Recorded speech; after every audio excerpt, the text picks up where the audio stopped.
Can't find the hole. Yeah, that's what she said. Anyway, hey everybody, it is the 20th of October in the year of our Lord 2021. And we're live. Another Alaboom. Another. What happened to your finger? You use a planer? Actually, I did, but it wasn't that. It was I got sliced on a piece of epoxy. Kind of hurt. Ouch. Yeah, it was. I thought I might have needed a stitch. It was a little deep. Did you get a stitch? No, I didn't. So here's a true story. In one of these, like, we have a rug.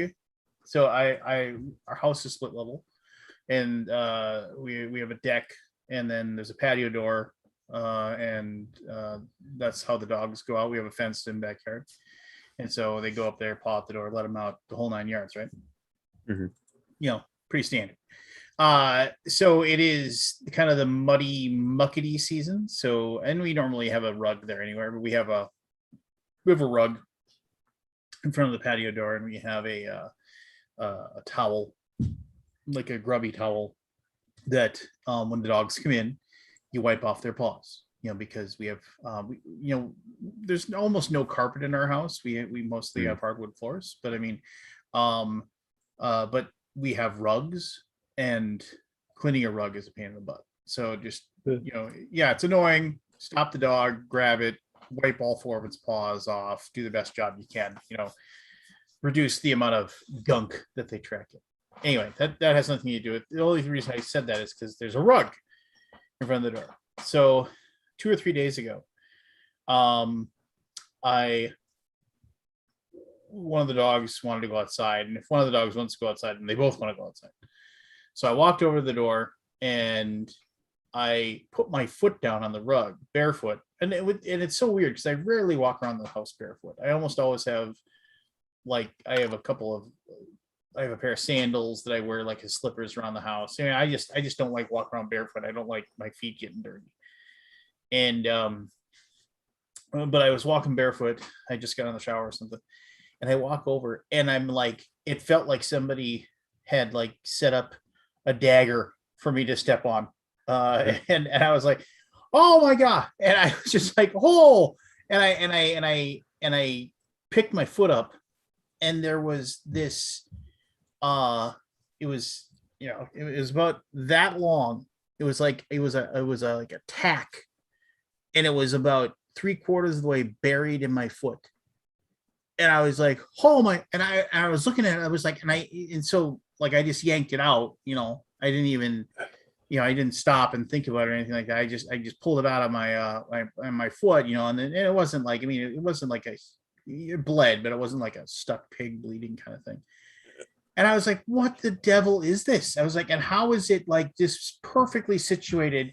And then I realized one of the cats, we have, like, our kitchen table stools are finished and upholstered or whatever. And one of the cats had clawed at one of the little, like, decorative tacks. That was and it had popped off and had somehow landed, gotten underneath the rug, and then positioned perfectly so it was pointing straight up. So when I walked over to let the dog, I'm thankful it was me and not one of my kids, or my wife for that matter. But still, I was just like, what are the chances? And I'm screaming, and my wife's going, what's wrong? What's wrong? And she's like, only you. This would only happen to you. And I was just like, yeah, it happens. It was, it hurt a lot. My foot hurt for most of the day. It didn't make me happy. You shouldn't step on shit. It hurts. No. I have you ever, like, every once in a while, like, when you if you're walking, because that's another thing I don't like walking barefoot is like I was walking barefoot just the other day, like just earlier today, and I walked and I stepped on an extension cord. It was just perfectly situated, so it ground into the folds between two of my toes, just like, it just hurts. You're just like, that, you should just wear socks, wear shoes. Yeah. Really? I don't. Not inside the house. Outside I do, but not inside. I hate clothes to begin with. for Yeah. the most part. Yeah, I just no. Miles to get some of my stories that online.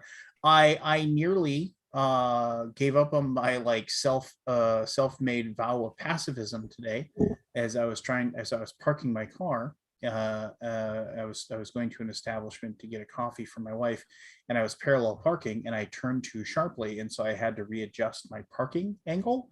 And some guy who's working construction across the street started yelling at me saying I didn't know how to effing drive, and just like started screaming and yelling at me for some reason, like making fun of me. And I was just like, and I didn't really care, but I was also just frazzled. My nerves are on, like I was just trying to get some crap done, and I just wanted to get, and I had this brief like like happy fantasy of me getting out of the car and going over there and murdering him with a piece of rebar, but I didn't do it.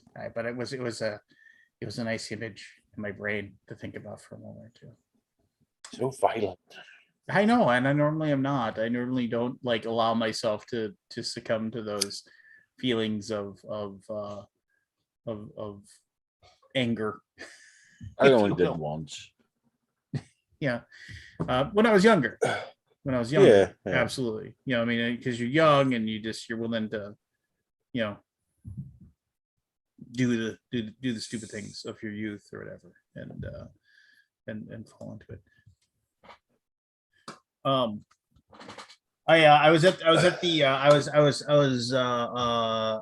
You might have seen this, but I was at the thrift store the other day with my family. So just going to a thrift store and seeing what we find, kind of thing. And for 99 cents, baby, the Family Feud Party Edition, circa 2015. So I don't know what the Party Edition entails, but there is here, like, it has like the questions. It has like the actual like round questions, and even has the fast money questions. Oh, yeah. So there you go. Good stuff. Though it's weird. It's like, here's one. It says in the fast money question here, I'll ask you, you can answer real quick. Barry, name some good news every mother would want to hear about her daughter. I'm not pregnant. Or I am pregnant, either one. Okay, well, I'll give you that. So that's the number 3 answer. That's worth 9 points. But the number 1 answer, get this. So here, like, there's stuff like this in all over the place. So it says getting married, 30 points. Number 1 answer. Okay. Number 2, good grades, 24 points. 3 was pregnant, 9. But number 4 is engaged, 6 points. Well, isn't getting married and engaged the same thing? In our minds, I guess. I guess in a woman's it's different. You know. I don't know. Well, no, getting engaged is the promise to get married. Getting married is you're screwed. You're in, you know. So I guess it's different. My ever understanding brother, older brother, when I told him that I was I don't know if my mom's watching tonight or not. My ever understanding brother, after I told him that I was going to get married or whatever, he said, "Oh, well, you bought the farm," because well, technically, I told him that I was going to be a dad, and we didn't get married until after our daughter was 3. But you know, same difference. You know, whatever. Oh, let me see. What's new with you? Anything? No, just finally finishing something I've been working on for a couple of months. Hopefully by the end of this week it'll be done. A 3D printed gun? No, I got a real gun. What the fuck do I need a 3D print for? That's just stupidity. Yeah. Nah, it's not for Scott. It's just the weather is not cooperating with me for the last few months. It just took forever for this epoxy to dry and cure and all that. Hopefully that'll be Interesting. done at the end of the week. The signs Hopefully. should be to Scott by the end of the week, if not there already. The Glasscock signs, I mailed them. Okay, where's mine, by the way? You'll get it at BGG Con. Well, are you sending them all there or what? Yeah, they all went to Scott. Gotcha. What else? Just getting ready for the vacation coming up in a couple weeks. Other than that, not much. Yeah. Yeah, not much. Didn't go to game night last night. I got busy doing other things. I don't know how I feel about this new group yet, though. I've only been there like 4 or 5 times. I'm still feeling them out.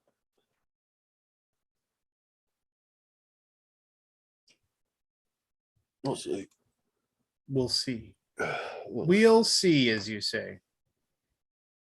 No.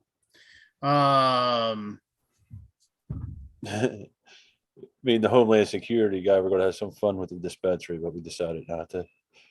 What? I was going to. Is there a backstory here that I'm unfamiliar with? One of the neighbors is a Homeland cop. He's a K9 unit, actually, bomb squad. But we were going to go to the cruiser, to the dispensary in this cruiser, since it's still federal illegal, and fuck with the dispensary. But I decided against it because I actually had to buy it, so I didn't want to do it in front of a federal agent. You know. But he says he does that once in a while down in Maryland. He'll mess with the guys. Just that. Hey, Scott. Scott Alden.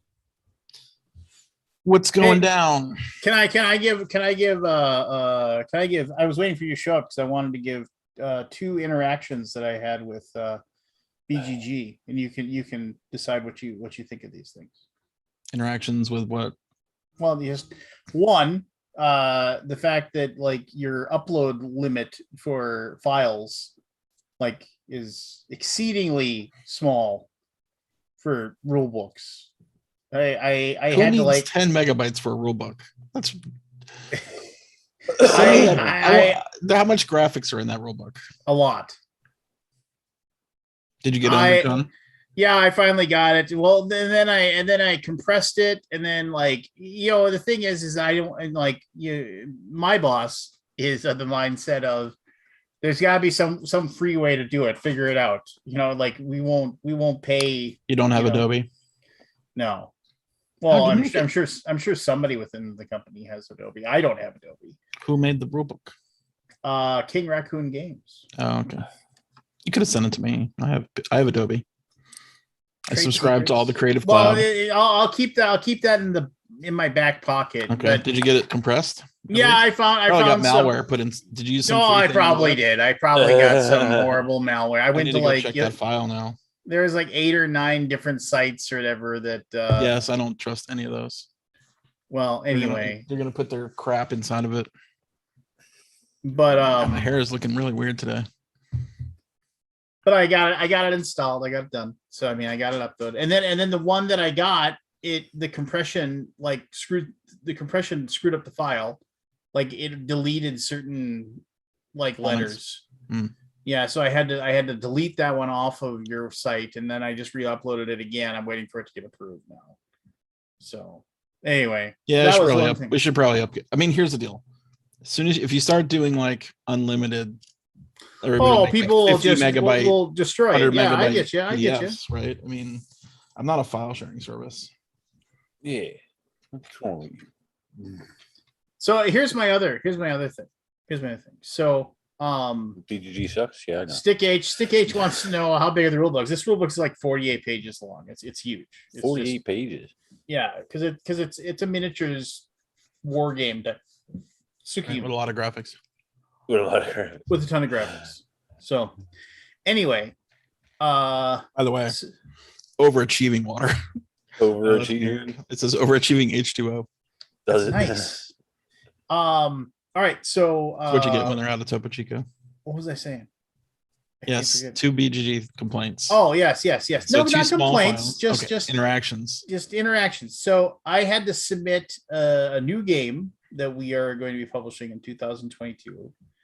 The name of the game is Bazaar of Ubar, and it's a pretty cool. It's a tile drafting, tile laying game where the board is constantly shifting and moving around depending on what the players do. So like, items that you thought would be for sale won't be for sale and stuff like that. It's really quite good. It's made by the same guy who made our Rising, and it's really a brilliant design.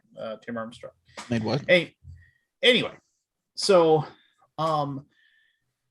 I submitted that game to your database for approval, and I went through everything. I checked all the boxes, and because I've done before, and I gave a very good descriptive thing for the game. I did a very, we had a cover art already, and I got a response, and I even said on there, it's like it's being published in 2022.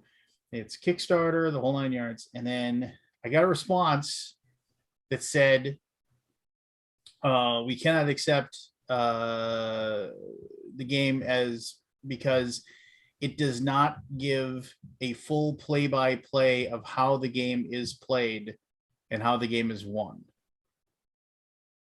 And also, we don't have a date. Yeah, would you have some like marketing blurb as a description? Like, it was fairly descriptive. I mean, actually, let me look at it. Well, now it's been accepted because I went modified and I modified it with like. I mean, here's the deal. No, if let they me don't finish get the what I'm saying. description. Let me finish Oh, what I'm yeah, saying. yeah. And then the email that sent back to me was, this is my consternation.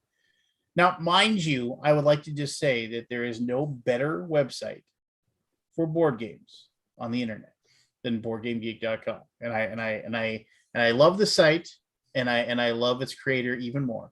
But here's the deal. In the email that was sent back to me by an admin, it was like, also, we need to know when this was published, and the date and the exact year that it was published. And I was like, but I said it was like on Kickstarter, which then, I mean, things get missed all the time. I understand that. Like but you're asking a question that I've already answered. So that makes me worry that it's possible that did you even read the other stuff that I put in? I don't know. It just, oh yeah, wait. Now I will allow you to explain why it is important that we explain Here's the deal. exactly. If we don't get a good description of a game, like the first time it's put in the database, it'll never get updated. Like if we just allowed any old schlock to come through, you get like one sentence. And I don't understand that. I mean, I would think most publishers would want to like give a really good description of their game. Like, you're trying to sell this game. Like, give it a good description. Like, spend a minute on it. Fair enough. That's all. They're probably a little more strict than they need to be, but I'd rather be more strict than not enough. Because otherwise you just get, I mean, if you go look back at the first like 50 or 40,000 games, they're crap descriptions, and they don't get updated at all. I mean, I bet some of those descriptions of the first games on BGG have never been updated. Well, that's on you. You need to go in there and fix it. Fix it. Yeah, I could spend all my life fixing it. Well, that's your legacy, right? Sure. I'm just gonna try to find one for an example here that's bad and why it's never been updated. I wish I could just browse by number, like just like click through the games like one by one. It's a shame we don't know somebody owns a site. Here we go, Gold Connection. Yeah. This one's not bad actually. Someone linked in everything.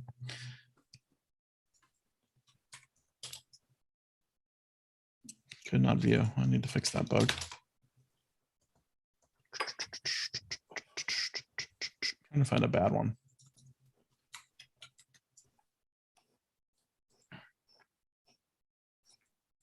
Yeah, it could be here all night. Yeah. I mean, actually, all the ones I've hit right now are pretty good. So what you're saying is it's better than you thought. Here we go. Outpost Gam. I mean, this is from 1981, right? So who cares really? No one will ever know. Although it has quite a few pictures. Outpost Gamma is a game of science fiction combat for 2 players with its unpredictable storms and fast-playing combat system. Outpost Gamma captures the tension and rapid-fire action of high versus low technology combat in a hostile environment. That's not bad. Yes. I don't. I mean, I mean, I've definitely dealt Like- with worse. sure. I mean, what? I mean, so here. Okay, hold on. Let me actually pull this up here real quick here. I mean, a lot of people want to know how to win, right? Like that's usually like the main crux of games these days, right? If you don't put that on there, like, what are you doing? You think that's really what? I mean, that's We're just trying to go for a quality description. Otherwise, you just get Yeah. marketing schlock. Yeah, I see where you're coming from. Schlock. I've used that word twice now. Yeah, mother schlocker. Shit. Remember Schlock Mercenary? Here we go. Here's one that's old. It's a Freedom and Freeze game, a different sort of economic game. Let me describe it and tell me if you know what game this is. A different sort of economic game revolving around. That's a new game. Actually, we should try is just read descriptions and see who the first person can figure out what game it is from the description.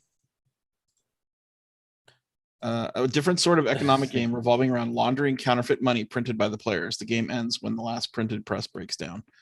Now, you might know this one just because of that theme, but that's from 1994. Yeah, Anyway. I think I would know that. Whatever. Whatever. I'm just trying to get quality. So here we go. This is You what don't I like it, okay. get it? Here So you- I wanna this was what I originally submitted. Bazaar of Ubar is a fantastical engine building game that takes players to the mythical marketplaces of Ubar, the Atlantis of the Sands. Draft trade tiles from a common area, paying for them with time in a marketplace where the costs shift like the sands from game to game. Make clever use of trade winds to activate your drafted tiles again and again. Manage the space on your ship to carry only the most precious cargo as you make your way to floating bazaars to sell your goods. Watch for fluctuating values in the markets to make sure your goods bring in the most gold and ensure your victory as the shrewdest trader in the Bazaar of Ubar. That was the first version. Yeah. That's a good start. I would have Good probably start. I would have let it through. Uh, What'd you change to it? Then I added here. This is what I added. During setup, trade tiles are laid out in a grid in the center of the table. On a player's turn, they take a trade tile from the center area and paying a time cost for it. The time cost is spent by moving the ship along the path towards the next bazaar. After taking a trade tile, a player adds it to their tableau adjacent to previously taken tiles. Activating the newly taken tile and previously taken tiles in their tableau according to the direction of the trade winds on their tile. Trade tiles allow players to earn new goods from the supply or trade goods they already have for more desirable goods. When a player's ship reaches a bazaar, they may sell any number of the goods they have in their ship to marketplaces with fluctuating values that vary from game to game. When all players have reached the bazaar, the trade tiles in the center are cleaned and a new grid of trade tiles are created. When all players have reached the third bazaar, the game ends and the player with the most gold from selling their goods wins. That's way better. Now I understand how the game is. it's way I too get it. long. It's a time track game. That's cool. Pretty sweet. I love time track games. Yeah, it's pretty sweet. Oh my god, I played a game this week and I friggin' love Lay it on us. Lurv Witchstone. Heard of it? WITCH. Stone. STONE. Is it which It's stone? Reiner Knizia. Oh, Probably well, not that. And another I'm guy out. who I, Yeah, I'm Why? pretty sure. Yeah. He's always been I'll make you 25, play to beat 75 for Vegeta. me. Yeah. Oh, you know what? I guarantee you, my daughter and I will play one game. he's almost like 75, 95% for me. There's Yeah. very few Reiner games I don't like. He's almost 5% for me. He's What's your 20 5%? What game do you like? Maybe it'll be Witchstone. Raw? Uh, Witchstone is awesome. Like, did you play Ingenious? I like modern art. that was a- That's what I mean, I like it, but I don't like it. You know what I mean? Like, because it has a weird like bidding issue where if you overbid, you just basically give the game away to another person. Yeah, that's what I like about it. Usually I don't like the Unforgiving. weakest player being able to let one player win. Not, and I'm not saying you're doing it on purpose. It's hard to know how to pay money in that game because it's got so much weirdness. But I will allow you you're to like, teach me I'm a gonna game. bid $100,000 for this. You're like, okay, well, you win. And then this guy wins the game because $100,000 is like more than any thing in the whole rest of the game will be, you know. So tell me about Witchstone, but I will just tell you right now that when my Yes. daughter and my daughter and I are in Dallas, we actually got our plane tickets today. We're flying in on Wait. Tuesday. When we get there,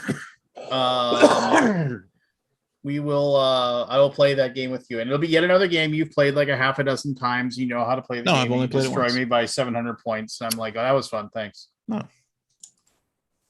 I don't think that's the case with me.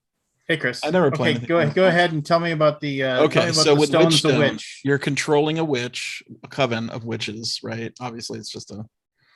It's an it's pretty abstract. An oven full of witches. Coven. Hey, no, remember, Reiner says he thinks of the theme first, and then he builds the mechanisms to back it up. I mean, That's an really exact cool. quote. That's an exact quote from Reiner.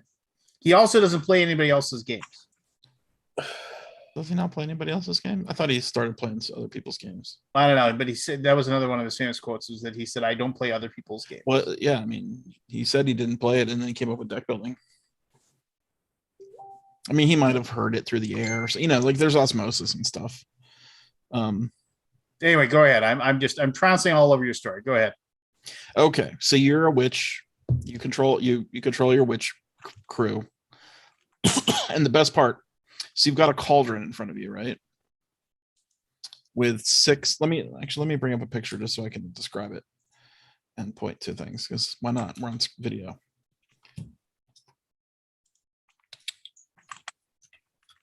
Man, today was a long day. I've been working hard. I'm bleary-eyed. Okay, so let's see here. Share this video.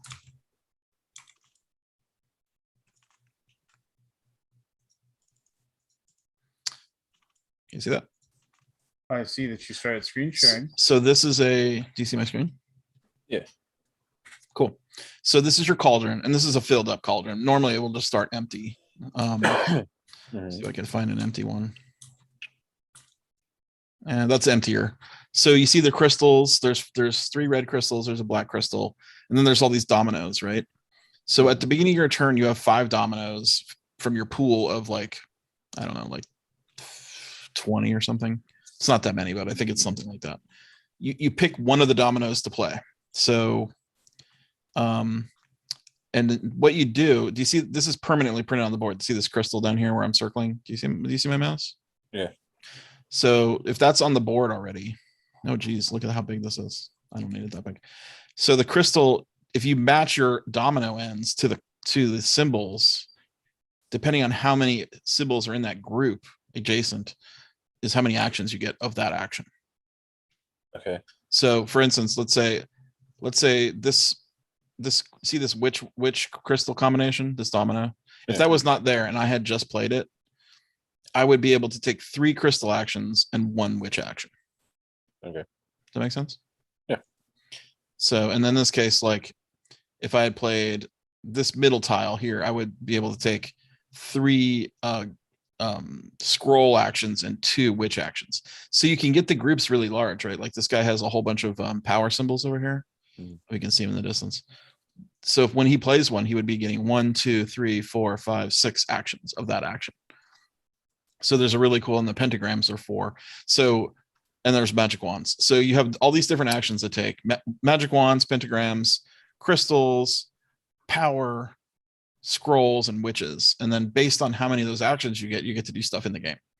So you have this whole mini game of like putting down your domino, for lack of a better term.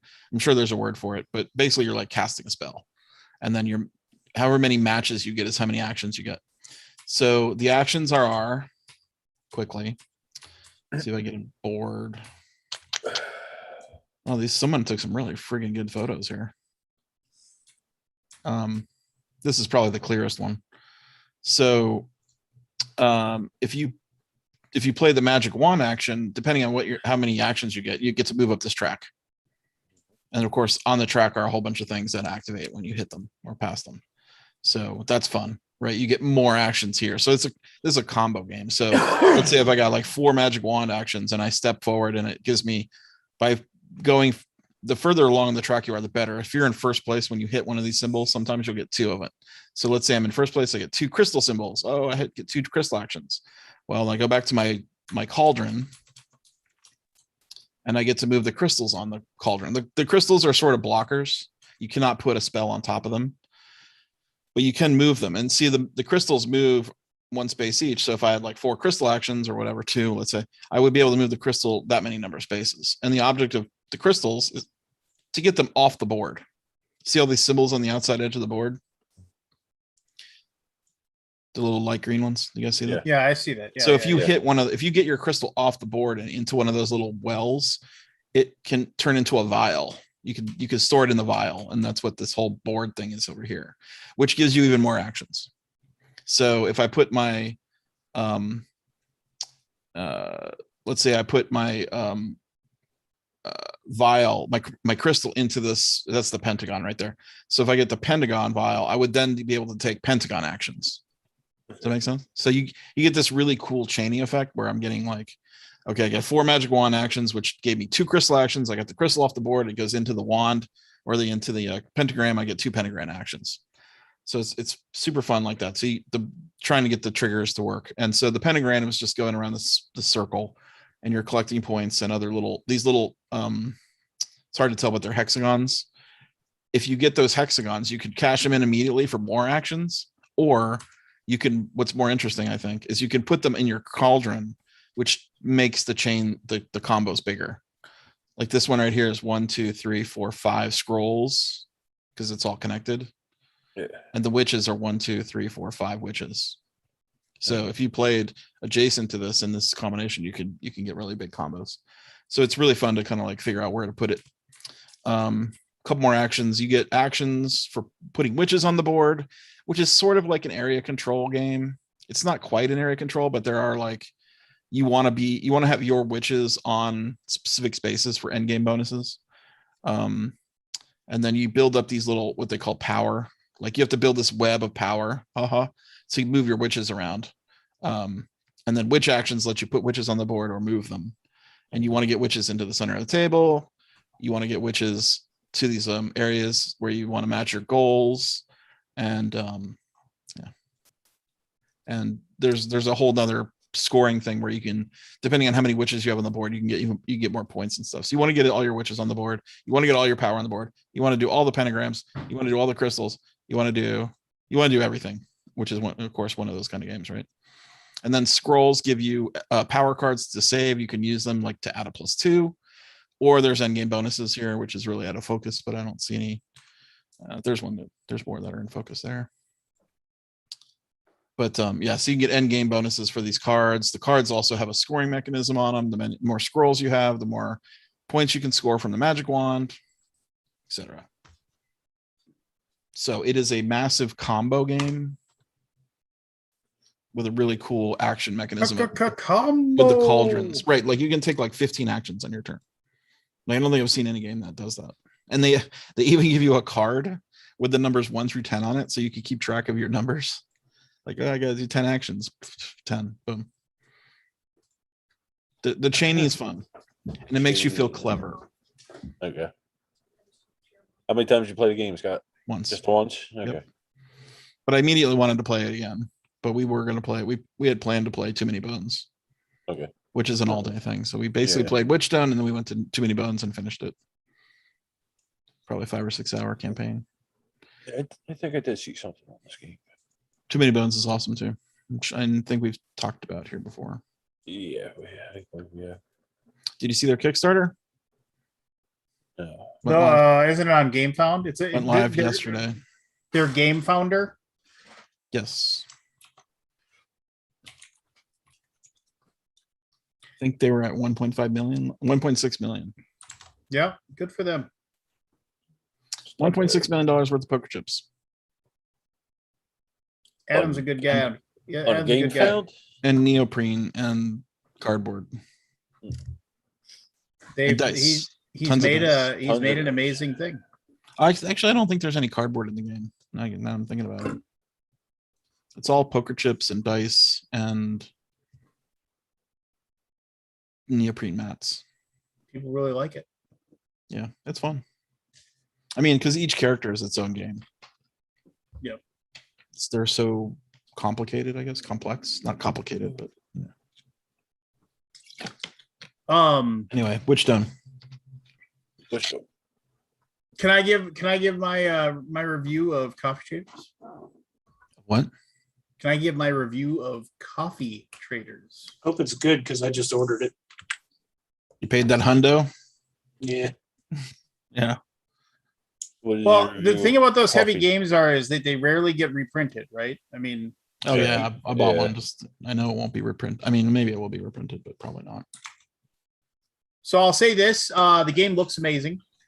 I mean, I'll start off with just that because that's just the thing you want to say that's fair right away. The game looks absolutely amazing. It's full of the board is huge. There's all kinds of stuff going on. I mean, the manufacturing of it, I was a little annoyed because like every single thing of my wood bits, there's like a broken piece or thing that's been sheared off, or it's not just Oh, like weird. it's like the quality control on it wasn't the best. I mean, I know if I submit a request to Capstone, they'll just replace it and I mean, no we're big talking deal. like wooden cubes, right? There's nothing. No, custom. it isn't wooden cubes. It's like Oh. it's well, I mean, there's wooden like rectangles, I guess would be a good way to say it. I mean, but I mean, it's wooden buildings, and each building has its own distinct shape. There's Okay. worker meeples. Here, I'll do the cool share the screen thing, like Yeah. my compatriot did here. I'd play this with you, Scott. I teach you guys. How long does it take to learn and play? It's 7 about hours. it's probably a half hour learn. I mean, easily. I mean, you could dive in and learn as you go, but then you would just probably you wouldn't understand how things tied together in the end, Sure. if that makes sense. So you'd be learning the mechanisms, but not learning how to win. Yep. Makes sense. Anyway, Can you learn how to win through teaching? I guess you can. well, the strategies or whatever, right? So anyway, you can see this, right? Yes. I'm looking. Okay. So here, I'll just. Oh, yeah, those are nice looking. Yeah, I mean, I liked it, right? I mean, it's so. I mean, this is a player board, and like you can't really see this part over here. This is how you keep track of how many of the different varieties of coffee that you grow. They come from the That different dual areas. layer or a single layer? It's a single layer. But these unfold. They actually look And like I a see little, the little ledger crease. that you actually open it up. So That's cool. so you have like these different things. These are action cubes. Can you guys see my cursor that's moving Yes. around? Okay. So these are these action cubes that you're going to use to take these actions over here during the work phase, as it says up here, and then there's the trading phase, and there's like the collection phase and stuff like that. So you'll have donkeys, you'll have traders, you will have your Double coins that you'll donkeys. use. So this is an interesting this little Oh, I box like the right beans. Are the beans wood? no, they're plastic. Oh. So here's this little square here is an interesting little mechanism that's in here, is that there is an extra action cube in here, there's an extra trader in here, and there's 3 coins in here. And you have the option of taking 2 of these out of this little box, and like I need another action this turn, so I'll take that, and then you can say, and I need 3 more coins this turn. You can take that out, but you have to leave the third one in. Right. So it allows you a little bit of malleability when you're doing this. So like maybe That's you'll cool. need the trader over here. The trader and the cube go back in easy enough at the game's after the session's over. But if you run out of coins to put the 3 coins back in there, you have to take them from the bank and put them in there, and you lose 3 victory points for each coin that you can't replace. So you have to kind of make sure that you have these coins. All right, so these are bean farms, and so the number on them denotes how many points you'll get at the end of the game for having put a coffee bean farm out. And also the number will determine where you can place them on the board. And I'll show you on the board here in just a little bit. And then these are the actions over here. I won't really dive into it, but basically you take these little action spaces, you put them on here, and then it allows you to do certain things. Some of them are placing a farm on the board. Some of these are placing buildings on the board, things like that, that you just be doing that to like grow your empire kind of thing. Over here, this is different types of buildings. You start at the top and work your way down. You'll be placing during the second phase of the game, you're either going to be placing like workers out, or you're going to be building these buildings and placing them on the board, and these get you points and bonuses when you place them. You also get like at the end of the game, there's majorities. So if you have like the most in a certain farm area, then you'll get bonus points for that. Let me see if I can find. Oh, and then here's the thing where it says how much of each thing you have. If you build warehouses, the more warehouses you have, the more of the coffee that you can hold over until the next turn. So like it won't spoil on you. So that's why you build those. Over here, these are different contracts that you can fulfill. So like when you get to the contract phase, like you'll say, oh, this person, like here, if they had 3 pink beans, 2 brown beans, and 2 purple beans, which they have. Well, actually, they don't. If this was here and here, they could like turn those in, and then they'd be able to just reduce those, and then they turn them in for the bonuses that are underneath here. That's what those contracts are. All right, so this is. I'm trying to. It's a lot of space. Yeah, I can't get closer on that one. Anyway, so it's a little tough to explain. But each one of these is a different farm area, and then as you begin the game, you will like put your farms down and you will expand upwards. Like the first row is for 1-point farms. This row is for 1 and 2-point farms. This is for 2 and 3-point farms. And so you'll expand that out. You have to start at the bottom and work your way to the top. And you also need donkeys. You have to actually create like a little chain of your donkeys to get to this. Yeah, there you go. And then to get to the top. And then when it comes time to produce the coffee, what will happen is during the second phase of the game, you will either be placing like taking like saying I'm going to collect coffee from a certain area, or you'll be saying I'm going to build up like buildings in this area. Then other people can piggyback on that action, decide if they are going to also collect beans from that area, and that's how you collect beans. It's a tough. I'm really going really basic on explaining that. That's in the second phase. And so during the second phase, each person will take an action, and then all the other players get to decide if they piggyback on that action. And if people piggyback on your action, they have to give you a coffee bean, which is kind of neat. They have to like give you stuff if they do it, because you actually have to pay the money and make the expenditure to do it. But if people follow you and do it, then they have to actually give you coffee beans to do it. So that'll help you out in the long run because you can fulfill more. This little chart over here is also like little contracts. These are all like each one of these spots is a, give beans to complete a contract over here and get certain points or whatever. This spot up here is like a really weird spot where like you get these cats that are these cats that actually eat coffee beans. They're a real thing.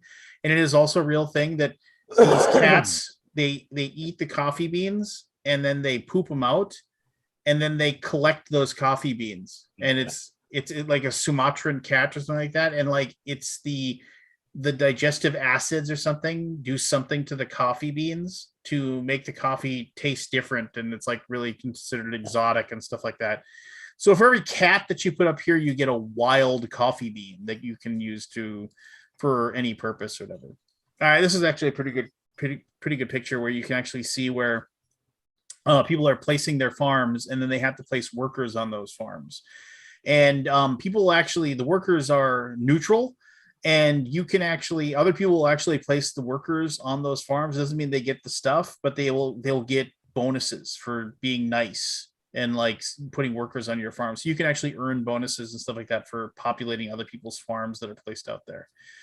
Farms without workers obviously don't create any beans. And you can see where they have these donkeys that they set up to like, they have to have that chain to keep going. You have to have a supply chain, and then however, and you're sharing the workers. It's a little tough to see in this picture, but so people can screw you. Well, no, actually they can't. There's really no screw job stuff in here. They can screw you a little bit when it comes time to divvy out the coffee for each thing at the end of each phase. Because if more people pile into the spot where you're getting the coffee, like there's more people to divvy out the coffee to. So like you'll end up with less if somebody else joins in. But there's really nothing you can do to stop that. I mean, like you just want to be the first person there, because if you're the first person there, because you'll get one. So like let's say there's 3 people in an area and it produces 11 coffee. for that. So as the first person, you'll get one off the top, so that you just take one, you get it. Then there's 10 left, and then you just go 1, 2, 3, 1, 2, 3, Right. 1, 2, 3, 1. So but if there was only 2 people there, you would have gotten a lot more coffee from that area if there's only 2 people. So anyway, so you can kind of see there's this little truck right here. If you can get a truck, you can notice how there's these little roads or whatever. You can kind of see they even put it in there. You can drive a truck up to the top, and you can avoid having to taking a donkey. And then you can place things at the end and you can block people off. So like if like somebody else, like let's say somebody had a farm right here, like that farm they wouldn't be able to build up any further because both green and red had already built up, and there's nothing you have above to connect back. Yeah. So some coins. Anyway, so the game is, to put it lightly, the game is very layered.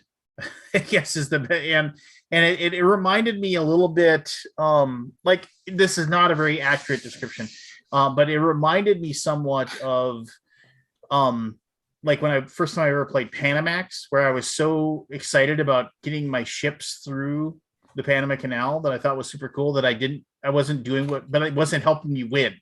Right. I was being proficient at that, but I wasn't actually doing like the stock exchange to actually learn how to win or something like that.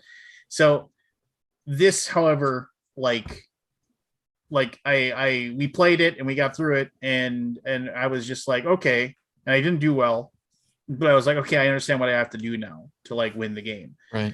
But I had this What's weird that thing on the left. This thing right here. Yeah. That is those little tiny contracts. Instead of these big contracts that you have that are basically yours to have, like these are open. These are communal, and also these also have majorities as well. So like if it's like, okay, who got the majority on this row? Who got the majority in this row? Who got the majority on this row? And so you get points. There's points stacked upon points, stacked upon points.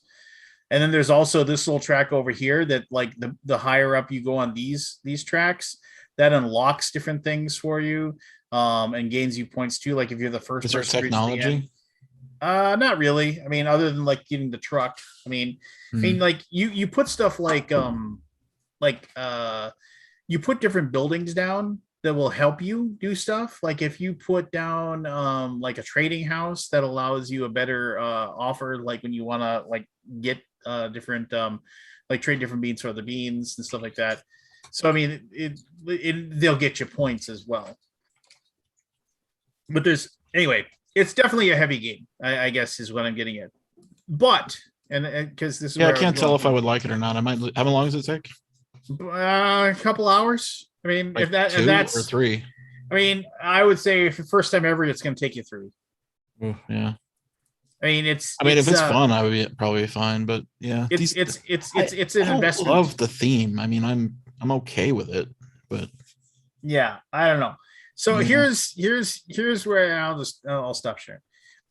So here's where I got done playing it, and I was sitting there and I was like, okay. And I sat there and I thought about the game for a while, and we did it after we got done. There were 4 of us, and thankfully, like one of my really, really good friends, his name's Cullen. He really wanted to play. He's a heavy gamer guy. And he said he was so excited to play it. He saw that I got it. He's like, hey, when are you gonna play that game? And I was like, I don't know, man. I gotta learn it, and I gotta figure out how to play. And like a week later, he's like, I watched a couple of videos about it. I mean, if you wanted to, I could probably teach it. And I was like, if you really want to, that's fine, man. That's cool. And this has got a little bit of a sad story part of this to it. But I mean, I just want to like explain just this is Cullen, and he's an amazing guy. He's like just the kindest, nicest person ever. And then he called me up and he was like, hey, how about this? He said, why don't I know how you hate punching games. How about if I come over to your house, I get the game from you, and then I'll bring it back to my house. I'll punch it. I'll bag it. I'll do everything. And then I'll set it up and I'll play it solo for once. So I learn how to play the game. And then I'll watch those videos, and then I'll be able to teach it to you. And I was like, well, sure. It's like, okay, well, can I stop by tonight and get it? I was like, it was in the morning. I was like, yeah, that's fine, man. Whatever. Just let me know when you're coming. And then like, he's like, I got a little bit extra time over my lunch break. You mind if I stop by like right now over my lunch break? He was just like so jazzed to like have it. And I was like, yeah, that's fine. And so then he brought it, and then we had talked about I was like, maybe this weekend. I said, I got to see what's going on though. I mean, I got to figure out if we got time or not. And he texted me on Friday morning. This is this last Friday. And he said, hey, did you have an idea of when we could, is this weekend going to work to play it? You know, I was just, you know, it's like, and I, you know, it's like, you know, I mean, like Rebecca and I were going to go to the James Bond movie on Friday night. And like, I was like, man, I don't know, maybe on Sunday. I was like, I have no idea, you know, and he's like, okay. And then like, and I was just working, and he had texted me to let me know that he had just found out that his mother had passed away. And he said, Lance, I am so sorry. I just heard that my mother has passed away. And I'm probably going to be leaving town, and I know that I've like tried to like make sure that we can get together and play this game, and I feel horrible that I won't be able to play. I won't be able to set this up. If you want, I can bring the game over to you, and I can maybe show you how to play the game so you could possibly like play it with your friends on Sunday. And I was just like, I didn't even see the first text. And then the second text came in, and it was like him saying, hey, I just found out my mother's funeral won't be until middle of next week. I know this may sound weird, but I really need a distraction. If at all possible, would it be possible that we could play the game sometime this weekend? I'd really appreciate it. And I just want to apologize again for you know all these messages and how like I've just been like abusing this situation. Like, I don't want you. I was just like, oh my, that's how nice the guy is. He's just like, I called him up and I was like, dude, we'll play it tonight, and stop apologizing, which was, he's a very sweet and awesome dude.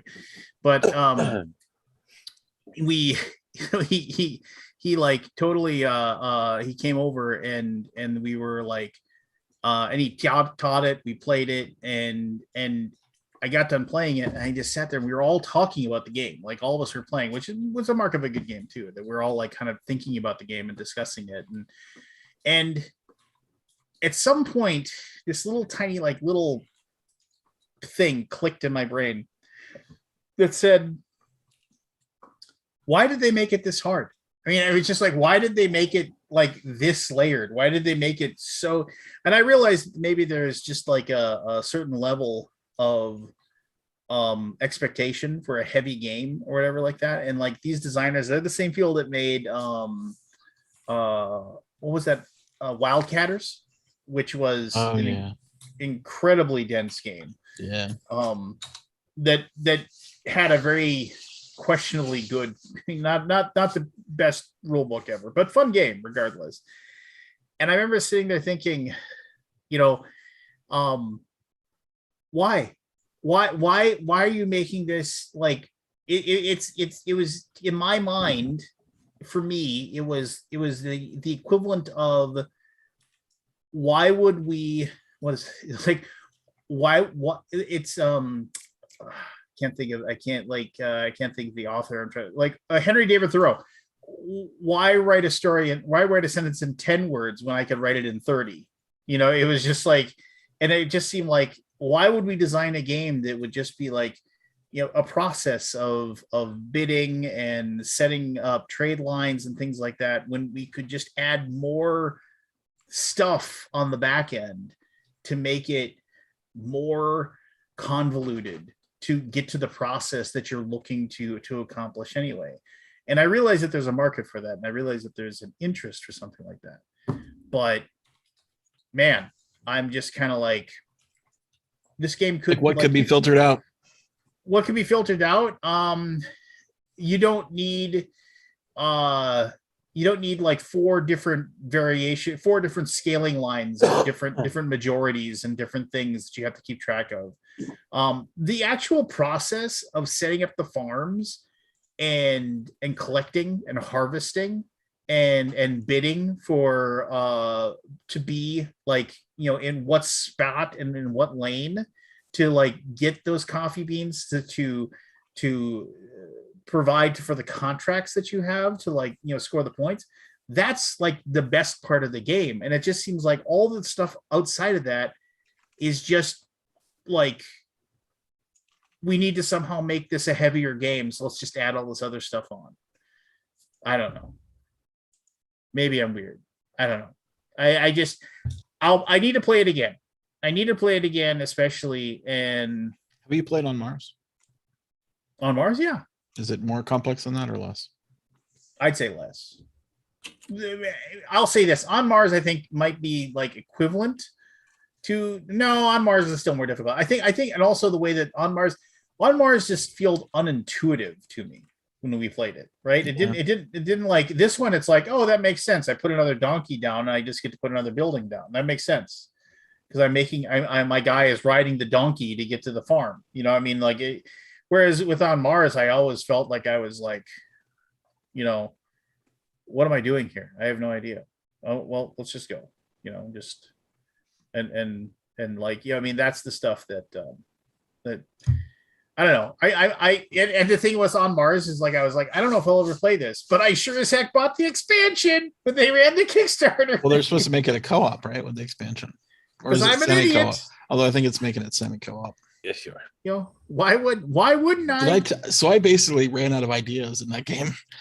I hate when I do that in a game, like where I just have no clue of how to like recover from the shithole I'm in. Yeah. Like, I don't know. I basically just say, hey guys, what should I do? I do not make my own decisions at that point. That's my one thing about, I got myself into that position on Mars because I think I flew up to the space station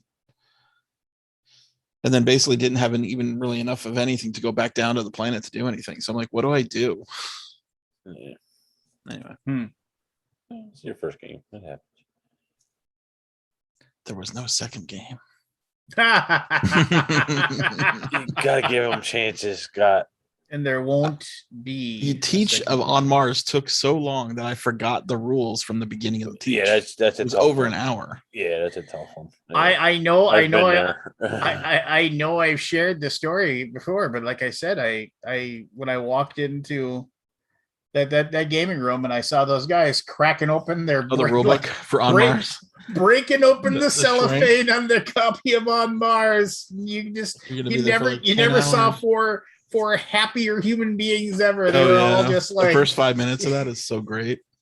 There, one guy, you know, and like we had wrapped up our second or third game of the evening, and they were like on turn one, 6 hours later. It might be a good game. They were I could super see excited. the game was good. Like, I just didn't know how to play it.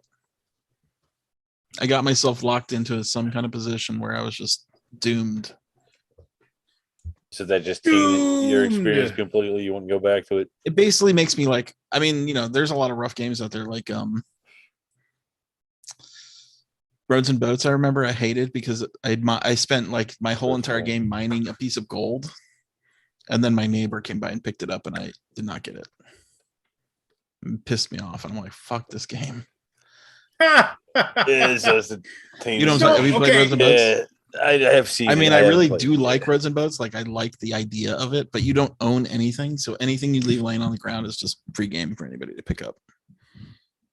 Now they have maps that basically like separate you by rivers and stuff, so it's harder to do. But like I think we were just playing like the very first map, which is completely open.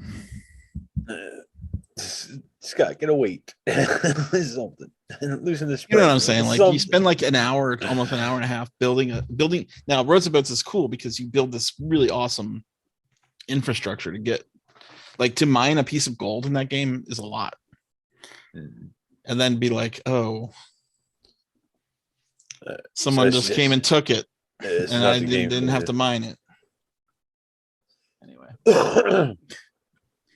Oh, So I was like, I think it was like one of my very first game group games too. I went to Essen that year and waited in that stupid line for Splotter.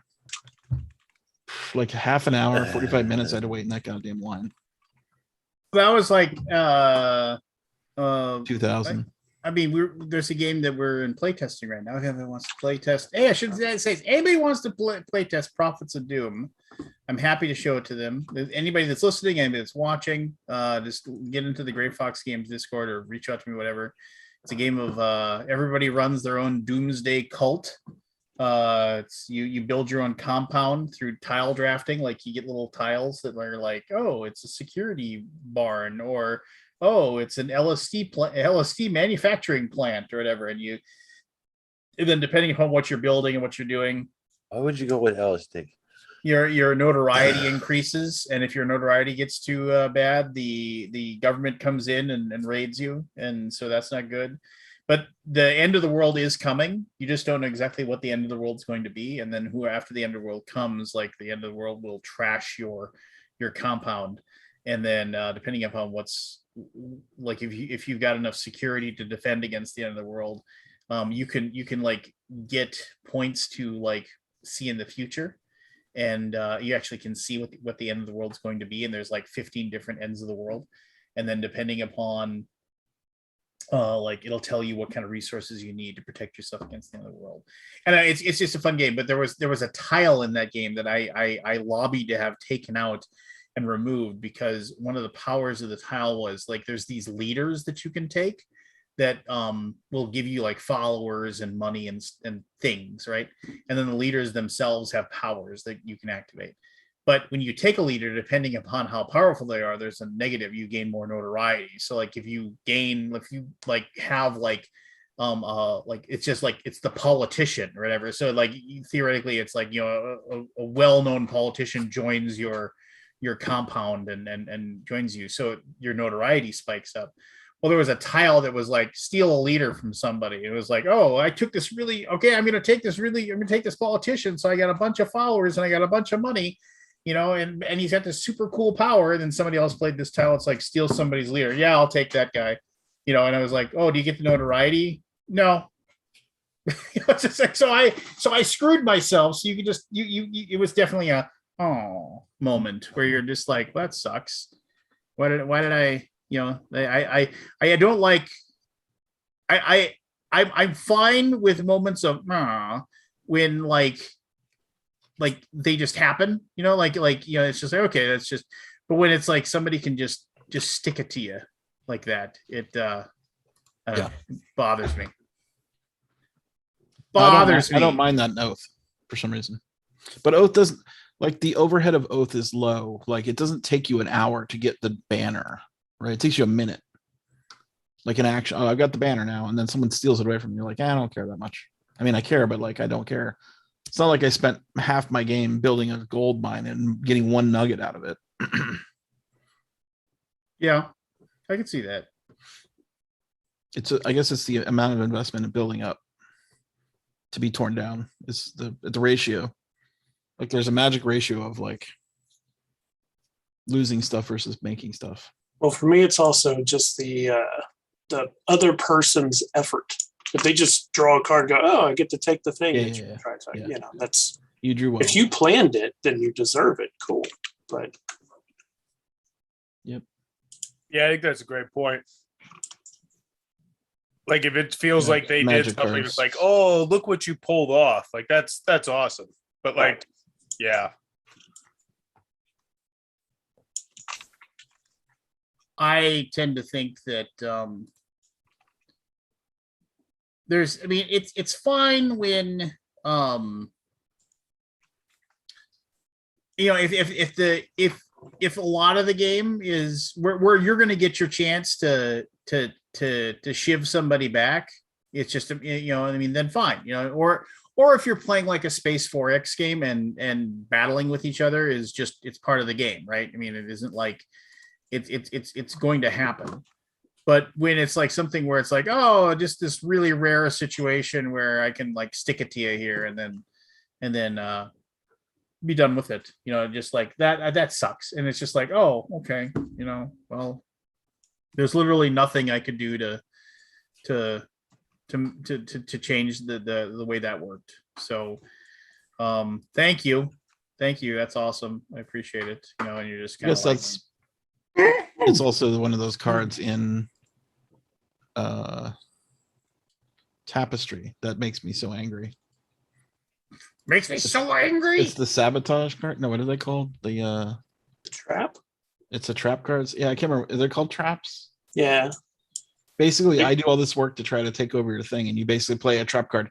You get my thing for no actual effort, except you had a card. Well, yeah, if it's something that you've worked hard to like get, and then somebody steps in and just says, Conquest oh. and Tapestry takes work. You have to get up the track. You have to do a lot of, manipulation to get there, and then And you they basically attack, take your turn. Yeah. and then you basically give them a monument, and you lose yours. And you're like, oh yeah, hate that. Hate that. Hate that. I might just take the battle of the game. I don't know. Although that makes it totally obvious combat. I haven't played the expansion of Tapestry. I need to play it. I love I played Tapestry like 10 times. The year it came out. You're a fool, Harry Potter. Did you No, not I like it? agree. I like it too. I thought it was great. You're allowed to like it. I mean, As long as you don't expect it to be this perfectly balanced thing and everything, you're good. Well, no, it's not balanced.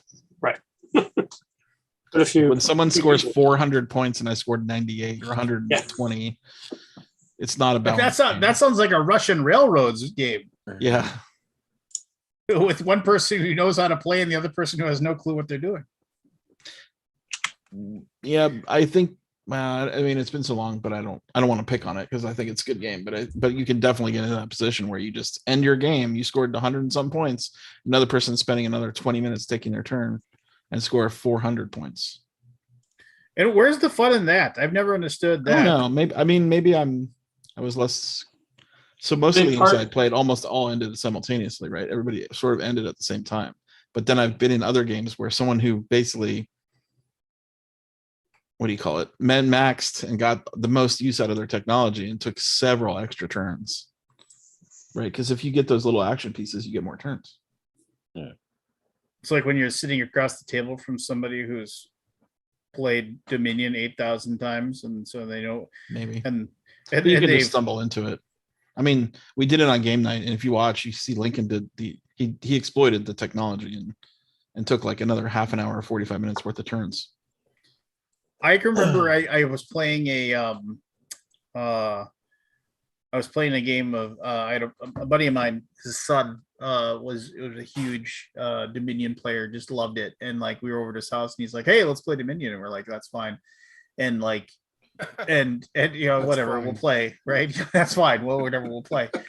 And it was and the thing was is they were sitting there and then we're playing and then and we got done and he just crushed us.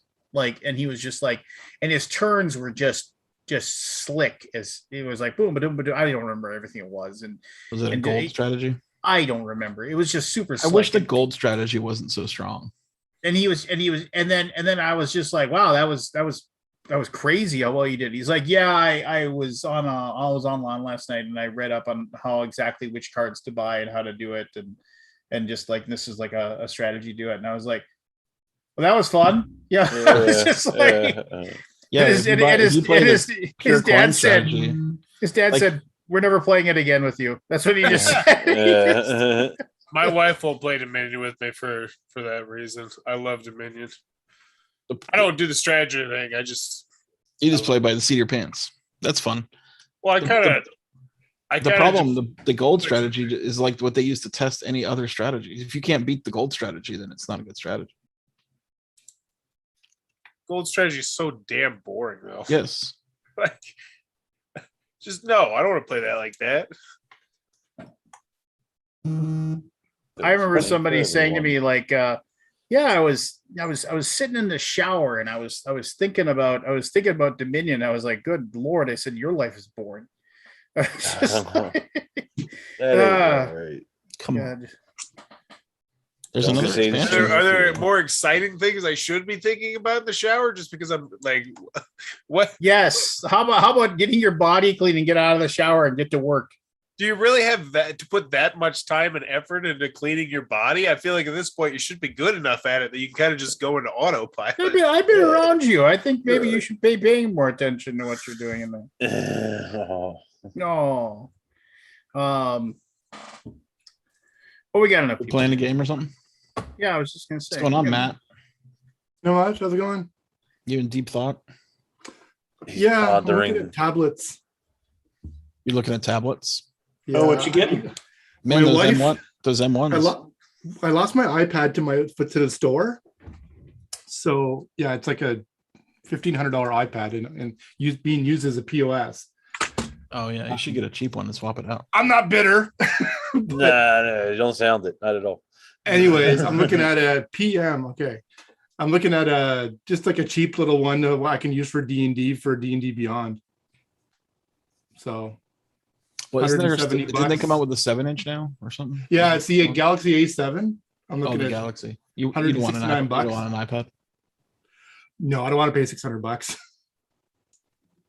I really don't. I'm not going to use this for more than that.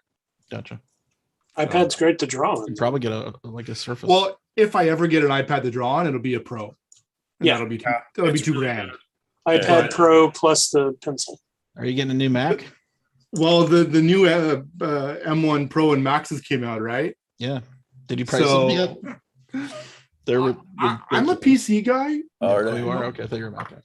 Well, I am both. I have a MacBook Pro and I have, but depending on how they're received, in a year or two time, when the 32-inch ones come out, I might, Mac?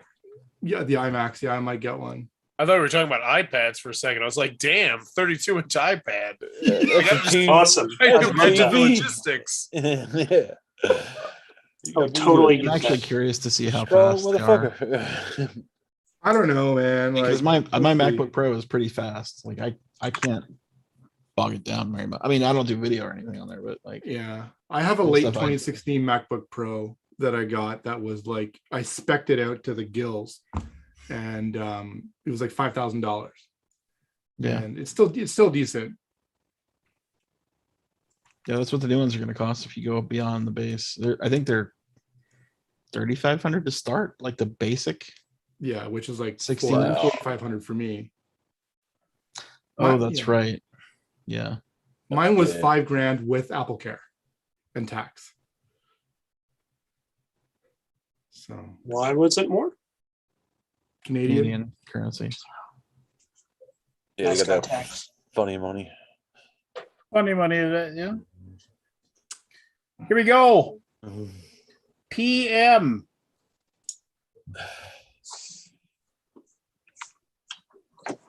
Everybody's microphone works. Where's Anthony? He said he was going to show up this week. Oh, he What a was? liar. Yeah, And it's already 10:30, and it's 11:30 for him. Yeah, it's 11:30 11:30 over here. he's a big fat 11:30. liar. That's what he is. It's too late for him. It's 10 o'clock. I don't, by the and time I it's don't, up. and I don't mind calling him a big fat liar either. He's a big fat liar, Live. and I'm disappointed in him. He's All got right, here one. we go. Clue number one debuted in 1980. There's PM. Yes, correct. Number two was Max. Matthew. Pepsi Max. Shit. Ah, Good guess. Number two There's that one in the back. that didn't pocket. come in 1980. yeah. was a I think it was later than social 1980. was a social phenomenon. Of course. Forrest. Pac-Man. Pac-Man is correct, Forrest. Wow. Well Yeah. done. Pac-Man fever. Appeared in 2015 Adam Sandler film, often seen eating apples, oranges, strawberries, and cherries, constantly chased by ghosts. You didn't get that one. Especially like Pepsi Max, constantly chased by Mm. ghosts. Evanger. Oh no, it's Barry. Very. Yeah. We can talk about that. We can tell us about us. We can talk about Tears for Fears. Everybody wants to talk What about to Tears for Barry. Fears? Sorry. Oh Morning, my everyone. gosh! Hey. Who moved the rock? Hey Barry. Hello. You got to Sorry, give us the who- Essen breakdown.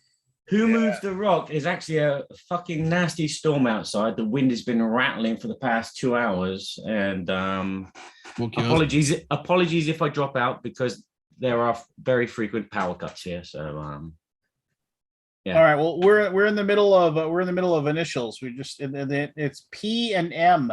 P Oh. and M. yeah, okay. All right. Here we go. If you say so, it's not. Ali, go. Born April 1st, 1949 in Connecticut.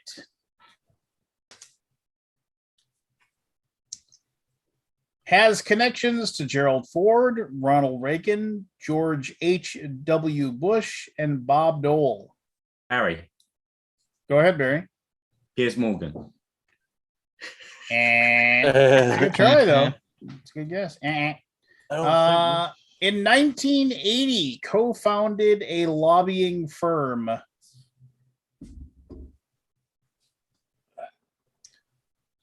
Has a connection to Robert Mueller. Grant when you need him.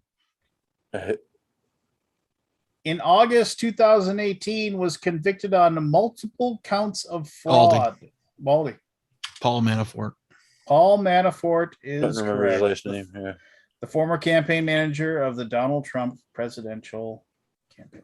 I want to say McMahon for some reason. Here you go. Clue number 1. Was briefly seen in the 2009 film Bruno. Appeared in 2017's Pirates of the Caribbean Dead Men Tell No Tales.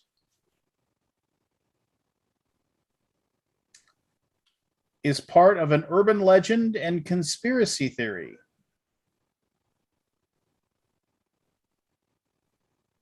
Is connected to Wings. Horse. Harry. Forrest. Paul McCartney. McCartney. Paul McCartney is Thinking, correct. Yes. Once was interviewed on the Chris Farley show. Love me some wings. Oh, that was such a good one. You remember that time? That was cool. That was cool. It was cool. Hmm. I got stuck on Paula Abdul. No, that's not a P or that's not an M. Yeah, I know exactly, but I couldn't get out of my head. She was in Bruno, I think. Here you go. Was Clue she? number 1. In 1990, was connected to catatonic patients. In 1988, was connected to a kid's wish.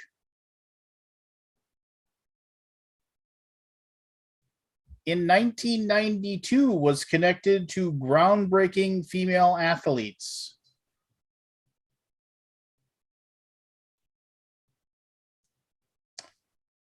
Her first name is Carol.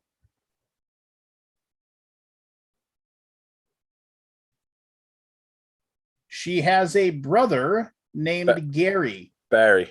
Penny Marshall. Penny Jesus. Marshall is correct. That. She was Laverne DeFazio on Laverne. Laverne and Shirley. Yeah. Pepsi Hello, and, Lavoine. Hello, Shoyle. Mhm. Pepsi and milk. Yeah, Yes, I tried it because of that show. it's horrible. It's awful. Was it? You add vodka, you get a paralyzer, you get to go. Yeah, no. The catatonic patients, I don't know what that was, but movie. 88 was Patch Well, Adams 88 probably. Oh, not Patch Patch Adams, Adams. but Awakening? Robert De Niro movie. Awakenings. That's what it Awakenings, is. yeah. 88 is big, Big. Yeah. and 92 is A League of Their Own. What was the Yeah. deal with Big? Was she the director? She's the director. Yeah. Oh, I didn't know that. I think it was one of her first ones she directed. Yeah. From, I knew it was I Big. might be wrong on that. I couldn't Yeah. make the connection. Clue number 1. I'm having a dry spell today. Has hosted Saturday Night Live. Horse. Go ahead. Peyton Manning. Peyton Manning. Wow. That could have been so many You're up things. 3, man. You're up 3. Wow, how long were you sitting on that? Yeah. Four questions. Plus, his SNL is just brilliant. Like he That's is the so- commercial where he beams the kids with the ball. Oh, that's so good. Guilty pleasure. Yes. It was voiced a bull named Wapo in 2017's Ferdinand. Has a connection to Omaha. Has appeared in numerous commercials for a national pizza chain. Played professionally in Colorado and Indiana. Here we go. Number 1. Partially takes place underwater. Includes a race. Is a subtitle. Released in 1999.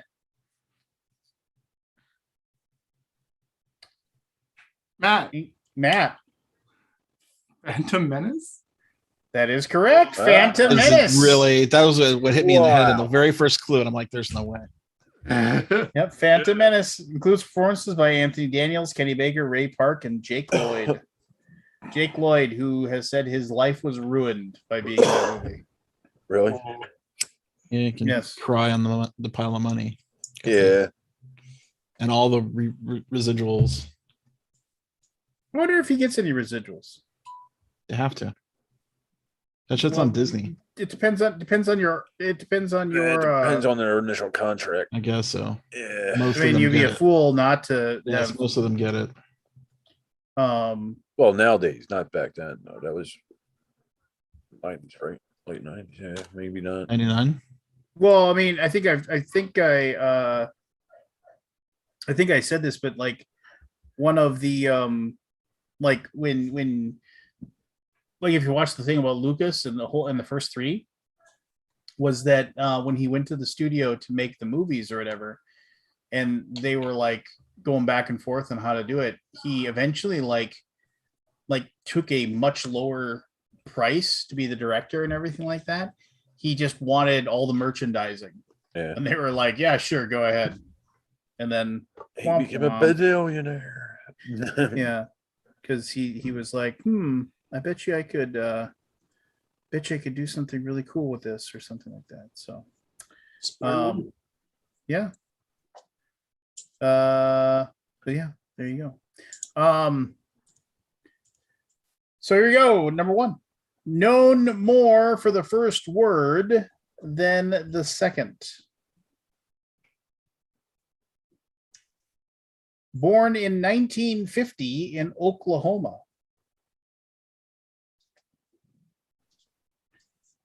Is one of the highest paid celebrities in the world.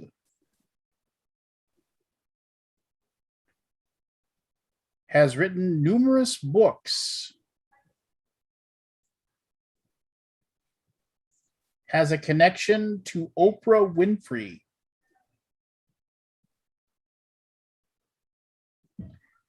Final clue.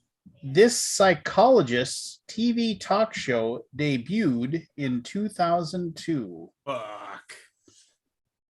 Barry. Barry. Piers Morgan. Incorrect. Thanks for playing. 5. I don't think this is an Forrest. English-based show, Barry. Forrest, go ahead. It's 5. Phil Aldi. Oh, 3. Phil Money. I don't know his last name. Match. No, I don't know the last name. Matt, well, Aldi actually rang in first. Aldi. yeah, it's Yeah. Phil something, but I don't know. It's Money. 3, Phil Mathers. 1. Matthew. McGraw. McCracken. Bill McGraw. Phil McCracken. McGraw. Phil McGraw is correct, Matthew. But I'm not going to take that because I stood on everybody else's shoulders on that one. So You can still take it. That's part of the game. Yeah. The way the game works. Fuck 'em. Shouldn't have said Phil Money. Yeah, you Well, should have number said one. Phil. Yeah. I like how like somebody broke news that like he hasn't recertified his like doctor's license or whatever for in psychology since like in like 12 years, something like that. And like he's like, Still, but is practicing on TV like really practicing? no, that's Yeah. that's like those that's judges, like, right? they tried to like he's not, and it's just like he's not even really, I mean, he's got the basis of his, but he had one, he just hasn't like kept it up. I mean, Yeah. he's a celebrity now. He just makes a bunch of money. And how do you feel about that now? Oh. Anyway, clue number one. Cash me outside. What? Nothing. That's a Dr. Phil thing from one of his people he had on. Oh, gotcha. Clue number one was investigated by the FBI in 2014. Connected to maroon and gold in college. His nickname comes from something he shares with approximately 10% of the world's population.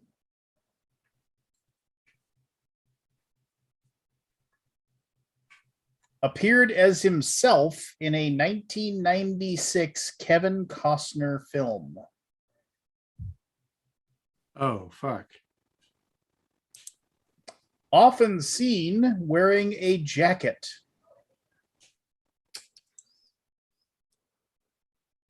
Final clue. Has frequently battled a tiger. 5, 4, 3, 2, 1. Aldi. Aldi. 5, 4, 3, 2, 1.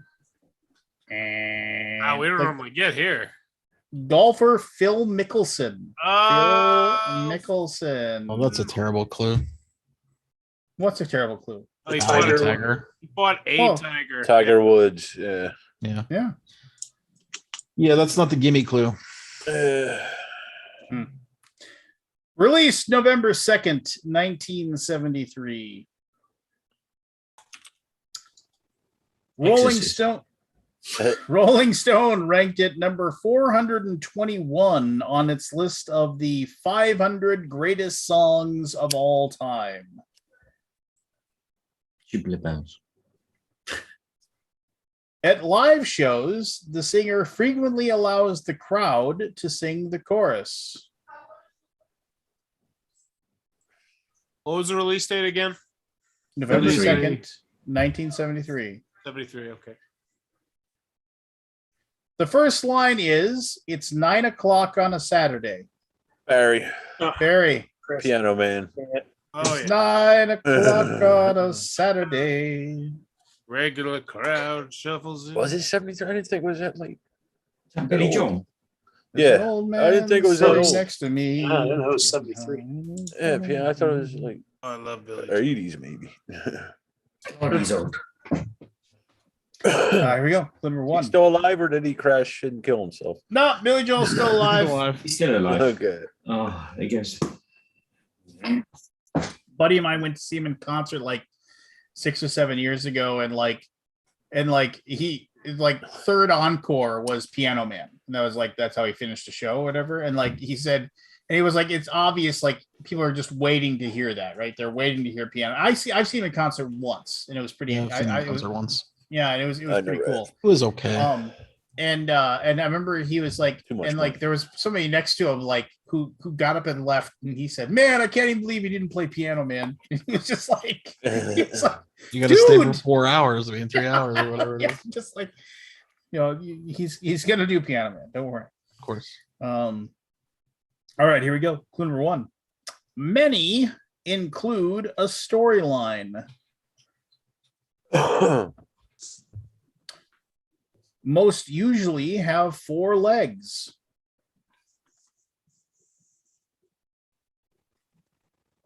Often includes ramps.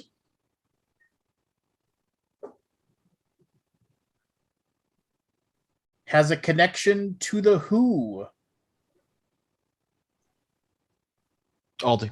Aldi. Pinball machine. Pinball Yeah. machine is correct. The next one, when to give it away, includes plungers, bumpers, and targets. Why would that give it away? Nah. Mhm. Here we go. Clue number 1 was seen in Beverly Hills Cop 2. Found in Holmby Hills, Los Angeles. Opened in 1927.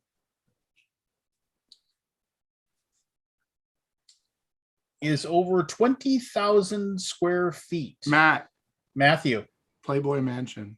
Playboy Mansion is correct. Yup. Includes a waterfall, aviary, and grotto. Grotto. So if you watch the Jim Carrey on Norm Macdonald, or if you happen to see, I saw that episode before YouTube took it down or whatever because Netflix owns the rights to it or whatever. People are putting them back up. What? People are putting them back up. Well, people are, yeah. Jim Carrey, when he was doing The Man on the Moon, like, he got invited to come to the Playboy Mansion, and so he said, "I'll go, but I'll only go as like the alternate character. I forget the lounge singer thing that Oh they yeah. made up. What was that guy's name? Oh, I can't. So he said, "I'll only go as that," and they were like, "Well, that's fine if you want to. It's like performance art or something like that." And so they actually sent like his buddy as that character to the party, but everybody thought it was Jim Carrey, and so he was walking around the party and doing his thing or whatever. And then they waited, and Hefner was like taking pictures with them and all kinds of stuff, and they were just doing whatever. And then Jim Carrey showed up like 3 hours later after the party had started and like walked in, and everybody's like looked, and they were like, he said, and his buddy got arrested, and he was like, yeah, I have no idea what's going on. He was arrested. Well, like because they thought the guy had crashed it and like broken in kind of thing, trespassing. It's not Tony Clifton. Tony Clifton. Yeah, Tony Clifton. Kabuki got it. There you go. Clue number 1. M.C. Escher's 1925 piece Dream featured one.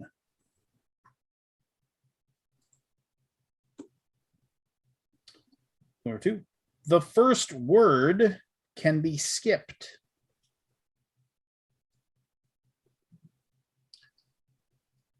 Early civilizations considered them to have supernatural powers.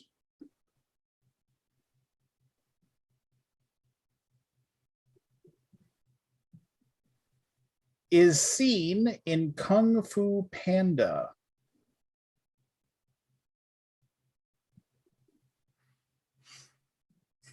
Sometimes participates in cannibalism. Barry. Barry. Praying mantis. Yep. Praying mantis is correct. So let's see here. We got Forrest with 3, Matt with 3, Aldi with 2, US Barry with 3. Woo! Wow.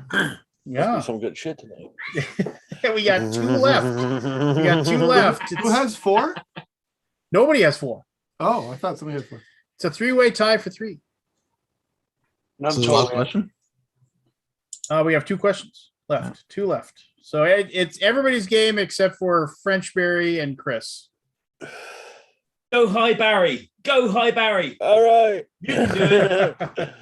All right, clue number 1. The term in the modern sense was first used in the 18th century. Aldi. Yeah. Prime Meridian. And Barry. Barry. Prime Minister. Prime Minister is correct. Holy Wow. cow. That was my other one I have in my pocket. How did I not pick that? I was gonna go Sit there for Pepsi half an hour. Max. I was going to go postmodern. One appeared in 2001 Zoolander. One appeared in 2017's Darkest Hour. One appeared in 2011's Iron Lady. Can be found in Home most Alone. countries. One appeared in Home Alone. 2. Yes. Go on, say it. All right, here we go. Last question. So if anybody like a Barry, if US Barry gets it, he obviously is the runaway winner. Holy shit. 4-way tie. Matt? Yeah, playing for a 4-way tie. Matt Barry's a and Forrest can tie him. Aldi can win it for Barry and also get into the tie for second place. Okay, so there you go. Last one.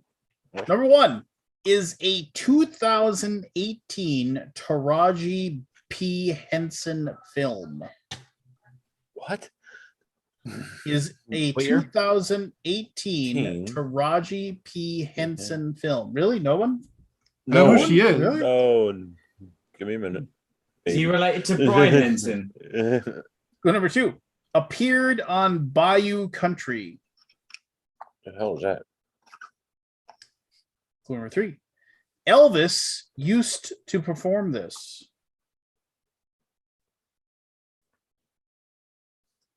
Clue number 4. Includes the line, left a good job in the city. Matt, Matthew. Proud Mary. Proud Mary. Proud Mary.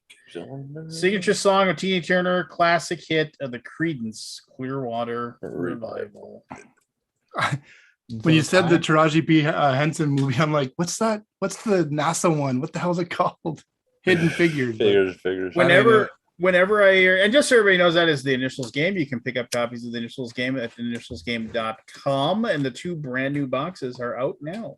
So, and I'll have to reach out to my buddy and see if he'll send me those, because we're down to only 3. We only got 3 left. Just so everybody knows, it is the Initials game. What was I gonna say? Barry, how was Essen? Oh no, hold on. Just whenever I think of CCR, then he can talk about Essen. I'll let him talk. Oh yes. Whenever I think of CCR, all I can think about is Big Lebowski when he's the 2 cops and he's like, and he's sitting there and he's just like, I wouldn't hold out for the. He goes, and the one cop says, I wouldn't hold out much hope for the briefcase, and then the other cop says, or the credence. Yes. That's a good call. I need to watch that movie again. And so the scene when he goes to the doctor to get checked, and then the guy's going to do a rectal exam on him, and he's just kind of like, no man, I got hit. He's like, oh no, I'll just be a thorough or whatever. And he's like, oh okay, and then like he's next thing you see him, he's driving and he's listening to Credence, and it's like do coming out my back door.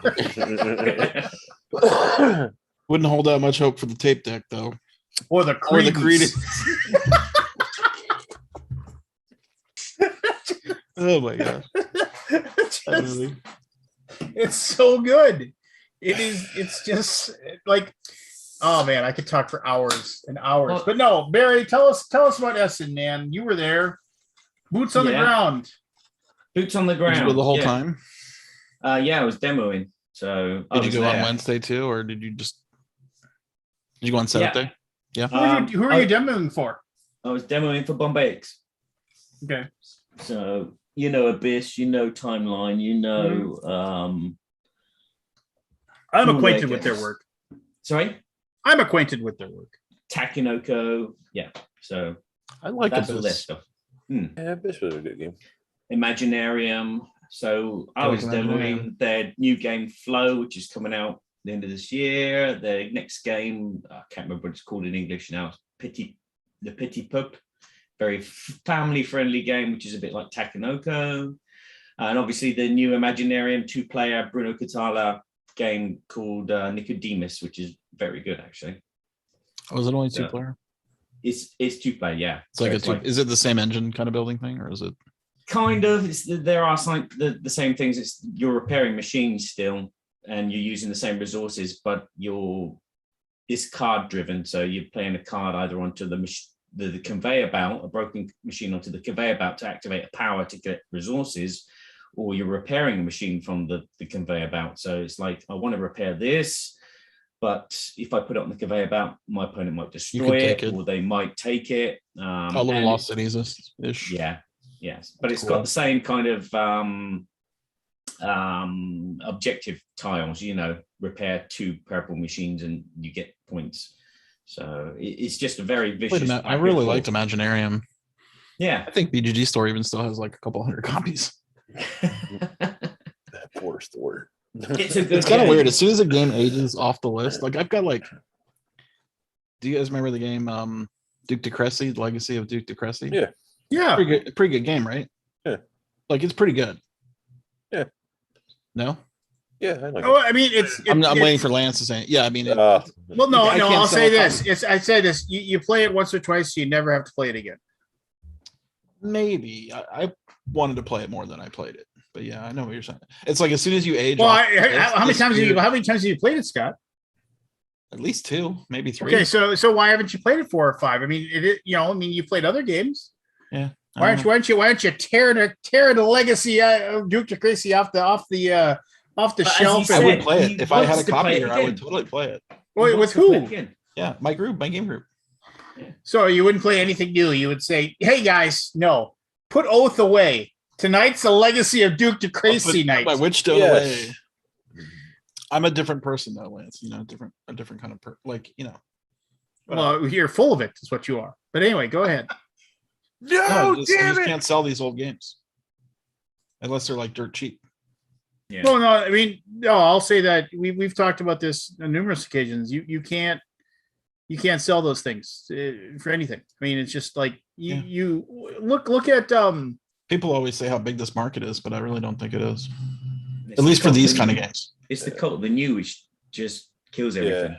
That's Yeah, what it like is. if you took the Duke de Cressy system, slapped a new theme on it, mixed it up a little bit, you could sell another 1,000 of them. But isn't Put it on like Kickstarter. Furnace is a new game which has just come out, but it's an old game. Oh, is it? Is it a Apparently. is it a remake of something? I was wondering about that because I mean, it's neat, but Let's check this cool site called BGG. I don't Never see heard of any, I don't see any linkages. we should maybe talk about their submission guidelines. I see no linkages, but maybe there was an older No. version of it. No, I heard on a podcast somewhere that it was there was a version, same version of the game. I but wonder they- if it was they've like updated it. like some kind of. I mean, it is Russian, right? Or is it Ukrainian? Ukraine is game to you. This is pretty fun, pretty good, Ukraine is weak. but it is very abstract. Like you don't. I mean, you're turning A into B into C into D, right? Or B, or you're going straight from B to D or A to C or C to D and or back. Like it's a math problem. I think it's more about the mechanisms than the theme. Just the interesting bidding / Well, the worker bidding is placement really cool. almost. Yeah, no, I mean, I'm not trying to dog it, I did that. but I last wish time. it wasn't like turn of the century, industrialism. Yeah, What, I literally tried to dog it. It's- Anyway, whatever. I'll get off my soapbox about not being able to sell old games. Son of- You shouldn't. You shouldn't. I think I'm just gonna have to burn them. I mean, I'm not kidding. Burn 'em? Here's the deal. what- It'll no, cost me more to give them away than to burn them. No, what you should do is you should just make them $10 each and sell them at BGG. I Yeah. probably won't be able to sell any. Anyway, No, bullshit. You'd be surprised. Scott. Bullshit. If you set up a bin Yeah. or I something, mean, I got to get another truck to bring all that stuff too. I mean, it's just like Oh. I understand that it isn't like they're sitting there waiting to be like dropped off. But I mean, if you had a situation where, well, you also have the ability, if you want to, you can do tax write-off and you can donate them to like A charity. well, no, I'm trying to think. I can't think of his name right now. Don't vassal. Bolo Starling tie. Games? Yeah, Bolo tie guy. Danny Arrington. Danny Arrington Yeah. has a thing where he sells the Put them in the box. the That'd be a good boxes and like yeah, I need to write off of that kind of stuff. I mean, because the city in the warehouse doing nothing, right? I mean, it's just taking up space. and he'll take them and then And you pay he taxes. sells them and then he donates the money he makes off of that to charity so that you can use it as a tax write-off. Put a And, winning and he'll even handle like the freighting the stuff to him. put a winning ticket for the a batch of games at the end of the thing in there, and one of them, and sell them for $5. One of them is 700 copies of Legacy of Duke de Crazy. Yes. I mean, I would like to get my investment back. That's the thing, right? I mean, Yeah. honestly, it's not. Do you not take them to your shows and stuff and sell them there? Well, we hadn't had a show in 2 years, so I mean, mean, yeah, I I mean, know. But honestly, you're going to have I mean, shows here's the soon. thing. I aren't only, you? yeah, I mean, it's like you're saying, it cult of the new. I don't want to really. I mean, we'd sell our BGG merch there and a few games, but like we don't want to compete with the game sellers there. But the thing is, what I found at Essen is Nobody's got a copy of you- Legacy of Duke de Crazy. No, but you mean He's just got a point. He's got a would- point. so if you go spend all your money and buy your, if you can only ship back 3 games in your What I'm telling you In your, is that if you luggage. have a no, first of all, I don't think anybody's thinking that. What I'm saying is all right, that I'm gonna if you, bring 50 copies and we'll see how many we sell by the well, no, wait, Yeah, you okay, try okay. it. So Bring wait, time 25 out. How many of these older games do you have? Like how many Go on titles? Do you have? BGG, you go to the board game geek store and just click the games. Oh, yeah, well, let's share your screen. Pull it Let's up. go. Pull it up. Let's go. You Let's gotta do do the this. work. I was gonna let you do it. No, I was going to As let you I do was it. saying, But why at don't we talk about Essen, Essen? we were demoing Let's Abyss, talk about Essen and first. people were coming up to the stand and saying, "Oh, is this a new game?" Yeah, that's what I'm saying, Really? Scott. The crazy. That's I don't what- think that's the thing. That's people what know. that was my game, point at the but- beginning of the thing is I think Abyss is an amazing game. Yeah. Yeah. And is it hard to sell these days though? No, it sells Yeah. out. Still sells out. Okay, well that's Yeah. good. I think Maybe the it just crazy will be the depends on the same title. way. you know, some of them other things on your store, people haven't seen them in 5 or 6 years, you know? Yeah. And then And just it's put, new it- to put it them. on your store, physical store, when you do a convention. Yeah, Yeah, I don't get, think- I'll get some of the older games packed up and put on the. Yeah, just Just do I a don't know. like test I run. said, I think we have- sold. So when we sold Tapestry for $25. Do you guys remember? I don't know if anybody bought I it. don't remember. We sold out of that. Yeah, $25 for that, I imagine. Yeah. Yeah. Well, figure out, you know, what you want back, you know, and then go from there. Yeah. Like, I mean, believe me, like, it's not a big deal, but I just don't like taking up the space. Right? we have back catalogs of stuff all the time, and we get contacted by really weird groups. Like, I mean, there's like a Renaissance fair lady that wanted a bunch of like back catalog stuff for us, and like we literally sold it 70% off, and if she bought enough of it, like we said, we'd ship it to her for nothing, and she's ordered the same stuff 3 times from us, and like, and Shane's just great. It's like he's like, I Yeah, have if it's not doing anybody any good sitting on the shelf. Yeah. I have yeah. boxes of this stuff laying around. You know, it's just like when I told him that, yeah, she's willing to give us $200 for like, you know, a bunch of all this crap. He's like, see if she wants $400 worth. It's just like, like he couldn't believe that he was able to get rid of this, get the stuff out of his warehouse. Did you So- get to walk around the show very much, Barry? Not really, no. There was, No, I, you were I got out. You a were bit. chained to the booth. I was chained to the booth. Mm. Chain his But ass to that's the booth. some of that's my own kind of fault because I just love explaining games. Interesting. Did you yeah. buy anything? I did pick up. I did pass the AEG store and picked up 2 expansions for Tiny Towns because I can't get it in English yet. I Did like the Tiny cr- Towns. Did the crowd seem lower this year? Because Yeah, you they know, seem lower. I did put a video on Facebook. I don't know if you had a look, but yeah, Oh, there was I think I saw. there was plenty of space to walk around. Why didn't they fill the whole hall? Like they cut the halls in half. They didn't cut them in half. They cut off Yeah. like Do they not about want it too spacious? 20. Yeah, I think they didn't want it too spacious. They cut about 20% of the hall was just boarded off. Empty space, yeah, which doesn't make any sense to me. No, but Like it you made wanted it, more space with people, but I don't know. yeah, I mean, I saw some pictures. It looked pretty crowded. yeah. There It were was times. it was basically ass to elbow in a couple of those, hallways. Yeah. Who did you send over? Beth and John. I did not see them. Oh. I saw. They probably came German- asking for a copy of Nicodemus. Yeah. Okay. Well, We put it on our list because I like that art. Yeah, I saw one guy in a BGG shirt, and I approached Was that him. purple? Yeah, it's purple. Purple. He was German guy. Yeah. I don't know. I thought he was working for you. I said hello. He just wears his Kind of- BGG jersey for the cred. Yeah. I mean, he does a lot for us. Believe me, he's. He ignored me. I said I work for Scott sometimes, and he's like, "Yeah, Be Hey, my gone. Red Raven board game has shipped. I think that's that new game of his. Oh, that looks good. Far and no, not far away. Far and away, right? Or far, near and far. Yeah. For no, near and far is already far and away. I think it is. I Above just and want below, sleep. near I and want far. Sleeping Gods too. That's all I care about. Have you I haven't finished played Sleeping Sleeping Gods Gods 1? yet. And Yes, I have finished Sleeping Gods How 1 many twice. times? Twice. Have you seen all the content? Who Or you cares? just I don't want care? new stuff. I don't want to go through the. I mean, I don't want to read the same beginning part of the. Now you finished it twice. Have you gotten any of the unlocks? Yes. Is there an unlock that lets you start wherever you want? That's my. I bet there is. That's my. I would hope there would be. I haven't unlocked it yet. Did you want one unlock or more than one? More than one. Don't tell me what the other one is. I only know one. Anyway, yeah, Sleepy Gods is freaking awesome. But couldn't you just sail in a different direction or go somewhere else? I mean, like Well, yeah, but I mean, I always feel like, well, I know over here there's that good thing. Why wouldn't I want to get that good thing? You know? Sure. I mean, I think that's what it needs. It needs like a That's my start on the suspicion. other side of this island. That's my suspicion is you're going to unlock another port. I hope Just like- so. Game's fabulous. Yes. Yeah. Well, anyway, what else about Essen? Where'd you Uh, stay? Where'd you stay? at the Atlantic, and the bastards charged my card. Yeah, they charged my card too, and I didn't even stay there. You didn't even go. And I Yeah. didn't even get the breakfast, and I didn't get that money back either. Yeah, fuck the That's- Atlantic. I'm not going back there. We're I gonna mean- stay. We have a new hotel scouted out. It's the one at the train station. Okay. It's the what is the name of it? It used to be the Movenpick,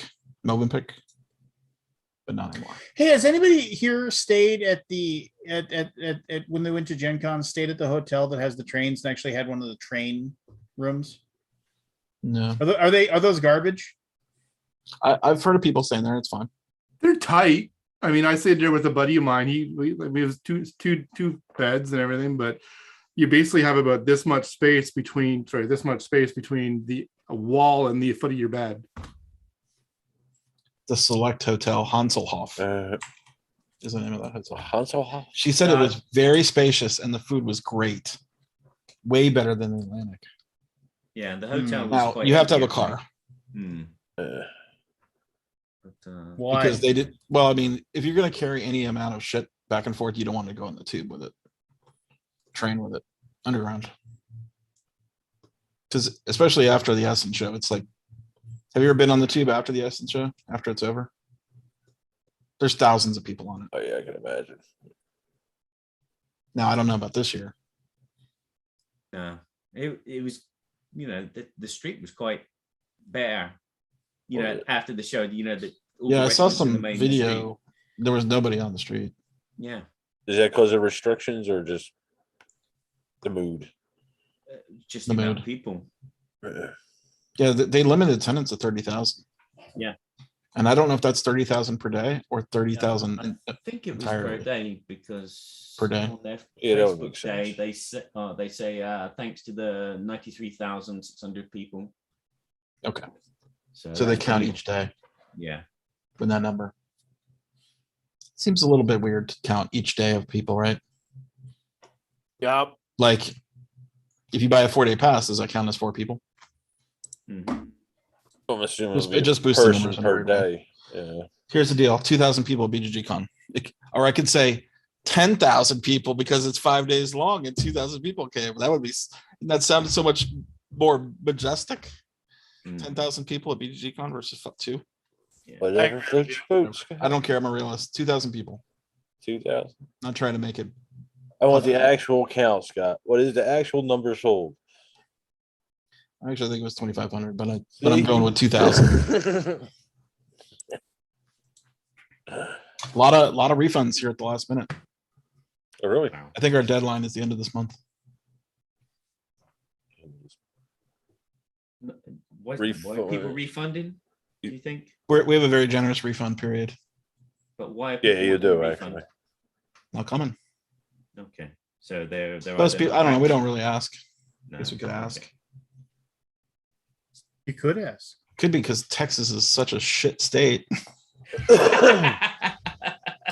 We've made the news 20 times this year. I mean, all bad. Only 20.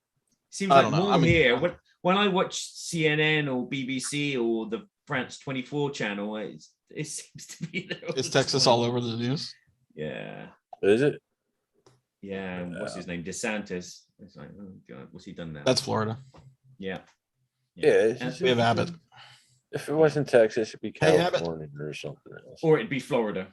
Yeah. Hey, Florida. Abbott. Abbott. Do you know who that is, Bauer? Forrest. Who? What? What were you asking, Barry? I said if he knew who that was. Abbott. The Texas governor? How's your race going? Oh, I Wrapping pretty up? much. You dropped out? Yeah, it wasn't for me. I got a real good look up the bull's ass. I You know talked what? with some people, and I'm just gonna go to the butcher. It was gonna be I was gonna have to invest a lot of time, which I had no issues with, but a lot of time doing things that I didn't want to invest the time to. It's not like you need to go out, you need to be knocking on doors for like all day for hours and hours. You need to get home and you need to make sure you're making 3 hours of phone calls every single day, pretty much just begging people for money. You will have a script, you will, and it was like, ugh. You should just run for state. So that was wait, time out. That was that's money and that's time. And you said you had no problem doing time. Yes, but my whole plan was to He go doesn't wanna around. beg For for money. murder. I was gonna go around picking up trash around my neighborhood. I was gonna go volunteer at events. Like that's the things that I wanted to do. Like, and then it was like, no, you realistically need to get the money. You need to get the money. You need to be phone banking all the time. You know, you can go do these appearances, maybe a couple times a week. That's great. Get the pictures taken, but you need to be focusing on the money. You need to be contacting these specific people. And it was just, and then I saw what I was up against, and I saw that there was already this machine that was churning that I had, like, social media wise. Person I was running against, they weren't doing their social media. They were not. Like, I started to look at the hours of the day that it was coming out and like when this person would actually be at work because they had a full-time job. And it just, yeah, I'm not writing it off completely, but yes, I for the time being, I'm done. It was either I could put all this time and effort into that, or I could put it into Bauer's Game Corner. And one of those actually makes money and allows me to go to Indy and Ohio and Essen and, has the potential to really grow. And the other one is a long shot. Even if I were to win, win the Democratic seat, I'm still going up against a deeply seated Republican in a deep red state who has over $1 million on hand. Like, I got a good reality check from some people, which was good. Saved me a lot of time. Changing your background, Scott, won't get Well, rid of your my long hair. camera. Do you see how it's like flashing? Do you see that? It's weird. No, it's not doing it. Very disappointed in you, Forrest. Very. I know. I wanted you to at least run. Like, how much money? How much money do you need? How much? How much money do you think you need? To actually have a chance? He told me it was going to be like $300,000, and I was like, "Oh my god!" And he's like, "If you really want to have a chance to win, it's probably closer to $500,000 to $1 million." And I was just like, So, how many candidates are there for the Democrats? You have Just the one. primary. You'd have the primary too.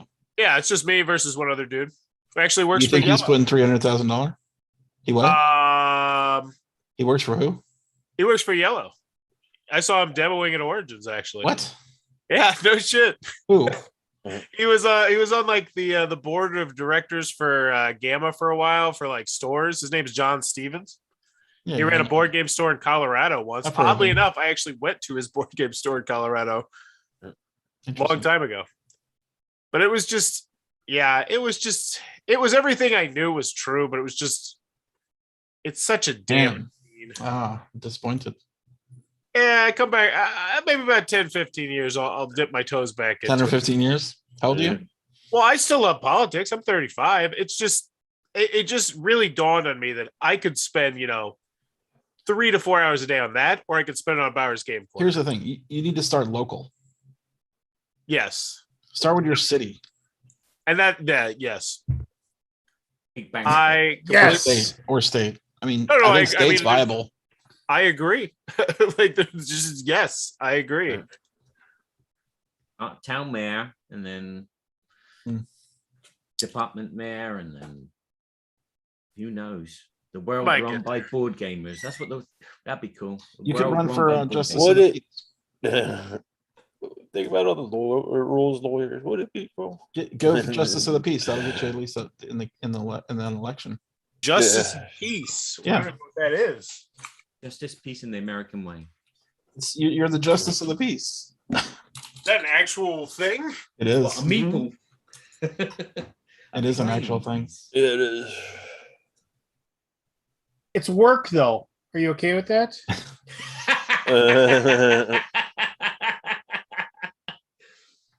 He's working right now. You have to be a judge to be a justice of the peace. I don't know. I would imagine you have to have some legal background. Let me see here. What was I gonna? Oh, But I'm not sick. That's one good thing about Essen. Yeah, because you wear the mask the whole time, right? Yeah, it's like the voice is okay as well. Didn't struggle with the voice. Why do you think that was? You were I don't talking know. just as much, right? Yeah, you're continually demoing the. I mean, this. What's like standard the is- weird noise Oh. level down too, like the hum. Yeah, It was loud. possibly. Not as loud, maybe. Yeah. It Oh yeah, could- those places, those halls were deafening. Oh yeah. Mm. But Like if you just stood there and listened, you'd be like, how does it's just so damn loud? I worked in one every day. and Yeah. everyone is just super friendly. I mean, you've all got the hand gel on the table, and as soon as Oh, you do everybody's it, super everyone friendly. They else all want does to it. cough on you. Yeah. Let's share this disease. Get down with this sickness, huh? Oh, Like disturbed. Ooh, Wait, It's easy. Just get shot. I had my They, third shot. they- I took they my booster okay? shot. Oh, Boy, you did that see- make me you- feel like shit. you silly Pfizer I boy. felt like shit. I felt like shit. So did Jen. Last 3 days. Us Moderna people, we haven't had to get it. Nope. Ours works better. So Yes. Nah, they're coming, Lance. I'm They're just- just I'm going being through the cycle overprotective. now. no, Jen got one too, the she Moderna said. the Moderna booster got okay today. Actually, Did I? Yeah, I know it was going through the Was pipeline. Moderna double? You gotta get 2. yeah. Yeah. Jen got Yeah, the my arm is still Pfizer. fucking sore as shit, and like my whole like your lymph nodes underneath your armpits and stuff. Mhm. That was like super sensitive. Well, When did you get jabbed? Sunday. Oh, And you wow. got Like the today's my first day of feeling somewhat normal. Wow. That's, Yeah, And it you was, got it the- was a bit harsh. that's you got pretty the intense. Johnson and Johnson, Pfizer. Pfizer. All right, that's what Jen got. Yeah, she said the same thing. 3 or 4 It was days a were little, rough. each one was a little bit worse. Yeah. It's on your card. but Which whatever. one you got, right? Because I don't actually remember which one Yes, I it will sell you. got. Okay. You remember? Well, I went into CVS and they said, yeah, come back in a couple. Yeah. Like I didn't pay attention to what shot it was. Whoa, you didn't pay attention? I just wanted to go out and eat in public. I don't know what they're shooting up in me, as long as they said, in like 3 weeks you'll be able to go outside. So you had crystal meth. And it was up This for is 4 supposed to be blue. days. Whoa, am I allowed to go outside, man? Woo. So I saw something interesting today. I saw a 28-minute Kickstarter video today, which Holy shit. Did they play the game? What the hell? You know, the video for Too Many Bones is fairly short and not. I mean, it's not good. It's not great. Yeah, Yeah, I tore it apart. I was like, doesn't matter though because the game has got such great reputation. Yeah, it'll it does, but like for new people, like I was not wow. Like I've never actually played the game, and I was like, wow, I'm uninspired by that video in any Yeah, way. it doesn't do a great job of any. I I mean, Well, I'm sure. I don't know. It just doesn't. It doesn't really tell you what the game's all about. I think Doesn't open up to GameFound new is people. in a really interesting position now. Like I saw that there Did you was a check game. the front page of Board Game Geek? What's that? Tell me if you've seen anything different. I saw it last time. I saw it was a picture of Undaunted Normandy. Yeah. Well, there's more Me than too. that on the front page of Board Game Geek. Well, I mean, but that was the main. Go thing. down to the crowdfunding. Unbreakable. Back on GameFound. Unbreakable. Oh, it's promoted. Ooh. Okay. Yes. Ka-ching! Scott says. Well, I was talking about I how mean, like they here's had the a thing. project, GameFound works with us. I mean, He lost $35 million. but they're not. I'm really interested because it's not just like top notch stuff like it used to just be like once or twice a month. It was all top notch, and now they're kind of like opening up more. And they had a project that hit 22,000 of the 20,000 goal and stopped, and then like the one from Japanime Games, which looks like it might not even get funded. Period. So I'm really interested to see how it goes as they allow more games to get in there. Because one of the things about GameFound as opposed to Kickstarter is there's no competition right now. A Kickstarter, it's you want to be towards the top of the popularity chart. In GameFound, there's none of that. And I'm really interested to see how GameFound does because I haven't seen a campaign yet that I felt was like really well ran on there as everybody tries to figure out how to position everything because it's just so different. But have you seen the campaign fail on GameFound? I don't know, but I don't know. I haven't. So I haven't. There must have been some that have not. Well, Japanime Games might be the first one then. With they look like they got this small 2-player game. It looks like they just threw it up there to test the waters, but I don't think it was going to succeed. Looked like a straight up pre-order. I mean, I don't. There's 32,000 followers on Nordic Glory. How is that possible? Nordic. I guess it's the Lords of Ragnarok. And it's Awakened Realms, right? So I guess Yeah, they- anything Awakened Realms. Yeah, that makes sense. Yeah.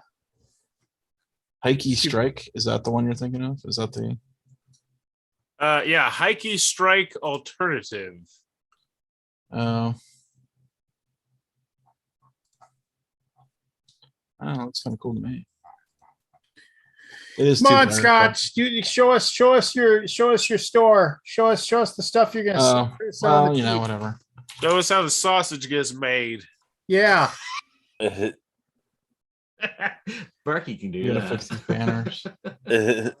Actually, I could do it. Are you disabling banners? No, I need to take a screenshot of a bug so I can send it to the team to fix it. Oh, top active projects. This is, huh.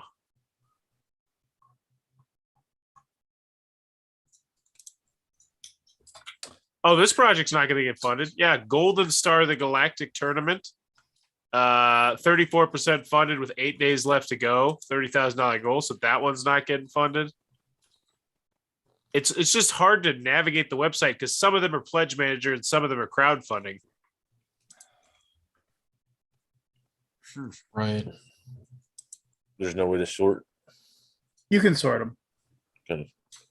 Yeah, see this upgrade your game. It's just weirdly Cool. clipped. Okay, so let me see what we got for games. What do we got? Let's go It'll be back. 10 days in the USA. You so- all, baby. Yeah, 10 days in USA. I can't sell a single copy. Of that. Oh, it's such a good game. I know it's a great game, and this is an awesome production because the graphics are all brand new 10 and very bucks. fun. Oh, It's a wow. little tiny picture. Have you That's tried nice. promoting it with a video? So what? Have you tried promoting it with the video? Get Eric or Lincoln. Yeah, I think we did. Well, I don't know if we've done it for this copy, but I think Eric did one a while ago. $10. Damn. Just put it on your I front. mean, I'm your basically taking a homepage. loss. Put it on your homepage. Oh, well, that sucks. Yeah, I probably should. Yeah. We have a few of these like leftover Spielworks games. Black Swan. Antique Ghost. We got a lot of these Costello Mathones, What are which got a fair amount of buzz on Essen last year. But or Oh, I like those. I like those bits. Those are kind of cool. yeah, I don't think I've heard of hardly any of these games. yeah. and We have a ton of the Cinema Crisis. Frontier. We have a lot of these Crisis games. That's quite good. We have Democker, fair amount. I mean, when's the last time you heard someone say, "Yeah, we got tons of Democker in stock"? I mean, that game is perpetually gone out of print, and we probably got like 100 copies. That's because you bought them all, Scott. Yeah. No, we don't buy that much. You thought it was like Bitcoin. We got FAM, we got Fire Robin, we got Four Kingdoms. Which one of FAM or Fiera Ben did better for you? Just out of curiosity. FAM. did it? Is it Yeah, 'cause Fayum it's or a gamer's Fayum? game. I don't know. They're Fayum. both good. They're both very good, actually. Yeah, they're both great. This one I it's enjoy more of a Fayum gamer- more. It's but more of yeah. a gamer's game. Yeah, I like the theme of Um, Fiera Ben though. Like that whole game. Yeah. So interesting. Fire Robin. Yeah, it was a pretty good game. I got fruit picking. We got tons of Super Rhino. Remember how everybody wanted Super Rhino Hero? Giant Rhino Hero? Well, they don't want it anymore. There's a saturation point for that for sure. Yeah. Hey, there's Imaginariums. Good game. In front of elevators, pretty good game. There's the legacy. In front of Deep elevators. Conspiracy. You know, it's the theme that just makes you want to like buy 12 copies of that. So there's also a game called Remember Your Trip. It's like one of the best games I played last year. There it is. Legacy of the Dream to Crazy Yeah. in Totally. stock. And the And expansion. the expansion. Well, That's the family Get tree both of game, them for isn't it? $30. Wow. What's that We got a about? lot of Mysterium. That's the family tree Monasterium, game. I should say. Yeah. These are great deal. Well, I mean, Some How of do them are people great get? deals. How do people get here, Scott? Like, how does one get to the board game geek store? The Well, these the- are all so these are all linked back that to American Railroads. I mean, now since aren't they coming out with the deluxe version that includes that in it or something? I don't know. I think they're doing a big box Russian By the way, Railroads. When we get Tobago. for BGG Con, we should play this. Remember our trip. This is an amazing game. Okay. Amazing. Very little notice. Well, I mean, it has to be because the art's just too amazing. We got a bunch of thrown Allegoria from Robin Lee's baby. Robin, yeah. That is a good game. That is a And, fun yeah. game. And this is it. I mean, you can't get this anywhere. And Tobago. Tobago is an awesome game. Holy By the shit! way, you this still went over have- like a lead balloon. It's strange that. Got the expansion. Expansion sold out. No, I That's even pretty forgot to scary. look for it. Yeah, you Oh, we have- got more you have- volcanoes. Templar Intrigue is I'm pointing to my screen like you can see it. Templar Yeah, I'll just Intrigue give these away. is that's Michael Mendez's design. Yeah. We got 1,000 of these. Like these are custom made for BGG. It's got the old logo on it. This could not sell. We got tons of Wingspan. Wing what? You got Wingspan? Yeah. Wingspan. Not selling. How They many sell copies a of little. how many copies of Wingspan do you sell in a month? Okay. Well, I'm not going to show that screen. Bravo. This We guy's almost had him, boys. We almost had him. I mean, we're known for bits, right? Like, you know, Yeah. the games are a little less well known. But Yeah. we've had a very steady customers of games. People know that we have games. We have some hard to find stuff. Oh, come on, stop asking me questions. Not you, the system. Let's see, product report. You over 18? Products. Do you have a Top products by credit card? units sold. Let's see. Filter. Game is name. You just need to put a banner on the top of your BGG page when you have. Well, we have plenty of banners. banners. Yeah, we have lots of banners. I can't find it at the moment. Scott, what I actually sorry, what I actually think you should do is Five. a video. Just give up. 5. No, 5. We sold 5 wingspans. That's I not actually- many. Yeah, it's not. Hmm. I actually think you should do like a video on the channel of, hey, we got this in the Okay. shop this week, Like you're Like saying. weekly deals type of thing. I actually think that's great. So this week's Board Game Geek Store weekly deals. Some of our hottest stuff. We got Legacy. Duke to Crazy was a Spiel des Jahres nominee 2 years ago. $30. You get the game and the expansion. You don't want to miss that. If you get to this bump, you get the free. Like I actually think it's a great idea. Sounds like a revenue stream for Forrest right there. Make those videos, man. Sold me. Maybe We're not not- a week. we're not good at making Are those you kind of currently buying a copy of Duke to Crazy? I Three actually of them. might. Well, Christmas videos. gifts, Don't man. buy a copy of it. Don't buy a copy. I'm not kidding. No, I haven't got it. I think it was a pretty good game. As good of a No, I salesman mean- as Forrest is. I mean, seriously, like figure out 10 games Yeah, and just that, make a that you showcase. that you just want to get rid of and bring it to BGG Con and sell them for $10 a piece. See, I Or- like or- Barry's idea better. No, Like, if Barry's you- idea is great, but the thing is that people, especially at this convention, Scott, I don't know if you look, but there aren't a lot of vendors that are going to be there. Oh yeah, Yeah, the that's vendor true. list is way That's dwindled. true. People Let me are tell going you about this convention, Scott. No. Just I'm not saying that to be mean. Vendors are it's burnout from the fact that there's been 3 huge big conventions coming up or whatever. But people are going to go to this convention and they're going to have money in hand and they're Yeah. not going to have a lot of places to spend it. And if you have stuff, if you have check it out, games that are really fun and cool and good, and they're Yeah. marked you down to 60% off, 70% off, people are going to be like, yeah, here's $20, give me 2 games. And you're going to get them out of your warehouse and you're going to have cash. The only problem with that is the shipping. Oh, I know. Getting it to your, I getting mean, it to the we hotel already sucks. do like 4 trips of the semi truck. It's like I Yeah. want to put another. I don't know where we are with that. Like, because basically Jeff could drive semis now. Like we used to use the moving trucks, but now Oh, sounds like you got we might have enough built-in. room. I'll find out. Just make sure he doesn't drive into the building. Holy crap! Did you guys see the video? Yeah. Yeah. Yeah, that was awesome. So Jeff writes me a message. He goes, "Did anybody call you last night?" And when he says that to me, I always think the building got broken into because we have a call alarm, you know. And I'm like, "Shit! Did the building get broken into?" He's like, "Go check the security camera footage at 7:15 p.m. to 8:15 p.m." And I'm like, "Okay, great. What happened?" You know. Now I think he would have told me if something really bad had happened because now I'm like, okay, got to log in and go through all the video footage. So someone was doing a U-turn out in front of the building and they stopped halfway through. Like, so they went and stopped and they're angled right at our building, right? So they're doing a U-turn and then as they're coming off the. So were they doing the U-turn like in your parking lot or out No. in the road? In the road, in the main road, which is a really busy road. Like it has tons of semis. It going looks by it. all day long. We're in a bit of an industrial area. Cartamundi is right across the street, actually. And Lay's is there too. And there's an ice place too. So there's tons of trucks coming and going. And there's a trucking center down the street. So semis all day, back and forth, right? So they stop in the road and I'm like, oh crap, I see them stop. And I'm like, they're going to get smashed, right? They're going to get T-boned by a semi. And the semi stopped. And he stopped there for like a good maybe 4 minutes, which I clipped out of that video. And the driver gets out of the car, out of his semi, and walks to the car. Like something's wrong with that car, right? Like, is it stalled out or something? And then he starts walking back to his truck, and the car starts moving, and it's like floored, and it goes straight into our tree. Right, that's right in front of the building.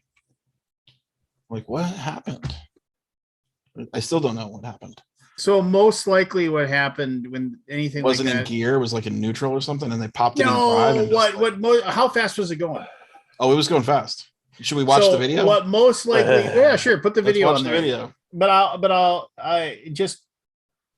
I've had a few friends of mine who've worked in Well, law let's enforcement. analyze this video since, whatever. I have made Well- several building videos now. I have like a whole directory. Well, Jeff Bezos pulled by and was thinking about buying your place, right? That's right. Uh, All right, hold on. It's already playing. Gonna stop it. Don't autoplay. Okay.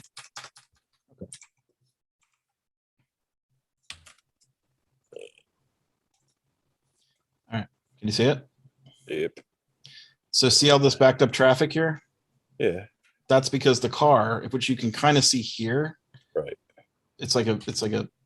SUV. Yeah. Is it a truck? Oh, or is it SUV? Or is it- maybe it is a truck. Looks It's like a a truck. pickup. Looks like a Yeah. truck. Is sitting there. And see this? There's a person here, right? Oh, okay, yeah. See the outline of a person, Big- Bigfoot. It's Bigfoot, yeah. and We he's like found- walking back to his car. He's walking back to the semi, and see they're now here, angled. And So their angle- is this the busy road or is this Yes. is this a frontage road or something? No, this is a real road. This is a full, yeah. It's a Okay, road. okay. All right. So he's walking back. They took off and see how they just plowed right into the tree. Bam. Bam! That's at least 10 to 15 miles an hour. So that's the Yeah. It pickup. looked like Okay. they just gunned it. So now you can see all the traffic going by, right? I mean, it's just- Was it a And- family? it is a family. Jeez. So they sit out here for a good hour. Actually, it took a long time to get cleared up. So here's go back to back before it starts or whatever. So, and here, yeah. So here's like an hour later at what time? 20. 8:45. So Yeah. it started at 7:05 and an hour 8:45. That looks like it's a police officer, right? Oh yeah, no, there's a police. Yeah, officer. there's a cop there. Yeah, they left at this point. Like they sat out here for a good hour and talking to police and stuff.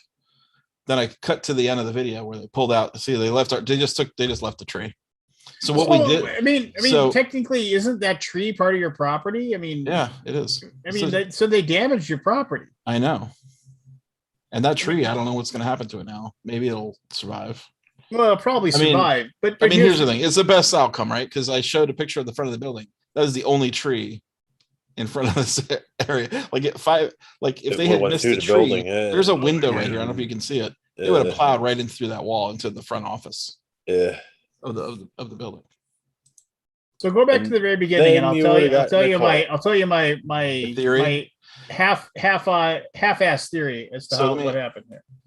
Yeah. So here, Ooh. there's just this camera. Look how fast they're going. That's pretty fast, right? I mean, I don't Is think that it's, on a I don't think it's decline, more than Scott? 30. And I can't tell if their wind bags popped, airbags popped or not. Boom. Is that on a decline, Scott, or is that level? No, it's pretty flat. Okay. Hey, look, kids, Big Ben. Yeah. It kind of looks like the airbag went off, but it's tough to tell. Yeah. It's Yeah. hard to tell. Let me see if I can. So if you go, looks I like think their the airbag- I license think the plates on airbag- the. It looks like their license plates on the ground in the bottom. Watch it again after it hits. Yeah. Well, there's a whole bunch of car parts out there. Have you been able to did you contact the cops and say, hey, can I find out who ran into my tree? No, because I don't care. I mean, I got plenty of work to do without this stuff. Yeah. And here's the great thing: this guy stops. See, this guy stopped Yeah. to help them. Then another person stops. I mean, there's a baby there. See, and you're saying you live in a Pretty lucky that nobody got hurt. state. I mean, Yeah. maybe they got a little whiplashed, but Yeah. Hopefully the kids are all right. anyway. So let me go back to the very beginning. So go back to the beginning. Okay.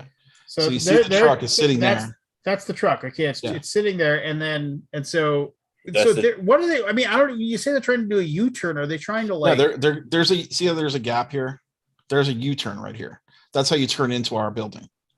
Oh, there's a median behind. Yeah, the there's a truck. median right in the between. Okay, all okay. that. Yeah, you can see the median spread is just going along this right here. Oh, the grass. Okay, I see. it yeah, on the other and this side. is where the U-turn is. And So is like one stretch? Is that two-way traffic on that road, or Yes, is it yeah. all going it's, one way? it's a divided highway. So, what this makes me think: what was this person doing? He was turning around. They were from turning the other around. direction. He was making a U-turn. Making a U-turn But to go, the opposite way. Yeah, he was going east to west, and he wanted to go west. but he instead of can't east. since the traffic all goes that direction. Or was he going the wrong way to begin with? Or am I Oh, it's not a two-way. understanding? It's a two-way highway. It's a two. I understand that, but where he is right now, where's the other? The other way is across from the grass, right? Yeah. No, he's turning from one end of the grass onto. He's turning from in front of eastbound to Scott's westbound. business. Yeah. He's turning from eastbound to westbound. I Oh, it wish is you could east to see. west. I wish you could see where I'm pointing here because I'm just not grasping this at all. I mean, so Yeah. like that road, Yes. like the okay, It's the two bon- lanes on each side of the median. Does that two make sense? lanes on each side of the median, but those lanes go the same direction, right? No. One goes east, one goes west. Yeah. Yeah, but you'd have to cut across the grass to go from. But he east has to go west. across the grass so he can go the other way, right? No, No, there's where a, he there's a is gap in- in the median. Yeah. There's a There's a turning U-turn. lane there. Yeah. There's a turn lane right where he is. Oh, right. So you can turn into He- your driveway. Correct. Right. Turn- He's yeah, I'm with you now. turning around. Yeah. Correct. I understand what you're saying. Okay, Scott. okay, Scott. Let me just ask this, and then I'll shut up. Shut up. Bottom right video camera. Right here. This one right here. Go to the road. So Yes. this road right there, is that two lanes of traffic or one? Correct. Two. And do those two lanes of traffic both go the same way or do they go opposite Correct. way? They both go west. Okay. Who's on that's first? shut up. That's the same road. And that's the same road, bottom left, where that truck is. Correct. Yes. So Now, Lance, go back to the bottom right, and you see the grass behind that road. There's another road on the other side There's of the a- I grass. there's another see two. that. I see that. I'm not saying I get that section goes the other way, but Right. which direction was that pickup truck going to begin with? They were going east. He was going from the top were- road and then yeah, they going were around going- to the bottom road. Like they're going east, they're going west. So Yeah. they were going east on this. I mean, I can go back to the original footage and you could see them coming down the road here and trying to turn around. So did they go through the median to get on the other side? There's no median here. There's a break in the It's a median there. U-turn. Yeah. Okay, so break. okay. Now I'm understanding. They were going west. So now they've turned around. So like the Yes. car has stalled out, or they're Or just something. stopped there for some reason, Yes. Or and something. these people are backed up behind them. Yes. And so what I am guessing, when stuff like that happens, like that person got out of the pickup to go talk to them because the car wasn't running or whatever, right? Yes, they had stopped there in the middle of the road. They had stopped there in the middle of the road. So what most likely happened is something along the lines of what you were saying. Like the car stalled out, they're trying to get it started, whatever. The car is in neutral to do that. And when you, and like the person that's driving that isn't paying attention to what's going on. Maybe they finally get the car started, and like if it I have a theory. slides into drive. If it popped in the neutral while they're driving, the car would stop. Right. It would Even though they're roll to a stop. Yeah. And they would roll, they kind of do roll to a stop here. And then they basically gunned it to try to get it going. And then they're like, oh, we're in neutral. Put it in drive. Boom. Well, yeah, like and then what happens, or also like your foot's on the brake. Well, you turn around, you talk to one of your kids. Here's the weird thing. They backed up right there. Did you see that? They backed up like a couple feet. Scott, my theory is it's a stick, and they don't know how to drive a stick. I don't, man. Nobody sells Nobody sticks anymore. buys You sticks anymore. you have to like purposely try to buy a stick. Man. Yeah, I know. But still. What they did is that something along the line, they backed up, they put it into drive and like, or they got it into neutral. And what happens a lot of those times are people think they push down on the brake, but their foot slides off the brake and hits the gas. Yeah. And you jam, like maybe they're going backwards like that. And what happens is that like they're like, oh God, I'm going backwards into traffic. They slam on the brake. They're while they're putting it into drive, but their foot, instead of hitting the brake, slides off. And since you're jamming on it because you want to like, because you think you want to stop, you jam on the gas and and there's no way you can stop in time because your body's like, and you're already like flooring the acceleration of your car. But this gives me faith in humanity. 3 cars stopped to help. It gives me a lot of faith, Scott. Yeah. I have a really negative story that I heard. 4 yeah. cars. Wow. I didn't even notice that. Yeah. Yeah, I guess I makes me mad about you. You didn't even notice the 4th car. You didn't give them any credit. I'm not good. I'm not observant. Well, I've only watched this video like 10 times while I was making it. I'm like, okay, should I make a video or am I make a video? My No, you neighbor should make has a a car fence to stolen protect last the night. tree. It's Make a fence to interesting. protect the tree. The kids actually do a relay race back and forth in front of our building. They're kids, yeah. Kids get bored. See, and you say you live in a shit state. No, I think the state's pretty good, actually. I don't pay any state income tax. Neither do I. Or no, sales tax. I'm sorry. I don't pay sales tax. Yeah. The trains I used to work on, I recently found out somebody got raped on there. What? With passengers on it. I read about that story. Nobody reported it until the I'm assuming it was the operator seeing it. Like when you're in the cab, it'll flash through the cameras. It'll go outside, then one car, the other car. I don't think that's even possible. So the operator, I'm assuming it was the operator, was the person who finally called 911. What? So, say it again. What the hell? I'll be right back, guys. This woman got raped on this train with people on it, with other passengers, and nobody helped her. Nobody called 911. Nobody tried to intervene. Nothing. They said a SEPTA employee, and I'm assuming it's the operator, finally saw it on the cameras in the car. In the cab, there's a camera that cycles through the sides of the car for the stations, and then it'll go through each car, but it's on a certain amount of time. So I'm assuming eventually he finally saw it, or she, and called, dispatch or 911 or whatever. But yeah, that's fucked up. Nobody even tried, and that worried me. I know Philly's a rough fucking city, but that's kind of fucked up. Yeah. That's hideous. Terrible. It is. There's Like- this thing in Philly. It's a YouTube series where this guy basically just drives down this one really sketchy strip and films it. And it's all these people, these, opioid addicts, and they're Yeah. just kind of, It's in Kensington. Yeah. yeah. Oh my God. I thought it was Kensington- performance art at first, but it was really sad once I kind of sunk in what it was. Kensington is basically the opioid capital of the East Coast now. Oh, it was Yeah. really disturbing. It is. It is. But yeah, that's fucked up. So sad. But I'm glad Scott had somebody, 5 or 6 people stop. Yeah. Yeah. My neighbor had her car stolen last night, actually. Oh, that sucks. Wow. And I I mean, it know was that like feeling.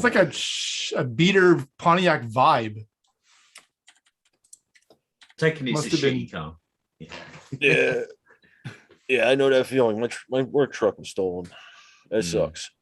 Like, it's never happened. Like, I've never known anybody that had their car stolen or anything. I found it in my truck eventually, but I had like plow hookups on it and 1-ton work boxes, and there was some tools in it. Should low I've- jacket. I found it. Well, this was before that. I found it down by the airport. They stripped it. They had it up on blocks. Oh, the wheels great. were gone, the boxes, the controls, the plow. I That's just awesome. left. I took the plate and left it there. It's. I've totaled a car before. I've just never gotten one stolen. I've been in the total. I got hit in it. I bought a brand So- new Cougar. One of Cobra. my all-time favorite stories of like just what the hell kind of things. I think I might have told the story, and I apologize if you guys have heard it before. But You need to Uh, change that up. I've probably told this story. Yeah. no. So I don't do it as much as I used to, but I used to do a lot of curling. There's a Fargo Moorhead curling club. Nice. And yeah, man. So like, and a buddy of mine and his family are like super into it. But before, like, he got his family into it, before he had a family, like he and I and a couple other guys were on a curling team, and so we'd head down to the curling club just to practice, and like one of the cool things they had made they had turned a pop machine in the curling club into they just loaded it up with beer cans. So it was a buck for a can of beer. You just like one of those old school ones where you hit the big plastic button and it spits the can out underneath, and so it's like, Best.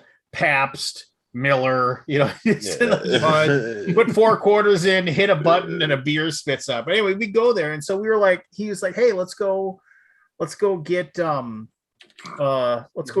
this. Let's go.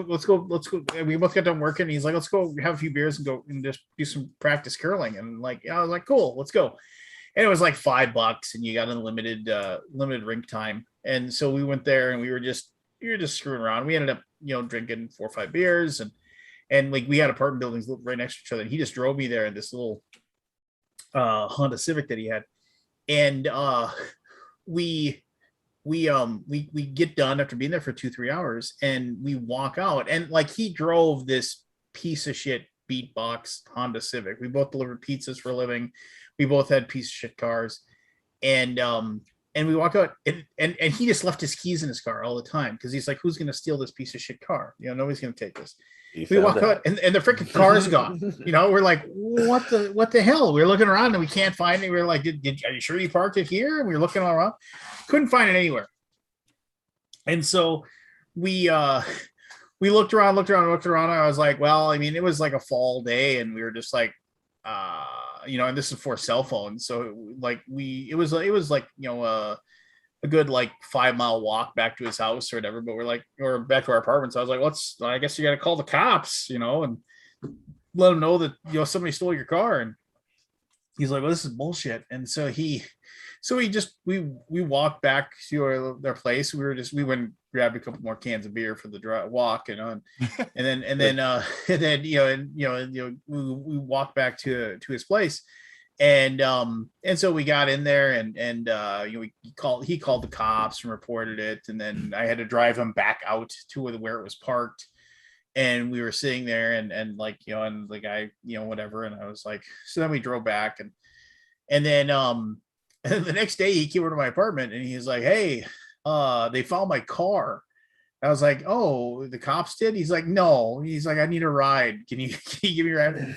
So we drove to this service station, and this guy had called the service station and said, I need a bunch of work done on my car. Can you go to, and he's like, it won't run, but and it stopped running at the curling club. Can you go like pick it up and tow it to the service station? So the guy got out there, and the guy got out there. He saw the key, and he walked up, and like he didn't know which car it was. He assumed it was the car that the guy had left the keys in, in the ignition. Didn't bother looking at anything. Put the car, towed the car away. Which is ridiculous because there's these giant picture windows right next to us. We must have just had way more beers than I thought, and we never saw this tow truck come. Jack drove his car off, took him to the service station. They proceeded to do like $600 worth of work on his car, and then they called the guy, and they called the guy, and they said, yeah, hey, your car's ready. And the guy's like, that's funny because I see it's still at the curling club. And they were like, what do you mean it's still at the curling club? And then they were like, they kind of pieced it together that the guy had grabbed the wrong car. And so then they sent somebody to the curling club to ask around, and they figured out that it was my buddy Shad's. And so then they called him at his place, and they said, well, can you come here? And like, we got to talk about something. So he got there, and they tried to give him this song and dance where he was just like, well, your car really needed this work anyway. So, and he was just like, yeah, like last time I checked my car.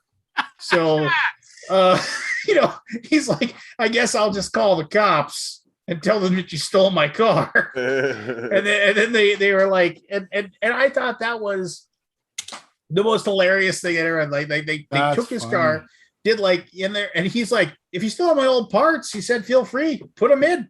He's like, go ahead and put them right back in there. I don't give a shit. And they were just like, oh, and I thought that was the most insane thing I'd ever heard in my life, right? I was just like, that's crazy. I've never heard anything like that before. Until like about 3 years later, I had this Ford Tempo, another piece of shit car, and I needed to get the oil changed. And my stepdad had a coupon book for like, he would buy like, 6 oil changes for cheap. And then he gave me one of them. He's like, well, if you need oil change here, just take one of these. And he said, just drop it off at this place and they'll change your oil. And I was like, cool. And so they, and he said, yeah, I called them and told them, what's your car and you're going to drop it off. And I was like, all right. And then I was going to college at the time. And I said, and then like, I had morning classes and they were like, oh, just drop it off before and you can come get it after your classes are done. Cool, whatever. Had a buddy follow me over there, drop the car off. They're like, drop the car off and drop the keys. They had a key drop thing, so drop the keys in there. And I got it back in, went to class, got done with my day of class, and they almost the exact same thing happened to me. I walked back in at like 4:35 to pick up my car, and I was like, and the guy's like, oh, hey, Lance, come here for a second. I was like, yeah, I gave you the coupon. Here's the coupon for the oil change. He's like, yeah, come here, I want to talk to you for a second. The guy's all smiles, all. He's like, so hey, here's the deal. This morning, what happened was we had a young guy who just started working for us, and he showed up. And he just got here before anybody else was here. And he just wanted to get started on all the work right away. And so he thought that your car needed this other work and not just the oil change. And they had put a new muffler in, same deal, like $500-600 worth of work. And he was just like, oh, and here's the deal. I mean, you really needed this work done. I was just like, he's like, so, and I was like, well, last time I checked, I don't have any money. I said, so, the same exact thing. I was like, I don't have any money. Well, we can come up with a payment plan for this. I was like, I'm not going to pay you a penny. I said, you did a bunch of work on my car that I didn't ask for. And then the guy got all belligerent and angry with me. And he was just like, well, technically that coupon wasn't sold to you, so I don't have to honor it. It's just like, I was like, yeah, whatever. Can I have my keys to my car? I'm going to leave. And I left the coupon on the thing. And like, the guy was all angry and stuff. I was just like, Wait, what Yeah, did they do it? They did a bunch of extra work. They just, Not asking you? I was just supposed to get an oil change, and they did like $600 worth of work, and he was going to come up with a payment plan for me to go ahead, and he wanted me to sign on the piece of paper. I'm not signing anything. I said, just give me the keys to my car. My stepfather and I had a good laugh over that. So is Fargo been conquered by the Canadians for there to be like a curling club?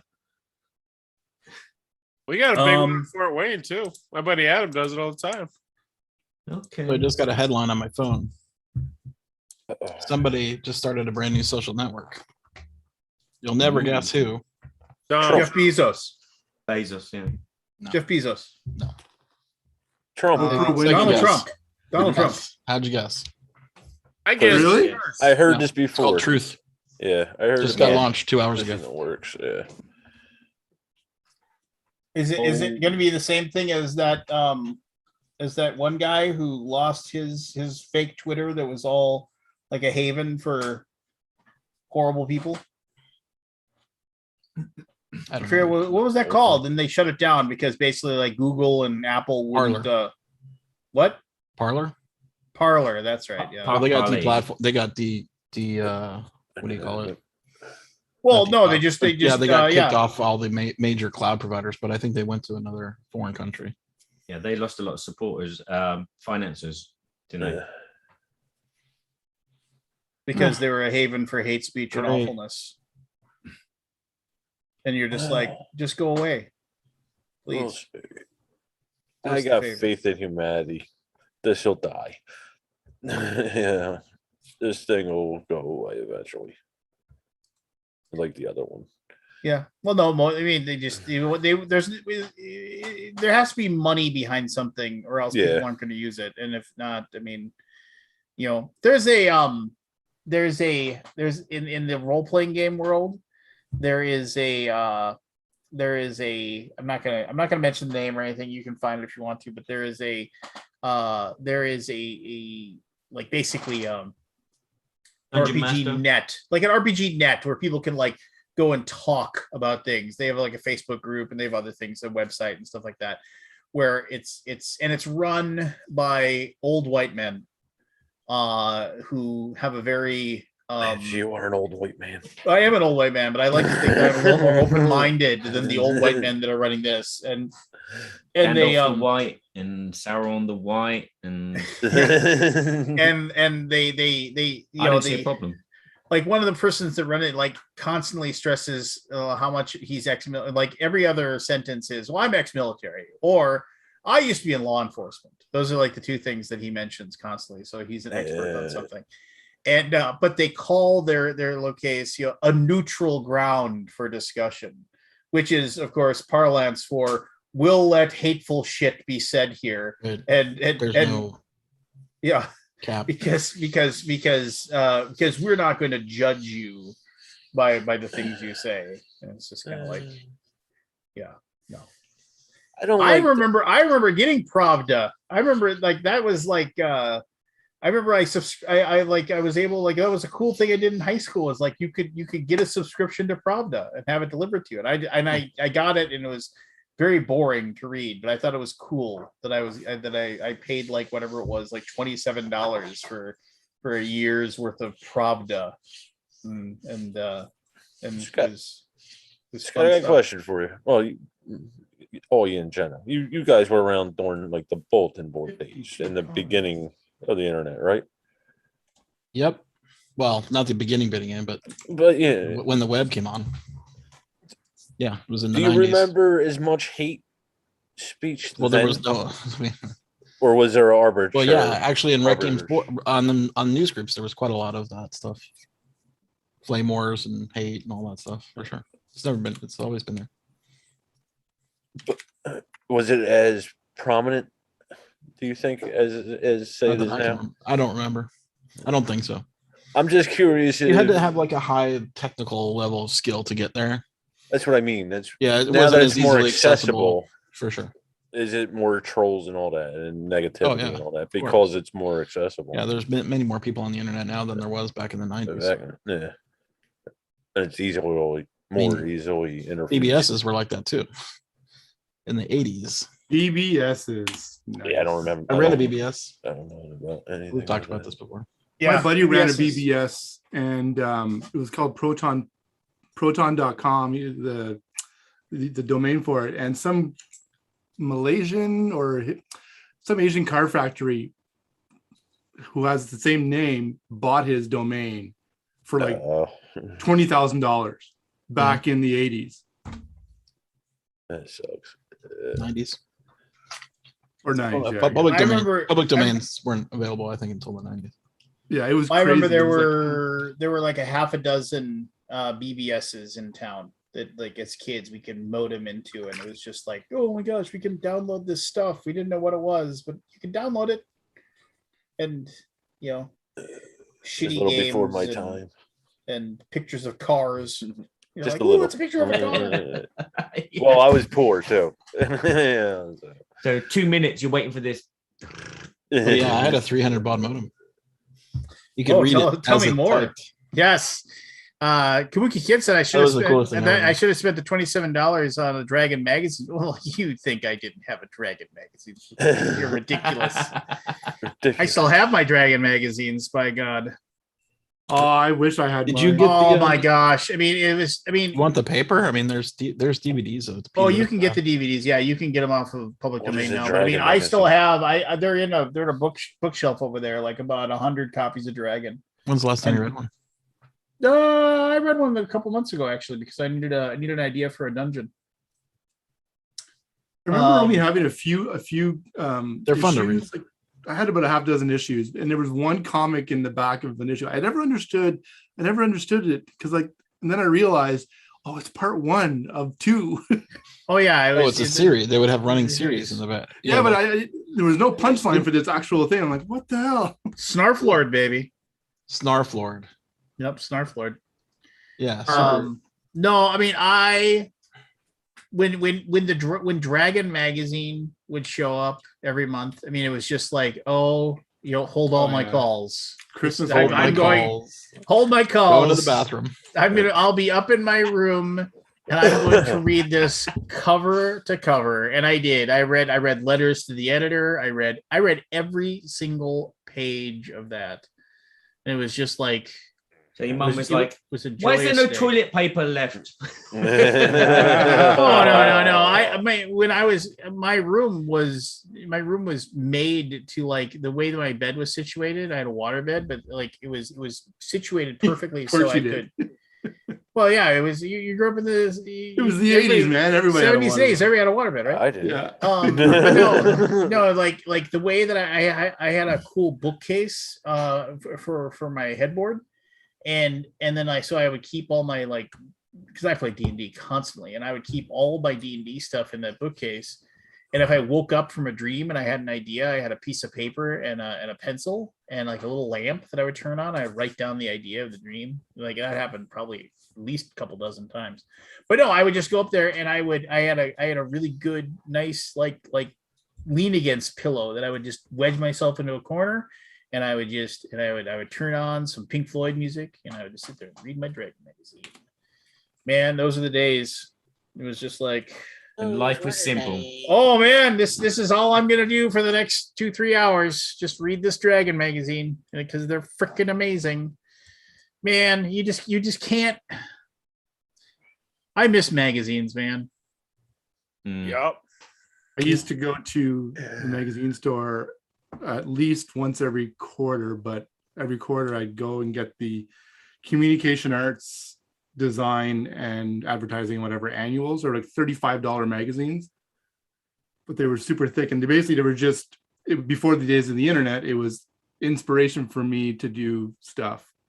So you look at all these different designs. Okay, oh, that's cool, and then you go work on something because you'd be all inspired. Yeah. Yeah. I mean, Yeah. when the physical thing is much more better than the digital thing. Oh the yeah, time. totally. I mean, when I'm doing stuff as Sirenscape, they always send me like a PDF of a D&D book or whatever, and I'm like reading it on the screen, and I'm like, where's that? Oh, what's that monster do? And where's his stats? And it's like scroll for that page. Mhm. And so I like always demand of them, send me a physical book, because it's like I can read it anywhere. It's not so hurtful on the eyes. It's Yeah, it tires you out completely. it does. I mean, I realize it's like watching my son play VR games. Like I see him playing like Blade and Sorcery, which basically his guy is running around having sword fights, leaping through the air. I tried to play that game once. I fell off a ladder. I thought I was going to die. I mean, like literally, like I felt I was falling down. I actually like reached down to the ground to because I thought I was gonna, and after I got done playing it, I felt sick. I was like, yeah, I can't play this.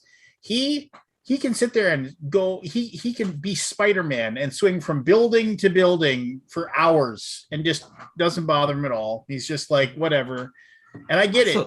It's just it doesn't affect him. I get it that people also like reading off of a screen. I can't stand it. I if I'm gonna read a book, I want a dead tree in my hand. I want a magazine in my hand. Have you tried even the e-paper stuff? I don't like it. It's just No. garbage. I'm Just- surprised you haven't flown an X-wing around in 3D. You've That done you can for sit. days. You can sit down. You can sit down when you do that. So and they even suggest that when you're flying the X-wing, so that just feels like you're in a flight simulator, which I can handle. It's the thing when you're actually like walking around. So like in the real world, you're walking, but in like you're not moving your feet at all. That's the stuff that bothers me. That like I just. Because you start moving and I start feeling like I got to lean forward or else I'm going to fall over. Right, so you play the game standing up, not sat down. Well, the X-Wing game I played sitting down, which was Yeah. fantastic. But the dungeon game or Skyrim 3D, you'd play standing up because you feel. Well, you with have to turn around. Skyrim, I haven't played Skyrim, but I probably play that just sitting down too. Hmm. But I mean, why do I have to play? I love Skyrim just playing it, right? I mean, I Yeah. don't need to have it on a thing, I mean, that's an unnecessary. It's just whatever. My brain isn't made to handle what's going on there. I'm okay with that. It's the VR is his thing. That's not my thing. I'll do my stuff that's different. And good for him, good for him. I'm gonna love you and leave you. Work to What? do. Mwah. I'm gonna say good All night. right, it was good to see you there, Barry. Don't be a stranger. Sure. I won't do. Please, man. If I ever wake up with a nasty storm at 3:00 in the morning, then I'll come on down. Are you We'll gonna make take it that. to? We'll take I'll see you at BGG Con, right? You'll make it. No, next festivals can so for me, unless Neat. someone invites me for VGG and pays. Oh, well, Anthony's still waiting for his car. Yes, So- Anthony's still waiting in his he's waiting at Heathrow. That was I used to love that. Aldi, I packed and I waited for my car. It didn't show up. Good night, Barry. Or good day. Good day, day. Barry. Good night, sport. A good day. I said good day. Good old Anthony. He's a funny guy. Yeah. We can any more games? Well, we can do some feud if you want to do some feud. I mean, I got Steve Harvey here. 99 cents at Goodwill, baby. Is that real feud or BGG feud? This is real feud. It's real feud. Okay. Circa 2015. You need to see if anybody's done a skip the rules video on that and put that up. That's a quarter a week for the rest of your life, brother. No, thank you. For quarter a week in 4 weeks, it would pay for itself. 99 cents for the game. Actually, I'm right? curious. Do you think YouTube will last like 30, 40, 50 years? I don't know. It's weird how much YouTube is evolving right now to like be like Well, they're on the run. They're on their back heel now. Why? TikTok. That's why YouTube. Shorts, I don't know. I think, I mean, because if you look at cell phones, for instance, right? You know, you get the screens, and then you get the screens, and then you get the screens again. Yeah. I think the experience was going to go from the longer, more engaging videos of YouTube. Now it's a TikTok short and sweet. It's going to go back the other way again, I think. You think so?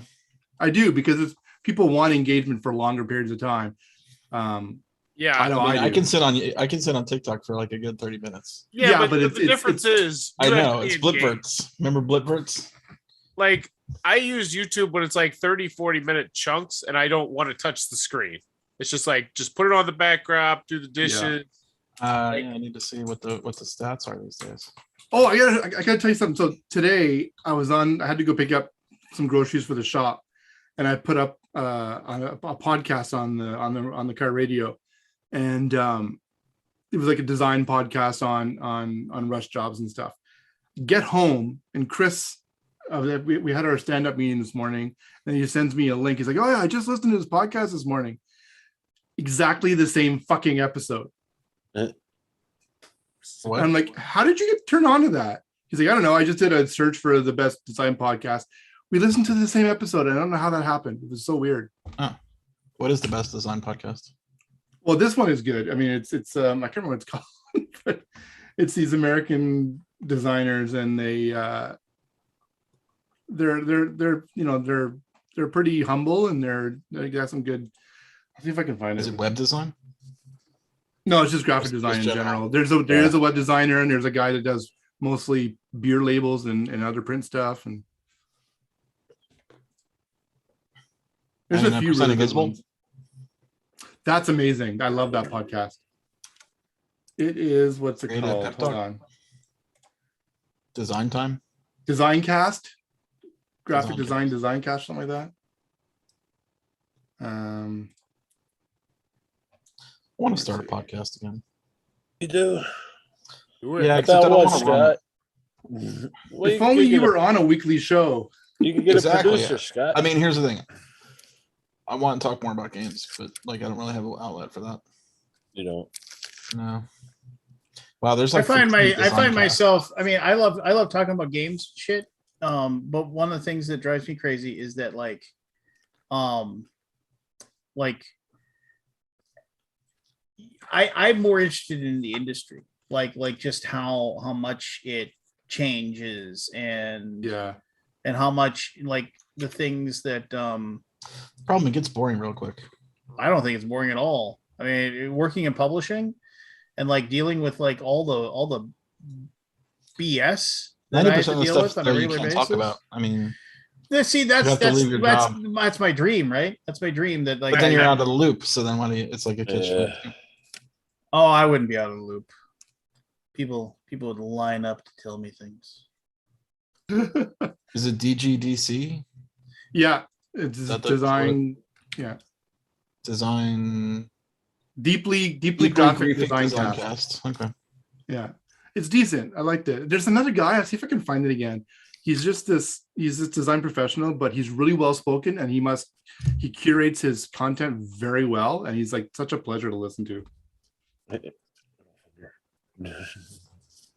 If I would have kept my podcast going, it would go longer than Dice Tower. Yeah, it's true. Except I got so bored having What deep was, game conversation every week. What was the same conversation, Scott? It pretty much was the same conversation.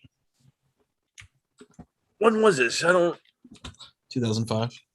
That's why I don't know it. I do remember hearing about it, but I don't remember listening to it actually. Kabuki guys, who else signed up for a truth account? Who wants to be friend me?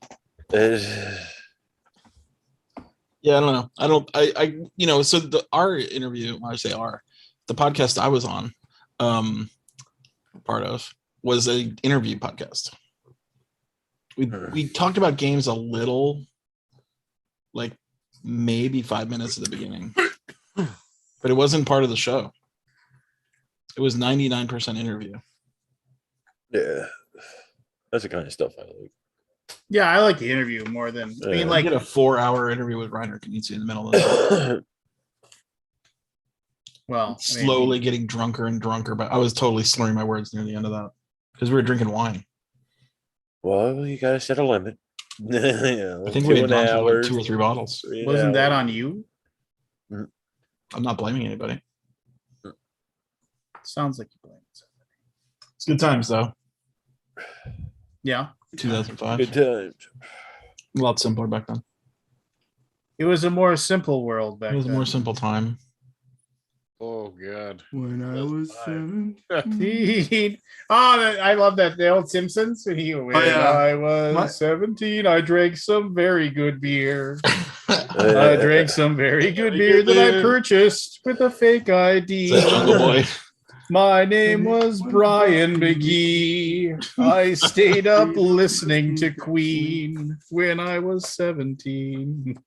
I don't know why. That's always stuck with me. Like Homer's little thing. Yeah. They've done it all. What's that song? Everybody's done everything. What's that song a parody of? Oh, It's an old standard. it's an old standard, but Frank Sinatra made it. Yeah, Frank Yeah, but I was trying to remember the name of it. Oh, when I was 17. When I was 17, and he goes through his entire life or whatever. I mean, I love me some Sinatra. That's life. That's a great song. Man. That's life. That's what people say. Flying high in April, shot down in May. Is Dune coming out this week? Dune goes live. Tomorrow, Dune's or Thursday, live Friday. right now No shit. on HBO. I can watch it right now. You can watch it right now What on the HBO fuck am I Max. doing talking to you guys? Just kidding. Yeah.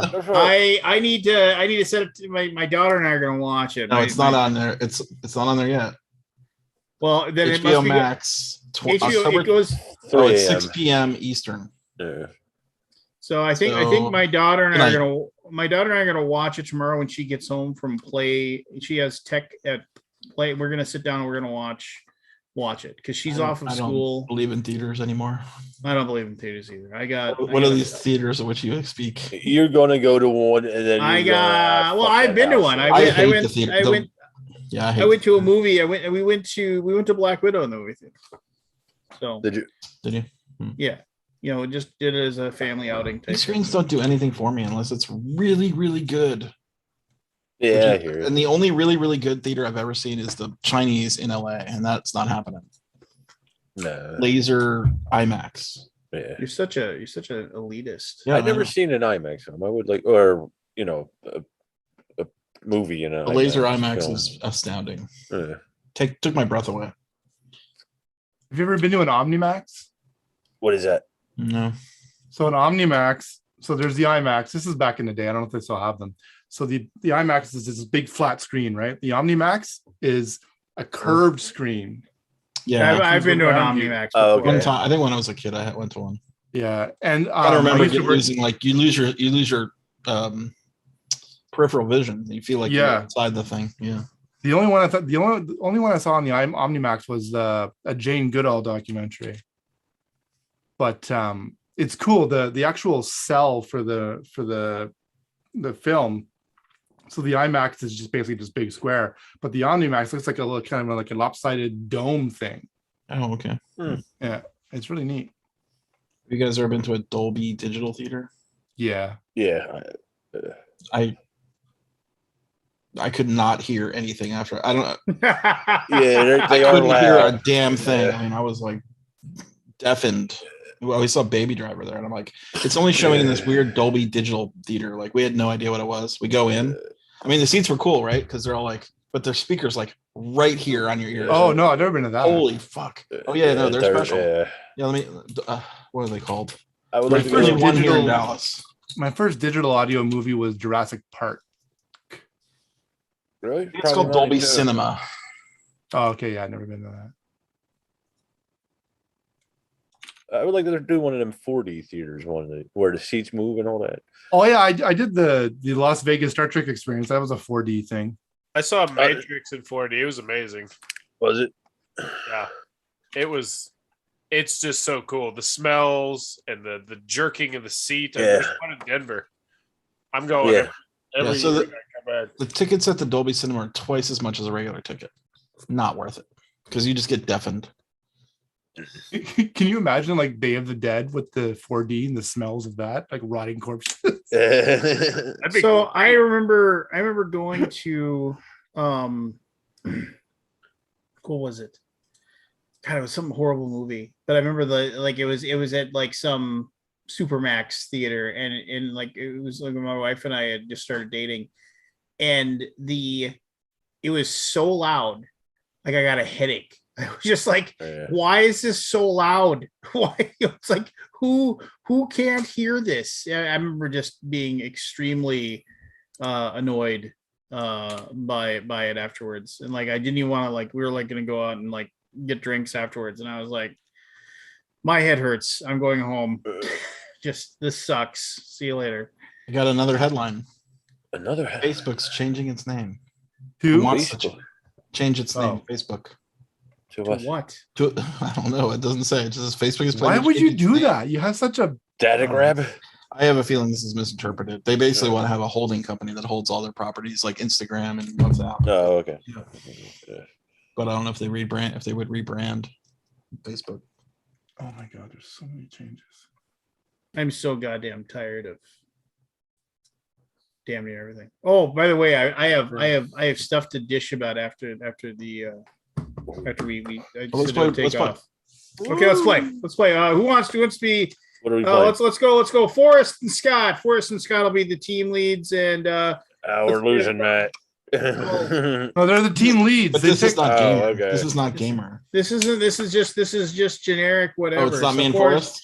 So no. So this Oh. is so Forrest, odds are even. I've got either a 1 or a 2, odd or even. Boom. Pick your partner. We just went even. I'll take Matt. All right, you got Matt. Scott, you got Barry. All right, so Scott and Forrest, this is Family Feud circa 2015. Circa Mhm. 2015. Steve Harvey.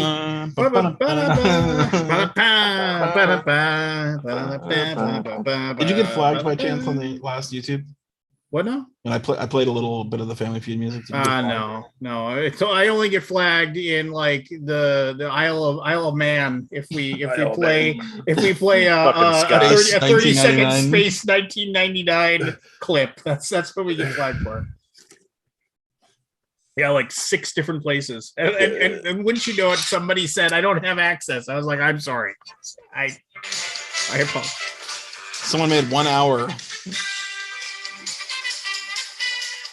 Someone made 1 hour of Family Feud music. Now All we're right, losing. here we go. Top 7 answers. Who is me and Forrest? You and Forrest. Top 7 answers on the board. 100 people surveyed. Name something. Oh, sorry. Name something expensive a person might have 2 of. Cars. Aldi. I'll just say he's Forrest said cars. Damn Okay. I'll give it to him. Whatever. Yeah. Gotta say Bing. Number 1 answer, 53 points. 53 points. Way to go, Forrest. So you want to pass or play?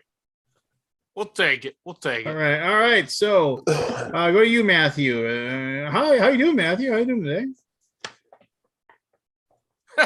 Still talkative. Okay. Well, name I'm something excited. I'm expensive stoked. a person might have 2 of. Holmes? God. Show me homes. Ding. 14 What? points. Number 2 answer. Number 2 answer. 14, Houses. number 2. Who has Houses, two homes. Okay. How many Rich Forrest. people, vacation People have houses. vacation homes. Yeah, summer, Name winter something expensive a person might have 2 of. I'm gonna go with cell phones, Lance. I'm feeling good about this one. We got cell phones. Show me. You gotta like. I'm trying to be Steve Harvey. It's like, were you talking this one? Talking this one? Talking this one? Talking this one? Show me cell phones. 2015 number. 2015. All right. Yeah, Kabuki Kid says I have 2 homes. So there you go. So Kabuki Kid's rich. Everybody, just so you know. Matthew, 1 strike.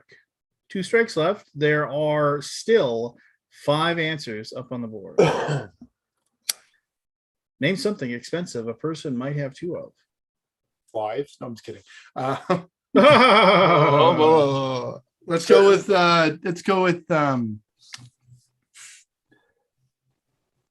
televisions. Ooh. answer. Good one. Television, 2015. Show me televisions.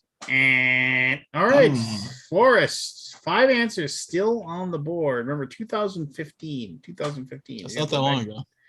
Not that long ago, but it seems Pre-pandemic. but might as well be 1,000 years ago. Pre-pandemic. Pre-pandemic. The old Might as well times. be 1,000 years ago. Name something expensive a person might have 2 of. I'm gonna go with beds. Beds. You just get Beds you like you sleep in one, and then like you Yeah, toss sleep and in the other turn. one. You You, got a bed in the other room. you get up and you go to the other bed. Okay, well, show Damn us it. beds. Damn it. All right, I so got 2 guesses, Barry. Scott and Barry, you got to talk it over here. I You got got, a a guess. guess? You got any Steal. guesses? I got computers. What do you got, Scott? Diamond earrings. Earrings. Yeah, I was thinking about Diamond that. earrings. Jewelry in general. All right. Anything else? Rings. Jewelry. Rings. Jewelry. Yeah, I think that's a generic. What do you think? I need an answer. Yeah, we could go with it. We're gonna go with jewelry. Rings. jewelry. Diamond earring. Ding! Number 3 answer: jewelry / rings. 11 points. Also, show us the rest. Watches, Watches. I guess fur that's coats, Oh, the Fur fur coat. coats. 2 fur coats. I have 2 Two. coats. I didn't know that was still a thing. 2 coats. computers, I was gonna say computers. Yeah. computers. and purses. Purses. Oh, yeah, purses are Yeah, expensive. yeah. Okay. All right, so Barry, Matthew, come on down. Ba-da-da, da-da-da.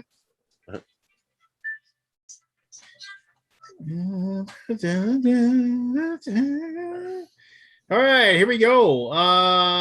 Top 7 answers on the board. Name something you do while waiting in a supermarket line. Matt, Barry. Matthew, read a magazine. show me read a magazine. Ding! Number 1 answer, 53 points. Well done. You want to play or pass? What, 2015, eh? Yep. What do you think, Forrest? So hard to go back to 2015 and think about what I was doing. We're gonna pass.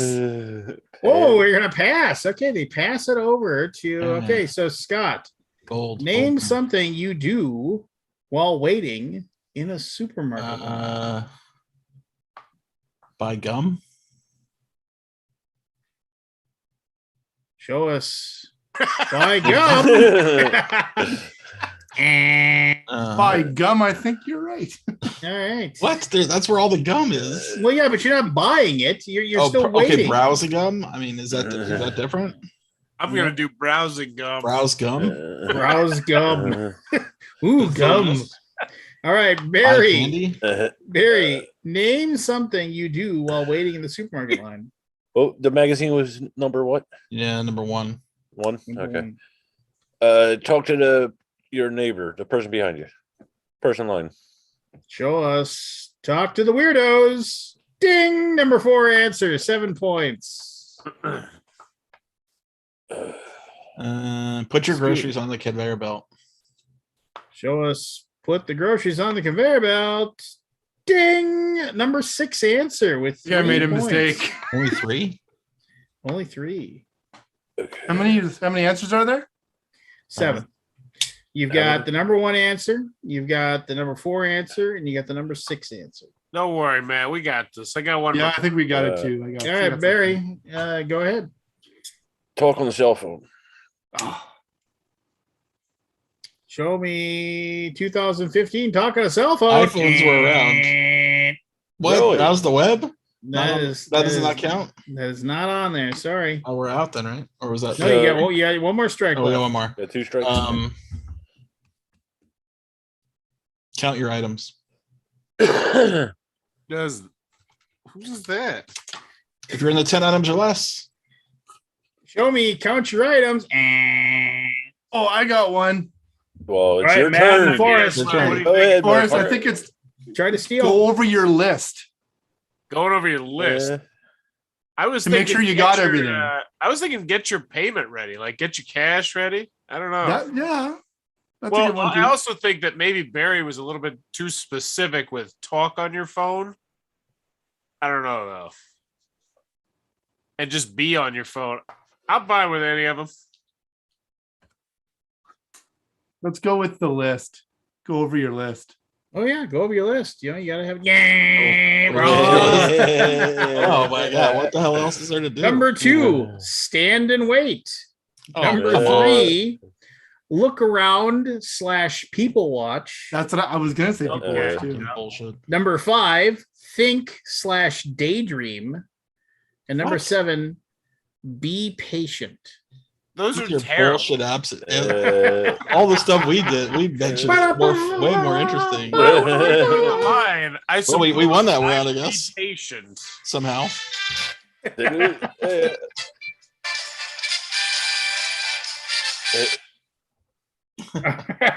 Such great music.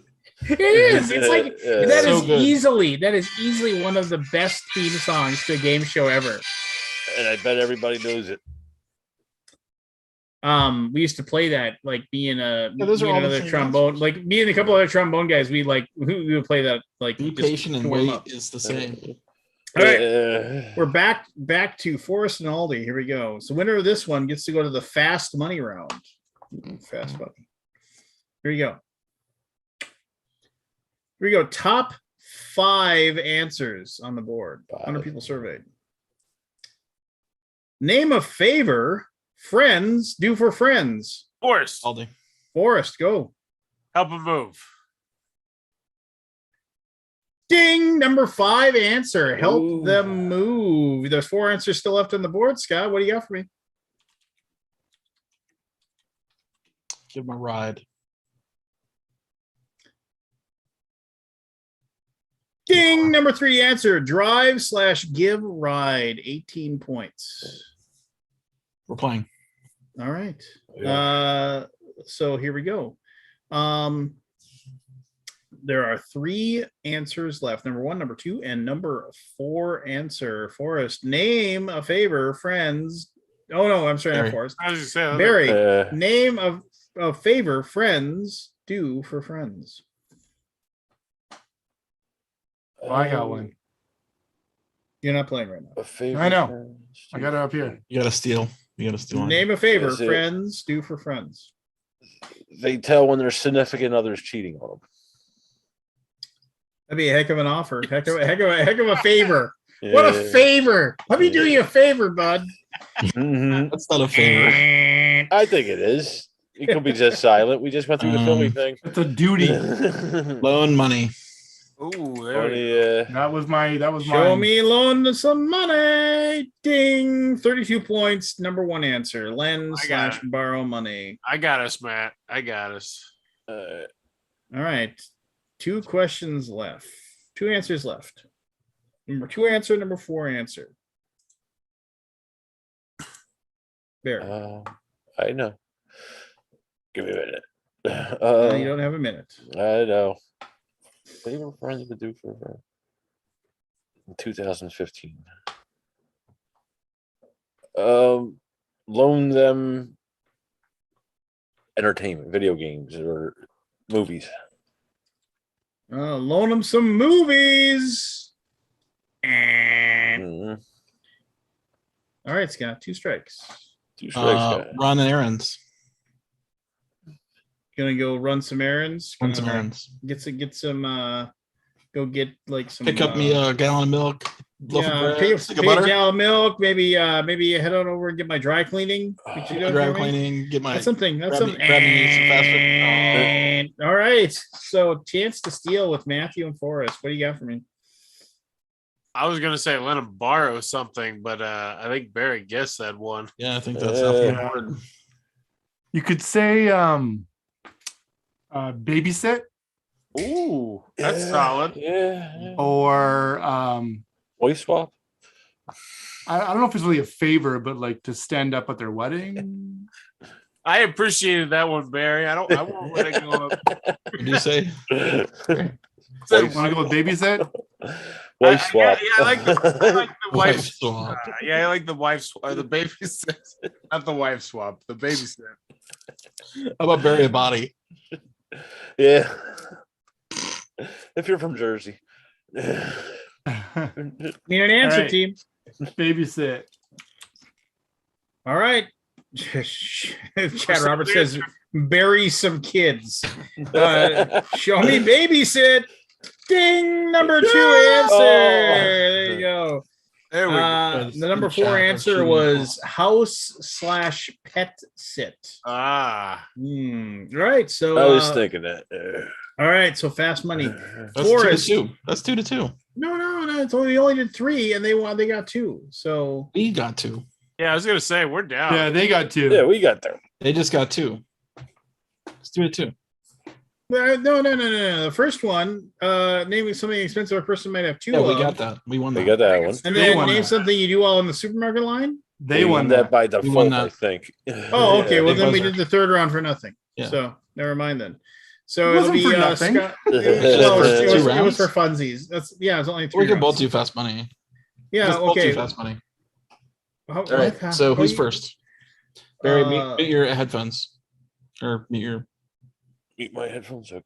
Yeah. All right, Scott. Here we go. Can you hear me, Barry? Here we go. You can't hear me. Can you hear me, Barry? Okay, there you go. All right. Here we go. Ready? Mhm. This is fun. Are we timing this? Sure. Why not? How much time? Name a place you find movie reviews. In the newspaper. Name something you remove when you go to sleep. Your clothes. Name a job where you have to go to dozens of different homes a day. House cleaning. Name an organization you'd hate to get on the wrong side of.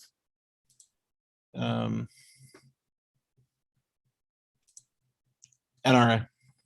Name something only a compulsively neat person irons. Underwear. All right, there you go. You remember all Yep. this to do the dun dun. Bum, bum, Dun, bum, dun. bum. Name a place you find movie reviews. You said the newspaper. 29 points. Woo! Should I calculate? Name something you remove when you go to sleep. You said Clothes. clothes. 54 points. Ooh. Yeah, big winner there. So Big you're, money, at, big you're at money. 83 now. Yep. Name a job where you have to go to dozens of different homes a day. You said House cleaning. house cleaning. Eh, Maid. eh, It's not on there. eh. Okay. Name an organization you'd hate to get on the wrong side of. You said the NRA. Ding, 11 points. So Only 94. 11, huh? 94, yeah. And then final question is name something only a compulsively neat person irons. You said underwear. Ding, 64 points. Wow. Nice. 158. 158. Okay, bring him back. Bring him back. Come on. 158. Oh, that's a cakewalk for Barry. Yeah, 42. I nailed That's it. a cakewalk, Barry. You're lucky. Was All he was clutch. All right, so here we go. This is so dumb. People are actually listening to this. Yeah. I lost my button. All right, here we go. You only need 42, Barry. Yeah. So you don't have to, he got a ton of points. So here we go. Fast one. 20 seconds on the clock. Name a place you find movie reviews. Place you find movies. Newspaper. Eh. Guess again. Online. Name something you remove when you go to sleep. Your slippers. Name a job where you have to go to dozens of different homes a day. A salesman. Name an organization you'd hate to get on the wrong side of. The mob. Name something only a compulsively neat person irons. Something a compulsive socks. Eh. Me? Something. Curtains. All right. there you go. Wait. Wasn't Scott's answer different on the Yeah. ironing? Hey, I got it. Don't worry about it. Okay. Oh, he has buzzwords. There's taboo words he can't. 2 words, probably. Yeah. Anyway, Got it? here we go. Name something a place where you find movie reviews. You said online. Ding, 47, you win. Okay. Done. The other answers you have were you said slippers to name something your movie you go to sleep. Ding, 18 points. This, slippers, or Actually, should have said glasses. That was he already got the number one answer for that one, which was close. Name a job where you have to go to dozens of different homes a day. You got the number one answer was salesperson at 28 Wow. points. Who's goes door-to-door salesman anymore? Name an I was thinking, organization like, you'd hate. 2015, I guess. You guessed the second answer, Mafia, was 13 points. Number one was the IRS. IRS was number one. And then Scott got the number one answer for name something like compulsively neat person irons, which was clothes / underwear. You guessed curtains, which was worth 2 points. So What were the other choices, sir? for that one, Or is it just well, no, I mean, they like, give you all the answers? but yeah, sheets, pillowcase, towels, washcloths, cloth napkins, curtains. Oh. The name of the organization you hit on the wrong side of was IRS, Mafia, NRA, PETA, police, government, CIA. And then it was salesperson, mail carrier / UPS, real estate agent, meter reader, pizza delivery, pest A meter control, reader. newspaper delivery, home health care. All Wait, right. why would a meter reader be? Forrest and Matt, go do it. Electric meter. Well, Ah. Electric. give him a Gas, different utility. fast money. I can Give him him a different fast- give him another fast one. There Yeah, you I'll go. mute myself. Ba-dum-bum.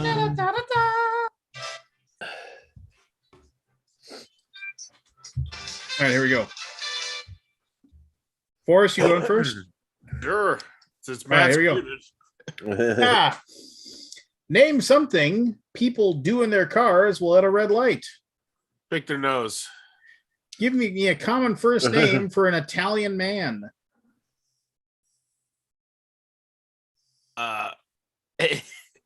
Eduardo. Name a place a kid hides something he wants to sneak past his mother. The banister. Name something you don't get to go to as often as you'd like. Sporting events. If you were lost in the woods, name something you might have to eat to survive. Berries. All right. First answer, you said name something people do in their cars while at a red light. You said pick their nose. Eh. Oh, what? What? Lying people. Yeah, people wouldn't admit it. Give me a common first name for an Italian man. You said Next.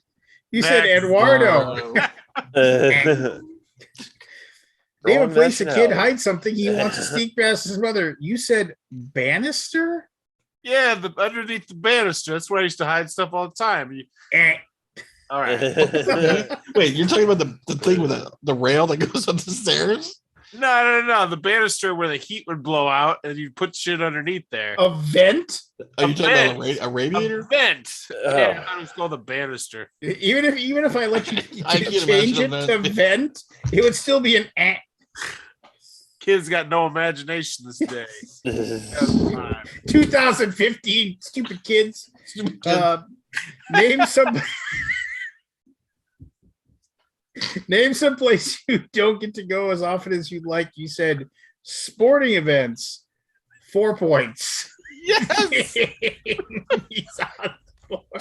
The berries. A good question on the berries, though. Nailed it. I wouldn't let that get all the glory. If you were lost in the woods, name something you might have to Wait. eat to survive. You said berries. That is the number one answer. 48 Yeah. points. Oh, there you So go. Made some money back. 52. Come on, Matt. That was rough. Lou, You back? All right, you got a lot of ground to cover, Matthew. There's a lot of points. There's a lot of points out there. Is that why you were laughing so much? Yes. Yeah, one of the reasons. Yeah. literally, I got to one of the answers for this game, and he said, "Just move on, just move on." Oh God.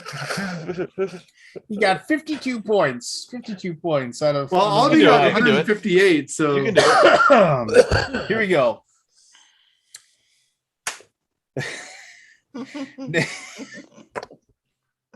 All right, here we go. I'm bringing this to BG. No, I'm not. I mean, all right, name something people do in their cars while at a red light. pick their nose.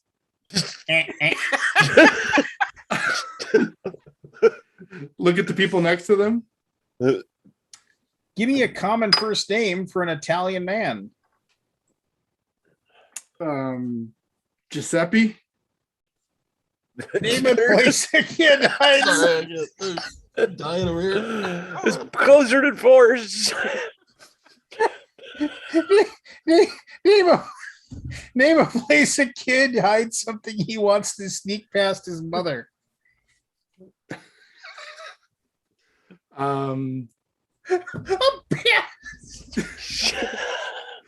Uh, It's not a banister. under his shirt. I don't know. Okay. Name some place you don't get to go as often as you'd like. The movies. If you were lost in the woods, name something you might have to eat to survive. Mushrooms. Ooh, that's a good one. All right, so Should eat them on a regular basis. here we go. Name something people do in their cars. You also tried to say pick their nose, which was worth 0 points. What? Really? Come Yes. on. So look around at the other people, 9 points. What was number one answer? Number one answer was their adjust the phone. radio. Adjust the radio. I thought it was going to be patient. Be patient. Adjust the radio. And wait. It's not looking good. You're on your way. You're on your way. We're going to crush Mississippi. I think it was Mario Not or laughed so hard in a Tony. long time. Name Hey, a- Evan. name a common name for an Italian. What does Forrest say? Don't worry about what I said. No. You can't be laughing at my answer, I hope. Giuseppe, the most common of Italian names, is worth 0 points. Well, it's Joe. It's Giuseppe is Joe. So Antonio/Tony was the Yeah. number one Yeah. answer. I've heard About Mario. Mario was number two. Mario was number Yeah. two. It wasn't Eduardo. it wasn't Eduardo. No. Family Feud. Raimondo. Yes. We're playing in style tonight, Evan. Look at this. 99 Oh, cents. yeah. 99 Nice. cents at Well, it's all at totally my- worth it. I like Yeah. it. Oh yeah, I've got 99 cents to laugh on this. Number 3, name a place a kid hides something other than the secret banister. Slash air vent. No, he thought an air vent was the banister. I forgot. It's an honest mistake. It was on. Oh God. Maybe his air vent was under the banister. We don't know. Name he wants to hide the seek past his mother. You said under his shirt, Yeah. under his clothes, 39 points, number one answer. Ooh, big deal. Oh, nice. Oh, there you go. How many do you need? A lot. A lot. Okay. Infinity minus 5. Name something. I mean, I think we Anthony. We just talked about him, our Italian friend. Ooh, Anthony, that's a good one. Anthony. And Yeah, Tony. Name someplace you don't get to go as often as you'd like. You said the movies. 9 points. Number one answer is vacations. Yeah, as soon as I said movies, I'm like, oh, it's vacation. Yeah. And then if you're lost in the woods, name something you might have to eat to survive. Sadly, mushrooms is not there. Really? No, it's Really surprising. I guess it was 2015 though. Berries, probably. berries, and then bugs, Flowers. then Bugs. animals, then leaves, then grass. Berries, Nobody's- bugs, animals. People are gonna eat grass before they're gonna eat mushrooms. That would not Oh, be shit, my. that should kill you. It's just what the people answered. Like theoretically, if they actually interviewed these people or whatever. Yeah, that means that there's more people who would eat grass before they eat a mushroom. Well, certain mushrooms mushrooms are I would poisonous. eat grass before I eat a mushroom. and certain ones are hallucinogenics. Mushrooms are poisonous. You know, so there you Not go. all of them. Eduardo. Should we give Evan a shot? I Evan, win. you want a shot at this? You want a shot I at some win. fast money? Yes, I do. Pick your Let me be partner. the second. I'll be the second. Or you pick a Oh, partner. Who do you want to be?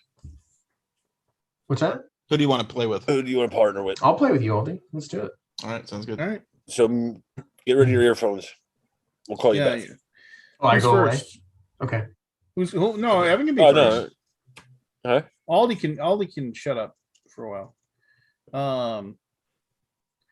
I just so you know, Evan. Evan, this is from the 2015 era. So Hold on, he pulled his earbuds off. Come on back, Evan. Evan, can you hear me? Evan, can you hear me? You can just tell him after. Oh, Scott Well, decided no, to bail. Scott's muted. So Evan, you go first. Oh, I go first. Okay, great. Yeah. So just so you know,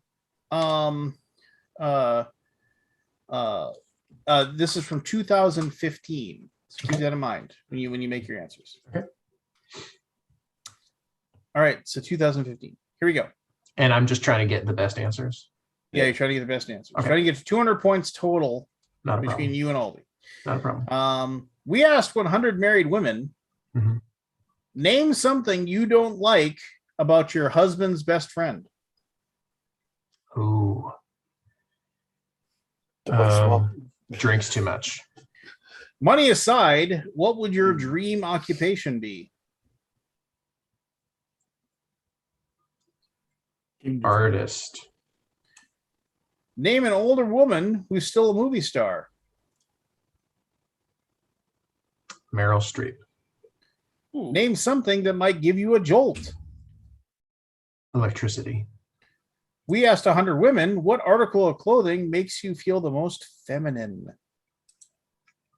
Dress. All right, here we go. good answers. Yeah.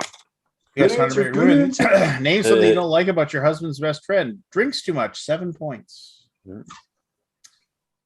Money aside, what would your dream occupation be? You said artist. Eh. Sorry.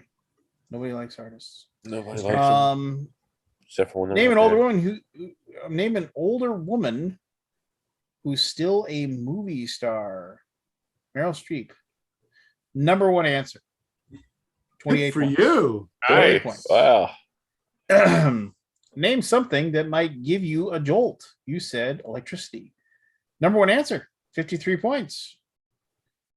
And then you said we asked her women what our clothing makes you feel the most feminine. You said a dress. Number three answer, 13 points. Right, So all let's right. see here.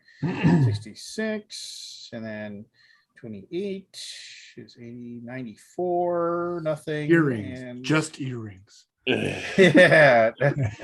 So you're at you're at 100 and 101. 101.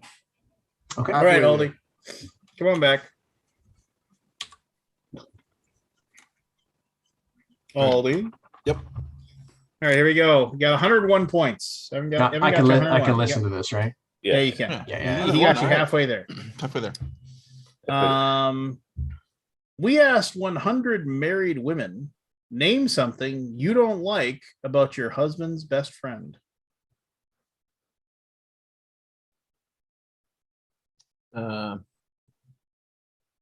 He's selfish. Money aside, what would your dream occupation be? These are tough. Artist. Eh.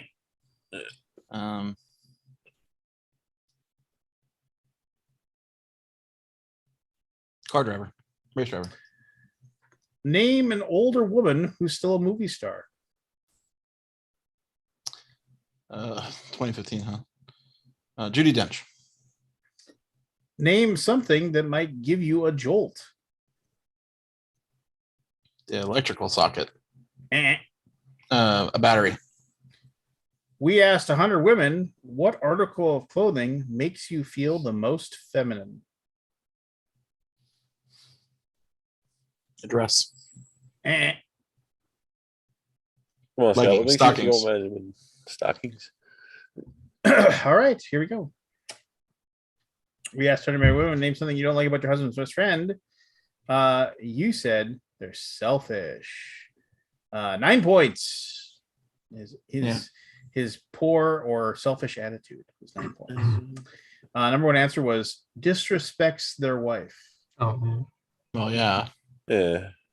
Disrespectful. Money aside, what would your dream occupation be? You said race car driver. no. Number one answer was homemaker. Oh, Come on. Who won? Yeah, Okay, whatever. yeah, whatever. What are you gonna do? What am I gonna do? All right, here we go. Name an old woman who's still a movie star. He already got the number one answer with Meryl Streep. You said Judi Dench. Come on. Like Susan Sarandon, Glenn Close, Diane Keaton around there. When was the last time Susan Sarandon was in a movie? Name This- something 2015, baby. Yeah. Name something that might give you a jolt. You said battery. 3 points. What? Electricity was number one with 53, and then Evan got that. I stole the then, good ones. then it was like coffee or caffeine. 25 Oh. points was, you know. all right, all right. Oh, Thanks. hard. Then we asked 100 women what kind of clothing makes you feel the most feminine. You said stockings. Number one was lingerie. Yeah. Yeah, I'm sorry. That's And then- stocking along is lingerie, isn't it? No, it's not really. No. Okay. Number Wow. two is It a could be nightgown part of slash lingerie. PJs. Okay. Number one is a nightgown. Well, Number number two. two was nightgown slash PJs. Ba-da-da, da-da-da-da, High score. da-da-da. Not many. Yeah, you crushed it the first That time. was way over. harder categories. Those were some way Yeah. harder categories. Yeah, well, hey, sometimes you 99 cents, baby. 99 cents. They asked And 100 after people. I'm sick of it, it's going right back in the donation bin. Somebody else. To That's awesome. what is it? To fortify someone else's life. Yeah, just you know, Or what's the word I'm looking for? Not fortify.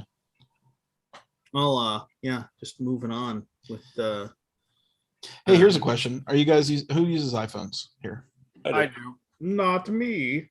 Are you only Evan? I do. Yeah. Are you when you run apps these days, are you when it says ask app not to track, are you allowing that or disallowing it? I mean, meaning when it says it's asking you if the app can track you. By default, don't. I have that all off by default. Wow, man, I that's rough. typically let them. I don't care. You don't care. You say allow. Yeah. I let certain ones Okay. because I need them to. Enrich, yes, enrich was the right word I was looking for. Oh, enrich the lives. Yeah. With yeah. a I, little Family Feud. family feud. So I like the one I had as a kid. It had like little sliders. Oh yeah. Yeah, I So the- remember that. So Yeah. the Richard Dawson character could I remember that. Oh yeah, I had that one too. open the doors. And you put the little sheet in there. Yeah. You can see the answers on the back.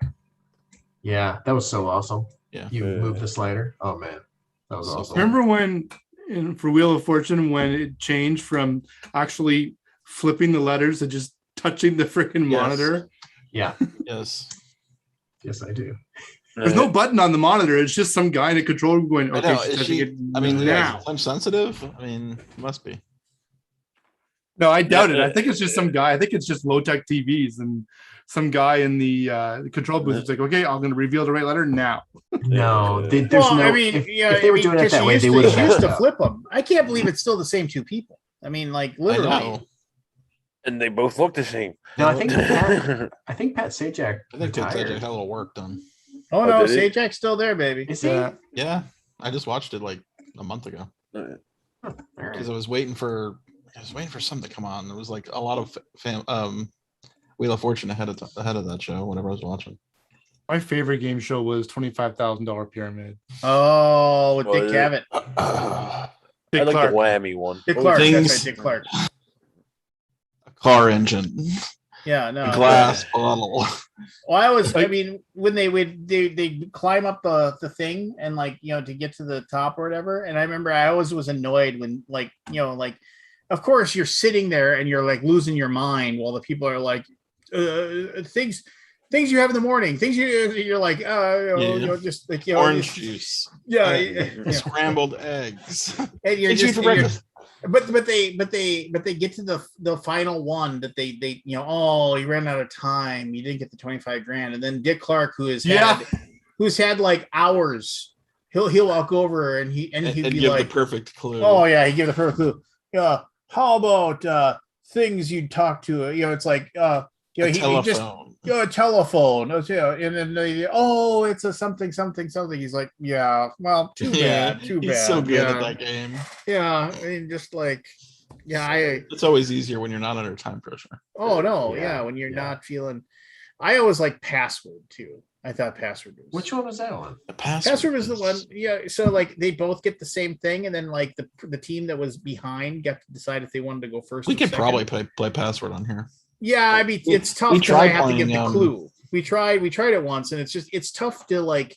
It'd be easier if like I could like text you guys like the Yeah. thing, But so like let's just say Evan, you and Well, everybody Scott would close were- their eyes and then we'd hold up a card. Yeah, and then that would be another way too. But like it's just one of those things where it's like, well, like and they'd say, like in whispering tunes, the password is computer. And then like Evan, you like if you went first, you would say desktop, and then people would say Computer? or the desktop, and then they'd be like Handset?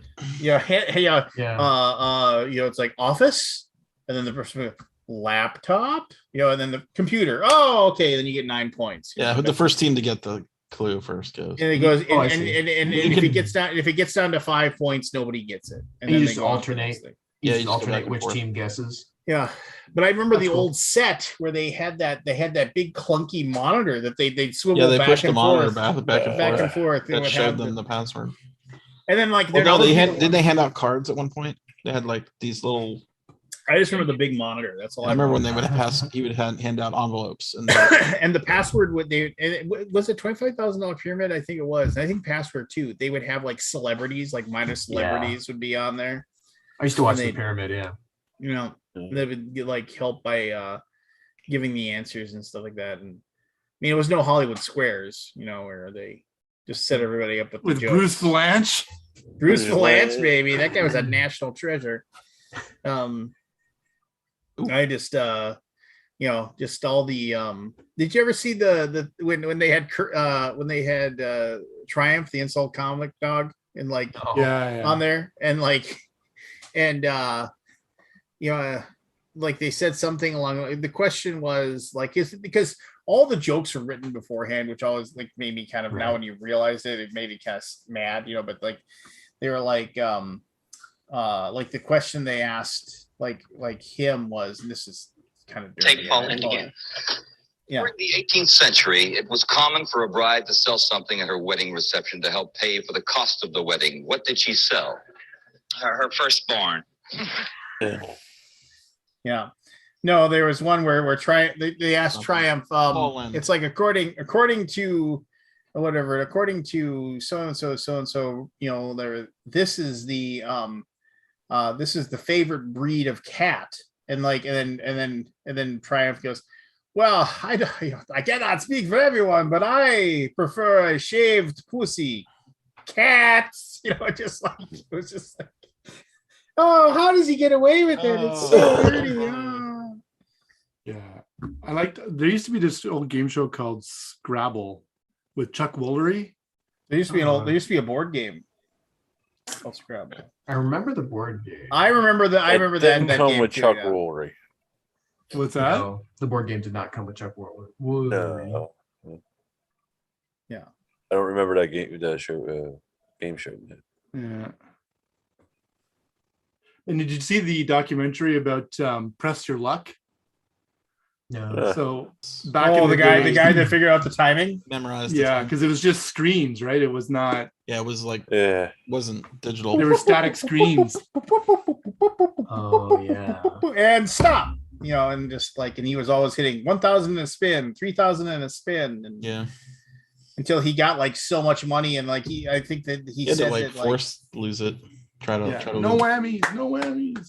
well, no, and then he handed off all of his spins to the next person, and like Yeah, they would zonk. they would zonk.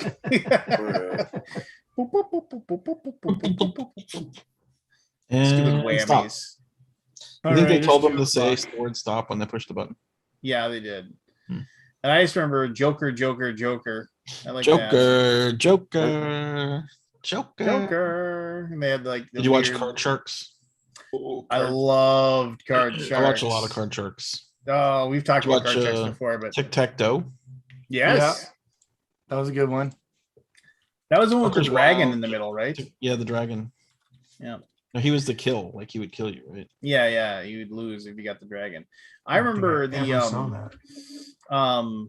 with Card Sharks, I remember like you'd always have those things where it would be like there would always be the one person who would just get screwed every single Yeah. time. It would just be like You draw a king, you would be like lower. It's lower, and then like a king, and there would be like lower, and then like a 3 higher, and then like it's like queen lower, 2 higher, and then the next person goes a 7. Just like, yeah. higher, 6. Just or even like See you, or Matt. they get an ace, guys. and they'd say, do you want the ace to be high or Closer. low? And they pick wrong. They pick you can wrong. forget- It's like ace, high or low. Let's make it high. And next card's a king. Just like- you lose. Adios. Thanks for playing. There's a Hey. documentary on YouTube with a guy that cheated on Who Wants to Be a Millionaire. Oh, His wife was giving Oh. him the answers. Yeah, coughing. She would like Yeah, she was cough, or stuff. and then at one point she even said something. Like she goes, no. Like okay, I mean they isolated her audio. I'm sure it wasn't as blatant in that Yeah. audience, but like you could exactly hear her. oh wow. There was one. I'm trying to remember what the guy's name was, but it was about. I believe it was Price is Right. Like as a kid, he would watch it. Oh And yeah, then no, there's a full eventually- documentary on that. Oh, I saw Yeah, that. I'm trying to remember the name of it. It was a pretty good one. The price is wrong. The price They is banned him wrong. from it. Yeah, they they finally did ban figured him. it out. Yeah, he was in the audience and he was telling the guy like from a distance, Yeah. what to do, what to bid, and everything. Yeah, he just memorized all the prices, right? Yeah, he just Yeah. he was some weird math genius guy. Yeah. He just played it a ton. Perfect bid. It's called the contestant who knew too Perfect much. bid. That's right. Yeah, I think. And- Yeah, when he and- would win and- both showcases because he was within $100. So the crazy thing for that for me was that like I remember they showed the clip. Like if you go back to the clip or whatever that shows that like the guy like bid, like he made the perfect final bid. Like he actually, whatever his final showcase was, $27,316. He bid $27,316 because he knew Yeah. exactly how much it was and what it was going to be. And so, and then in the clip, and if you can find it online, it's like people trashed on Drew Carey for we're like, he's like, He thought he was cheating. well, yeah. And so, but at the time, like he was just like, and your bid is, you bid $27,360. Actual retail price is $27,316. You got a perfect bid on the final showcase. It's the only time it's ever happened in the history of the show. Good night, everybody. Make sure you spay And you neuter win your- both showcases. So good night, everybody. Make sure you win everything. Make sure you spay and neuter your pets. And like literally, like didn't make a big deal out of it at all. And everybody at the time were like, "What the hell? Why aren't you like? Oh my gosh, can you believe you did this?" But then it came Yeah, he out thought, that he thought he was cheating. he assumed he was cheating somehow, and Yeah. so like he didn't want to make a big deal out of it. I think they tried to short him out of the money too, if I'm not mistaken. Yeah, they did. They tried to be like, "Oh well, it's like you," but it was, yeah, they had to. It's a alter it. documentary about it. It's good. It's a good one to watch. Yeah, I know. I mean, game shows are hilarious just in general. So me and Michelle have been watching The Chase. Have you heard of this one? no. No. It was in popular in Great Britain, but then there was a US version. And there's actually, we were watching it the other day, and the premise is it's a team of three people. They don't know each other. Each one gets a fast money round where or the money builder, what they call it, and they answer questions, which are pretty, I would say, medium level trivia, like low to medium. Everyone you get right adds $5,000 to your cash pool. Then you go, once you're done with, that's I think a 30-second or 60-second round. Then you go up against the Beast, who is this savant trivia person they have. The current Beast is a guy. The ones I've been watching is a guy. So your money goes on the board, and you have to get 5 correct answers against the Beast to get that money. Or and he'll make you a low offer. So if you say, let's say you bank 30,000 in the money builder, he'll offer you like maybe 10,000 as a low bid, and then you only have to answer 4 questions to get that money. Or he'll make you a higher offer above 30. It's usually like 2 to 3 times as much. So he can say 90,000, but you have to get 6 questions right. And you're only 2 behind him. So there's a board up there, right? So you start 3 ahead of him, or 4 ahead of him, or 2, 3, or 4. So if you miss it and he gets it, he catches up to you. So if he hits you, you're out of the game, like completely. So the object is to get your money into your bank, right, by getting all the answers correct and not having him catch you. And you're both answering the same questions, right? So he answers and you answer. And so, a lot of people just go for that 30, that middle money road. But I watched a show yesterday where everybody went for the high money, got them all right, and then they win the final chase, which is so everybody who makes it through that round goes back to the final chase. So if you have a team of 3, it's really good. If you have a team of 1, it's just you by yourself against the Beast. They answer you rapid fire questions for like 60 seconds or 2 minutes. Every answer you get right, you get a point. If you don't get it right, you don't lose anything. So you're trying to get as many correct answers in 2 minutes as possible. And they got something like 23. And then when he goes, if he misses or passes, your team has a chance to push him back. So if he misses it and you get it right, it pushes him back a spot. I've almost watched like 2 full seasons of this. I've only seen ever like 2 or 3 teams win. He's the nickname Beast is right on, because he's really like a savant with this trivia. Pretty great. It's a cool show. Michelle doesn't like it because people don't win enough. Like we literally went for like 10 episodes straight where not a single team won. And they get so close, like they'll get like 18 on the final chase, and he'll catch them. He'll be at like 10 with like 30 seconds left, and then he'll rip off 8 of them. Boop, gotcha. It's a pretty good show. So the other day we're watching, and this guy goes, "Yeah, I'm a board game fanatic." It's a board game guy. I know him. Oh, awesome! It's and I wrote him on Facebook. I go, "When were you on the Beast or the Chase?" He goes, "Oh, it was 2014." That's awesome. And he made some funny jokes. I will be Jackie right back, gentlemen. Nobody take off, because I actually have something I want to talk about. I'll be right back. Okay, yeah. take I'm off. still here. What's going down, Evan? Not much. I just did some play testing of a game that needs a lot of work. So I'm chewing. When you get a game that like feels that you need a lot of work, do you feel like, oh yeah, I now know how to fix it, or do you be like, oh, I don't know what to do? It depends. Most often after a play test, I'm like, oh, I know what to do.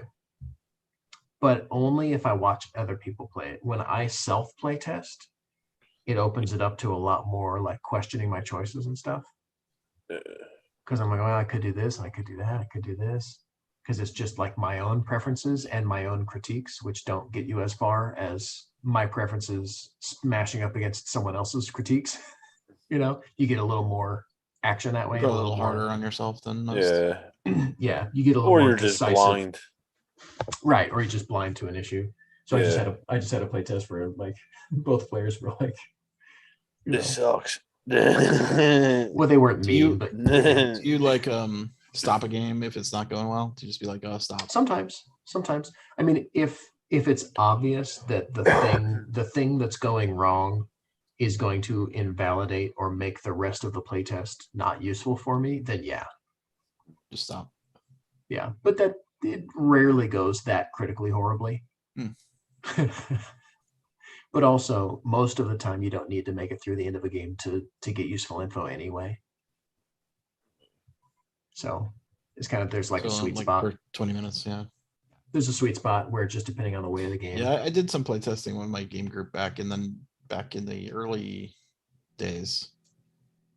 And I was just like, every time he brought the game, I obliged a few times, but then I was Yeah. like, oof. It's kind of like I mean, watching. yeah. It's like watching band practice, where you're like, I'll come to a show, but I don't want to watch band practice. So what was wrong with Yeah. your experience, Scott? Was it just too rough at the time? Well, the game, it was an interesting game, and I don't remember exactly how it was. Like, it had gone through so many iterations, it was indistinguishable from the beginning to the, as it was Yeah. being developed for years by. It was Okay. just on the side kind of thing. Yeah. And it just was not fun. And how do you tell your friend that it's not fun? Now, these days, I think I would be like more honest, but I was just into this group and I barely knew the guy. Yeah.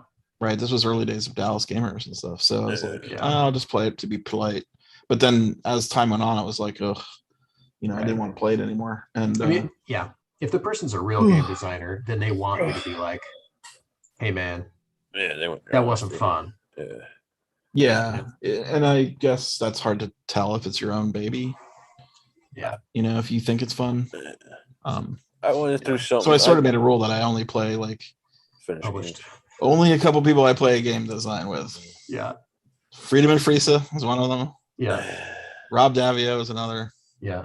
And Alan Moon is another. That's pretty much it. I think though that's a pretty good hit list of people. And they're not going to put me on the early. They're not going to. I'm only going to ever see it like when it's nearly done. Yeah. Yeah. Well, remind me not to bust out one of my prototypes in a month. I mean, Evan, I'd rather don't play even bring them. I would rather play the finished product than play. Yeah, exactly. Exactly. That makes total sense. Yep. Oh, Scott, I almost forgot. You got a package coming to you, and you're a mule. Okay. It's coming to See, when did you ship it? Actually, I got some boxes here. Would it be here by now? It may. Probably not. I think it was Monday. They closed the post office. Yeah, the post office here closes earlier now than I realized, so I missed it over the weekend. Yeah, so I think it was Monday they picked it up. So probably not till tomorrow or next day, maybe, with the post office. You never know. You're shipping him a mule, or you're shipping him something in a mule? Well, we don't want to spoil the surprise. Oh, okay. So it's just a plane right away. Yeah. What's up, Lance? When are you getting in, Evan? We're gonna do Thursday night around like 6 or 7. Okay. Amateur. You land at 6 or 7, or you leave at 6 or 7? I think we land at 6 or 7 p.m. So we'll get. And we'll you're get going. there Are you going into Love or are you going to DFW? It's probably DFW, right? I think it's DFW. Okay. So I think we'll get there. I have to. We'll see you at like 9 o'clock probably. It doesn't take that long to get there. From DFW, it's a half an hour. It's like. Yeah, it is. I drove. We're dropping on DFW because it's a one-way. It's a. Yeah. DFW is a hub for American. Yeah. So it's like. So I can fly in no stops. That's the best thing about BGG Con. I get in a plane. I don't have to worry about my luggage or anything. I don't have to worry about making any connections. It's just get on the plane, put my head against the side of the plane, fall asleep, wake up in Dallas. Yeah. Yeah, we you do have to take a car to the hotel now. Yeah. Okay. It's downtown Dallas. The spring one is in DFW. It's almost funny because I forgot we were in a new hotel because it's been so long since we've been there. It's been 2 years. Yeah. Oh wow. And this is only the second one there, right? Yeah. Last year was the first 19 in that hotel. 19. Yeah. So coming up so quickly. Oh, I meant to tell we shipped 10 boxes back. 4 of them are already here. 6 of them are already here. From Essen? Yeah, we shipped them on Saturday. Wow, that was quick. Like I should have done. Now they're $200 a box. It ain't cheap. Or okay. Yeah, Their it's the airship. express. Yeah, guaranteed 5 days or 10 days. Oh. Yeah, I saw your stack. Look pretty good. Yeah, that's tip of the iceberg. We got a bunch. I bet. Oh, Some good games. We got Boone Lake. We got what are the big ones? Boone Lake, Arc Nova. Oh yeah, with the elephant. Is it an elephant game or does it have elephant on the cover? Yeah. It's a really cool cover. I think you're making like a habitat or something for animals, right? An animal habitat, which is so. mechanism of the game. I watched a slight playthrough, but I wasn't really fully paying attention. Yeah, I listened to Rado do like a brief hit list of all the big Essen things, so I know tiny little snippets about. We got Gutenberg, we got Gollum, Yeah, we got Savannah Park coming, we got Messina. That's the new Vladimir Suchi game. Yeah. We you got got that? I want to play that. yeah, we got it. We went to Essen. You didn't go anywhere. They busted ass. I say we as a company. well, the company you didn't do your normal Essen thing though, right? No, we normally send like 12 people. Okay, I was gonna say. I Yeah, think we I did. just Did Fun Two Again? people. Did Fun Again do their No. do their thing? They didn't do it either. They did not. I was just listening to the Steve Bonacore and Ignacy Jovcik, the whatever that one's called, Board Games Insider. Yeah. Yeah. And they were talking about, they were like, now I spoke with Aldi and he said they weren't going to Essen. It's true. Gollum, Messina 1347, New Terrace Trail, Explorers, the Barrage expansion, Bitoku, Gutenberg, Ariantes, Watch, Shinkansen, Vabank, Last Ruins Varnak Expedition, Leaders, the expansion, Project L, Twinkle, Big Boss, Scout, Hot Potato, Cobito, Telos, Ferocious, Help, the next one is point, Dream Member, Salvage, Tram 28, Pizza, Miraclia, Tranglar, Mobile Markets, Micro Macro, the new Micro Macro, Squirrel Away, Nico Harbor, Victory Tank, Concordia, Solitaria, I guess it's a solitaire game, Alien Getaway, Circus, Tulpen Fever, Shtick Rally, War of the Triple Alliance, Aquarina, Forest Guardians, Harmonia, Bitcoin Hackers, Splitter, Crazy Fishing, Meeple Company, B-War, Dexcape, Detective, Matcha, the Azul, Murano, It's a Wonderful Kingdom,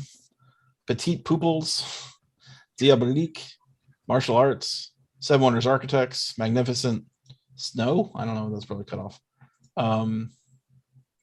Excavation Second Wave, Schichtvexel, Obviously. Rolling Dice, Snowware, Quix Longo, Mole Control, Monumental, Siege of Rundar, Galactic Era, Shiver Me Timbers, Seven Gods, Luna Capital, High Score, Geisha's Road, Bubble Stories, Taco Hat Cake, Blaze, Room, Paleo, It's a Wonderful Kingdom, another Bad Company, Azul, Shen Bazaru.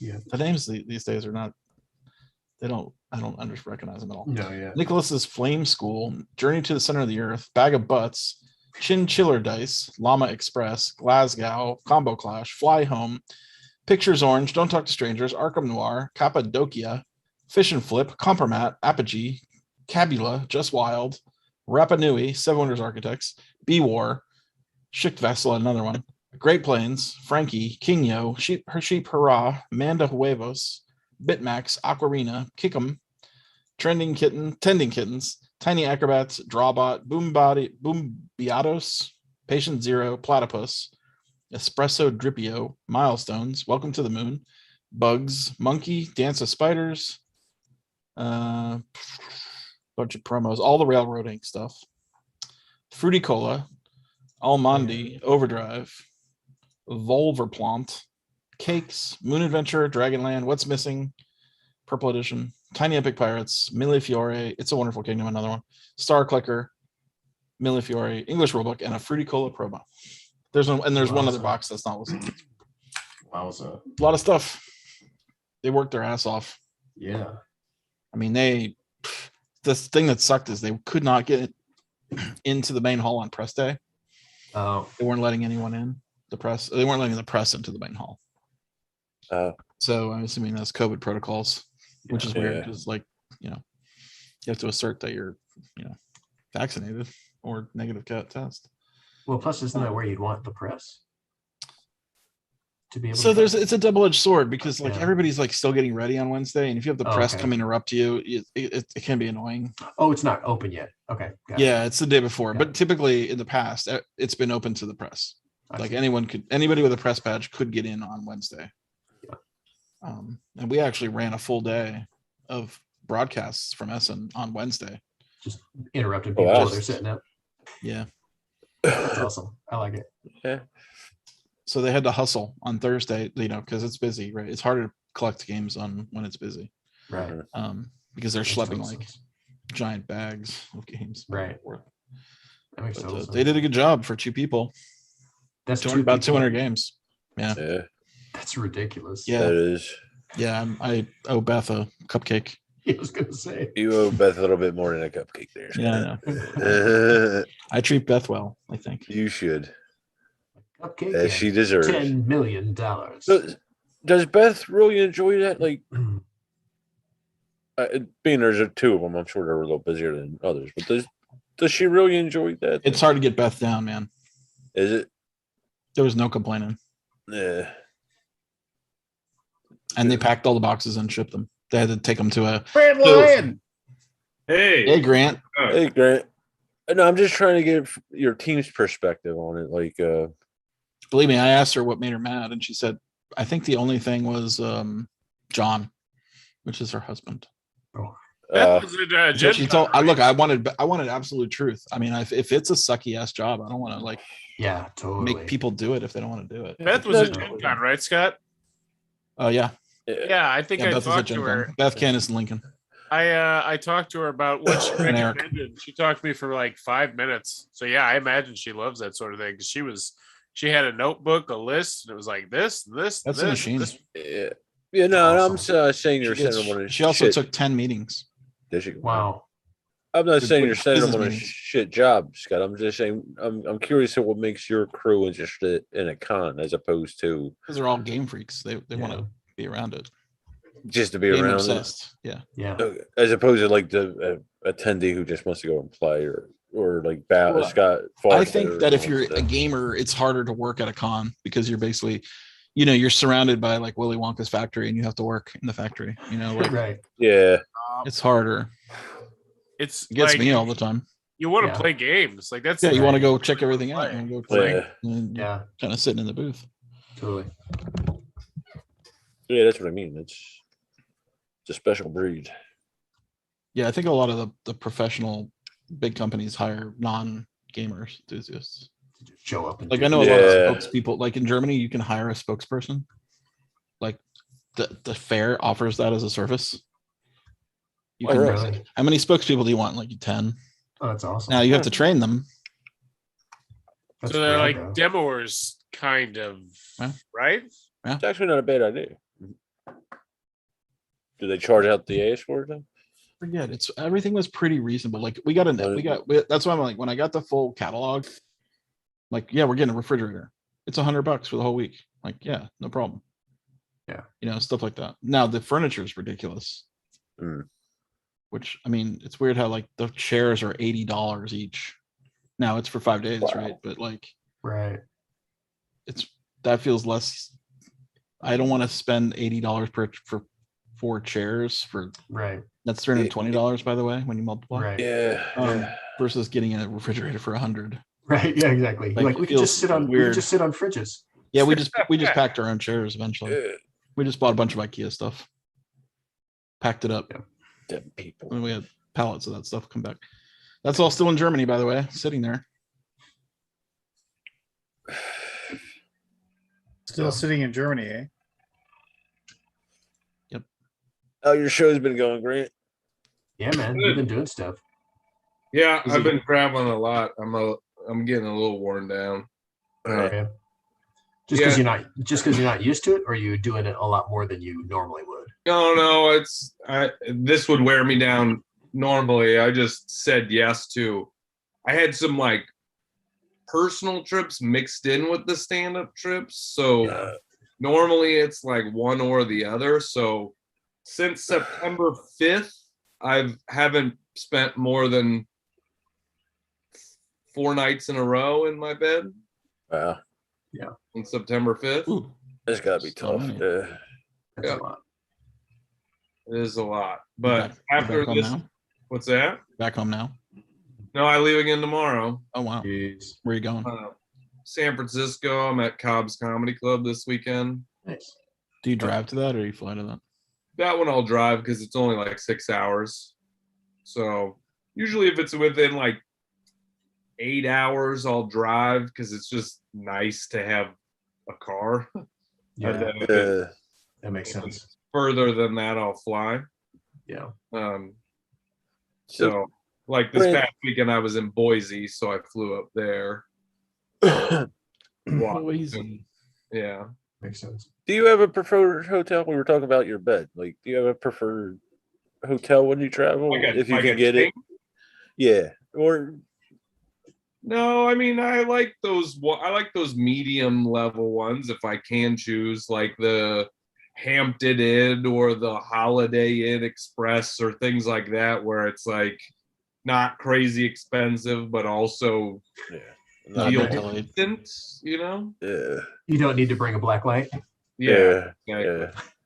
You know, I've Stayed stayed a couple I've of stayed in them. plenty of those bad ones. I'll tell you though, if you're gonna go bad one, Econo Lodge is actually better than a lot of those ones. Like Yeah. Not really. Roadway Inn, garbage. You know, King's Village or whatever that one, awful. Well, usually when they charge you by the hour, they are. Oh. You know.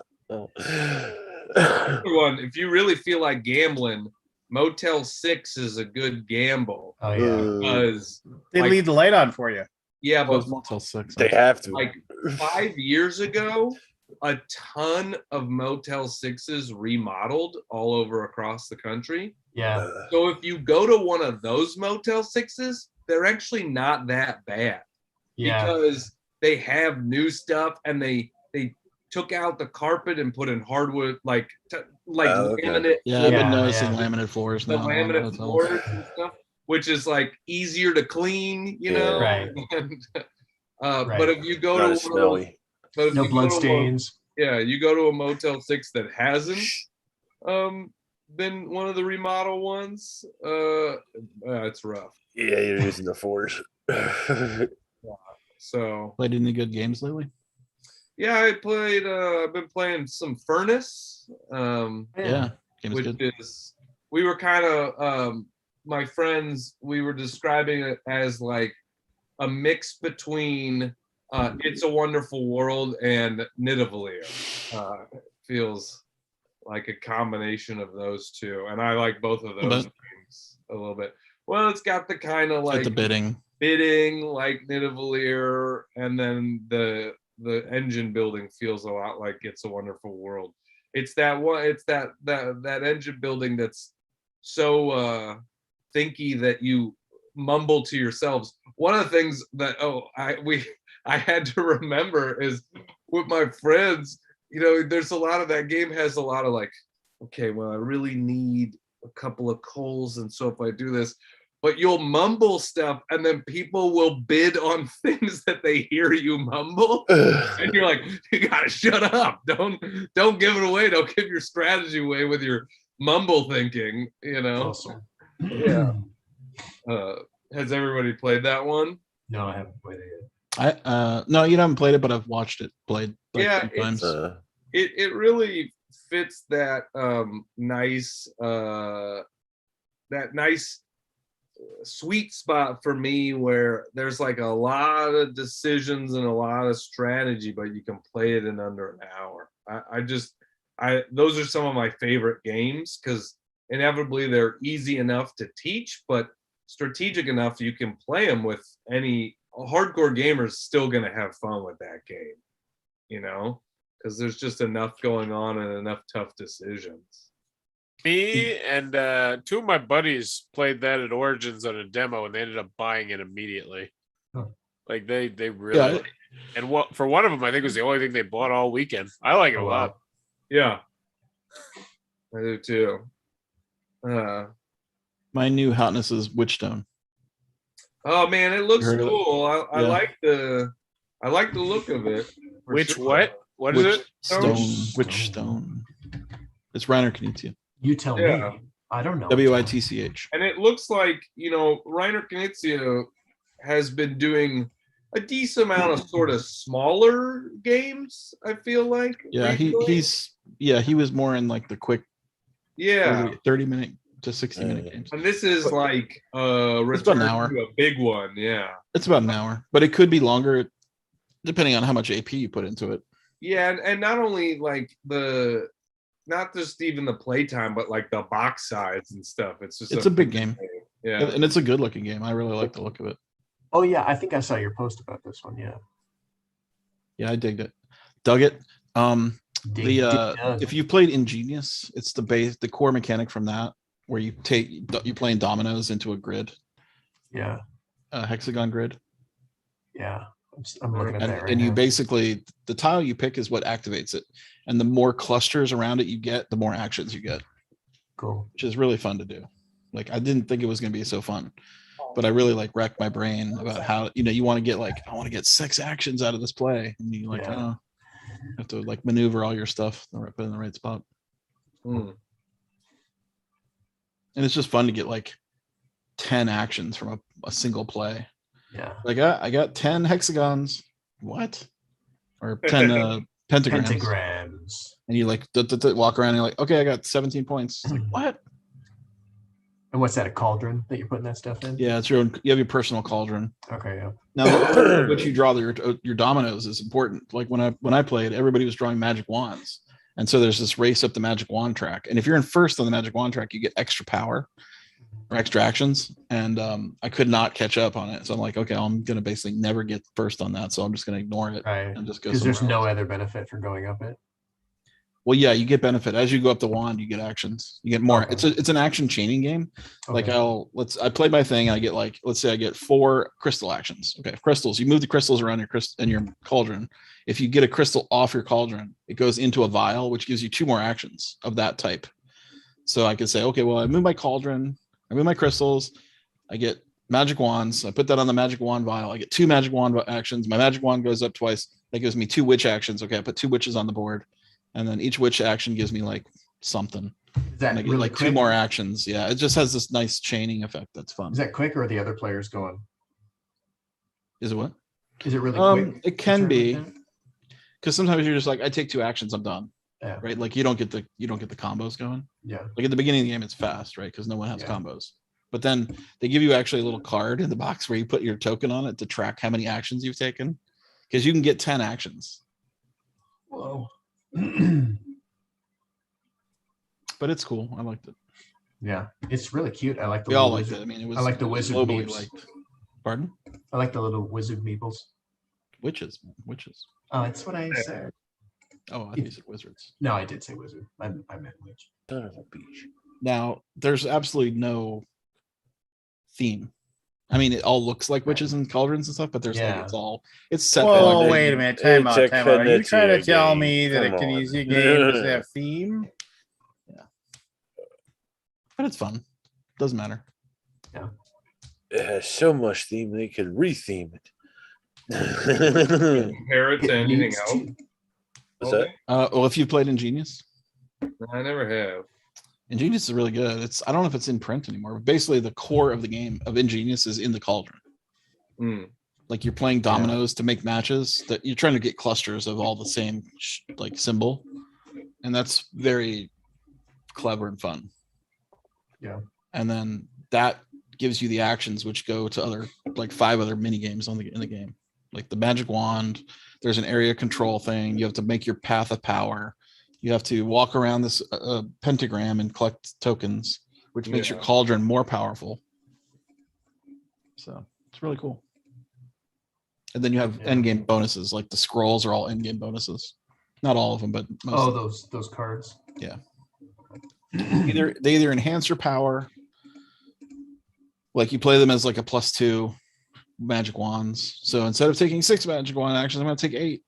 And you just, or you get an in-game bonus like have a witch, have as many crystals and vials as you can. Each one color gives you extra points, or have at least the witches on all the green castles. Yeah. Something like that. It looks cool. Yeah. Are those little owl meeples? They are. That's awesome. Your owls walk around the pentagram. I like it. Oh, it's really, and it's got lozenges. Like I haven't seen a game with plastic clear lozenges. They're like little. Yeah, that's on the path of power. Yeah, there. instead of like just sticks, they're like they have little angles on them. Yeah. And as you connect those, you get points, right? So if you make a 3-point connect, if you make a 3 lozenge connection, you get 6 points, I think. Yeah. And yeah, I like the visuals. It looks really neat. we thoroughly enjoyed it. Yeah. Ready to play it again. Because I definitely made some mistakes. Like, so another thing you can do, which I keep talking about this game, when you put your domino down into the cauldron, you can break a crystal. Like if it's blocked, because they block you. Yeah. If you don't move it out, you can move it out of the way, but you have to have crystal actions. You can just say, "I'm taking that crystal out of the cauldron." You lose points, but like it makes room for you. So I had done that a couple times, which lost me a fair number of points, right? And you think about it, you're losing actions as well. Oh. It's not many. I think it was like 3 points total, but like Yeah. the action, like moving the crystals out of the cauldron gives you more actions, right? So I lost that potential, which definitely made me not win. You should have moved the crystals out sooner. Right, but I had the perfect play for a domino, and then the crystal was blocking it. So I'm like, I'm gonna break that crystal and like put the domino down. Yeah. Do the lozenges taste like owl? Like what? Kabuki Kid's being silly. Rookie Kitty is the silly. Ricola. What? You don't like Ricola? What was that other cherry flavor? Agricola. I also got Pitcher Perfect, but I haven't played it yet. And that was one I picked that one as my like most innovative game of Gen Con. It Yeah. was one of those ones when I first saw it, I was like, this is dumb. And then I watched people playing it and I was like, oh, like it didn't like the Well, premise like, what's of the it skill? doesn't feel like it's enough to be a game, you know? That's what I was thinking too. Like you're just putting stuff in the right areas, right? Yeah, you're like just rearranging people. Okay. Like, but then watching it played, it like looked pretty fun actually. Okay. It looks cool. Well, one of the interesting things is like that I didn't realize just upon first glance is you have these like packets and you can put cards and then you pass these. So you'll get something and now you're like, okay, this objective is conflicting with this objective. How do I try to meet both of them, or I see. which one is worth more points? And are the packets always the same, or are they random? So I think each player is deciding. Don't quote me on this because I watched it being played for like 10 minutes. So you get to like know the contents of like one full packet. Yeah, and then I think you get to like use some of them and put some of them back in and pass some of them. You know. Okay. It's like you get partial information. You're trying to make it the best picture you can out of all the rules. Yeah. I wonder what there's another game I play like that. That's like, have you played Uninvited Guests or Awkward Guests? Awkward. No, but I heard somebody. Compare it. Compare it to that. Okay. Because there's like in Awkward Guests, there's like let's say 50 clues that it's a logic puzzle. But so there's 50 clues and they get dealt out, and then you could do some exchanges and stuff, but you may not see all. You may get a lot of the repeat clues. Like you're just like, okay, well, I didn't learn anything from that clue. Like I already knew that, like for logic, right? You're like, the murder weapon was not a blah blah blah. I'm like, well, I already knew that. I guess it's sort of maybe similar. Yeah, and it's got cool table presence. It's like when you have all these like little standees and stuff around a table and things like that. It looks fun. Yeah, it looks cool. Yeah, and there's stuff on the table too. Yeah. Yeah, it's like a little paper doll thing. Yeah. I've been playing a lot of the Night Cage. Yeah, I picked that up too, or That told looks them to cool. buy that one from Gen Man, I'm really loving that game. What do you like about it? One, I think one of the things I like the most about it is it's a cooperative game that just feels so cooperative. Like Okay. you have to be, there's a lot of cooperative games where it's like you kind of win and you win or you lose together, but do your own turn, whatever. I'll figure it out when it gets to me, sort of thing.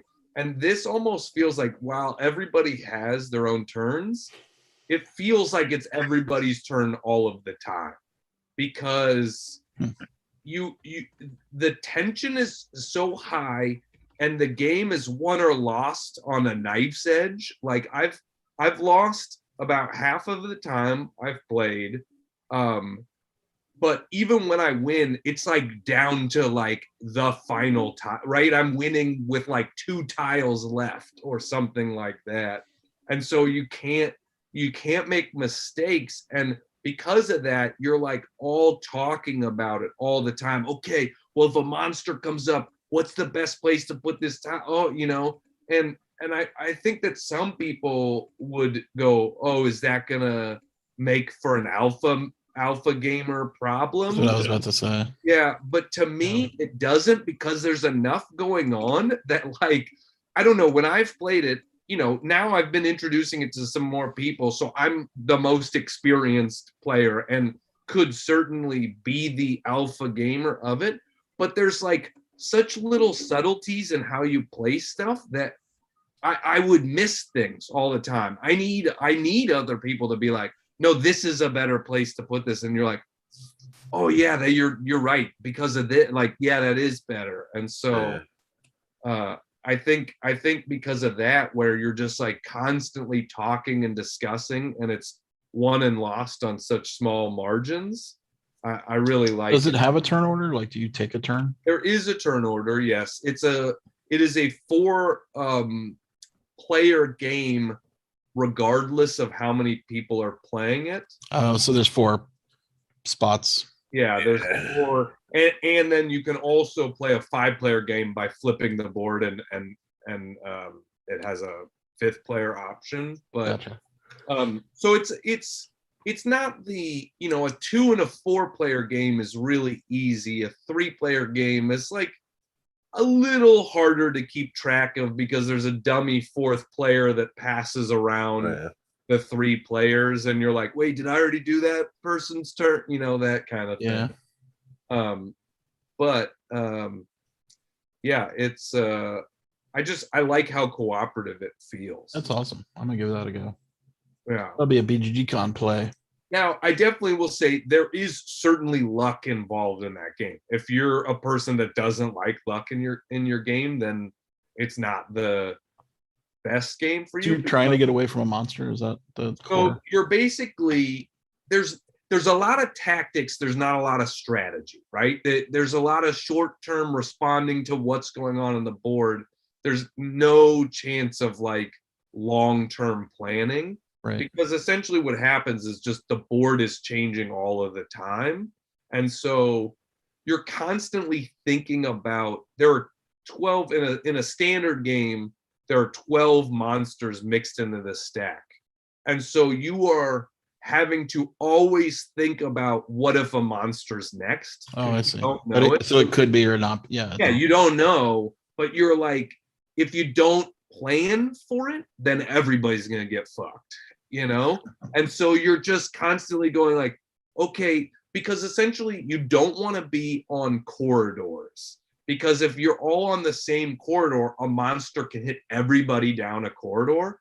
So you're trying to think about how can we move and stay connected but stay off of the same path, type of thing. Right. Is it okay? I think I understand.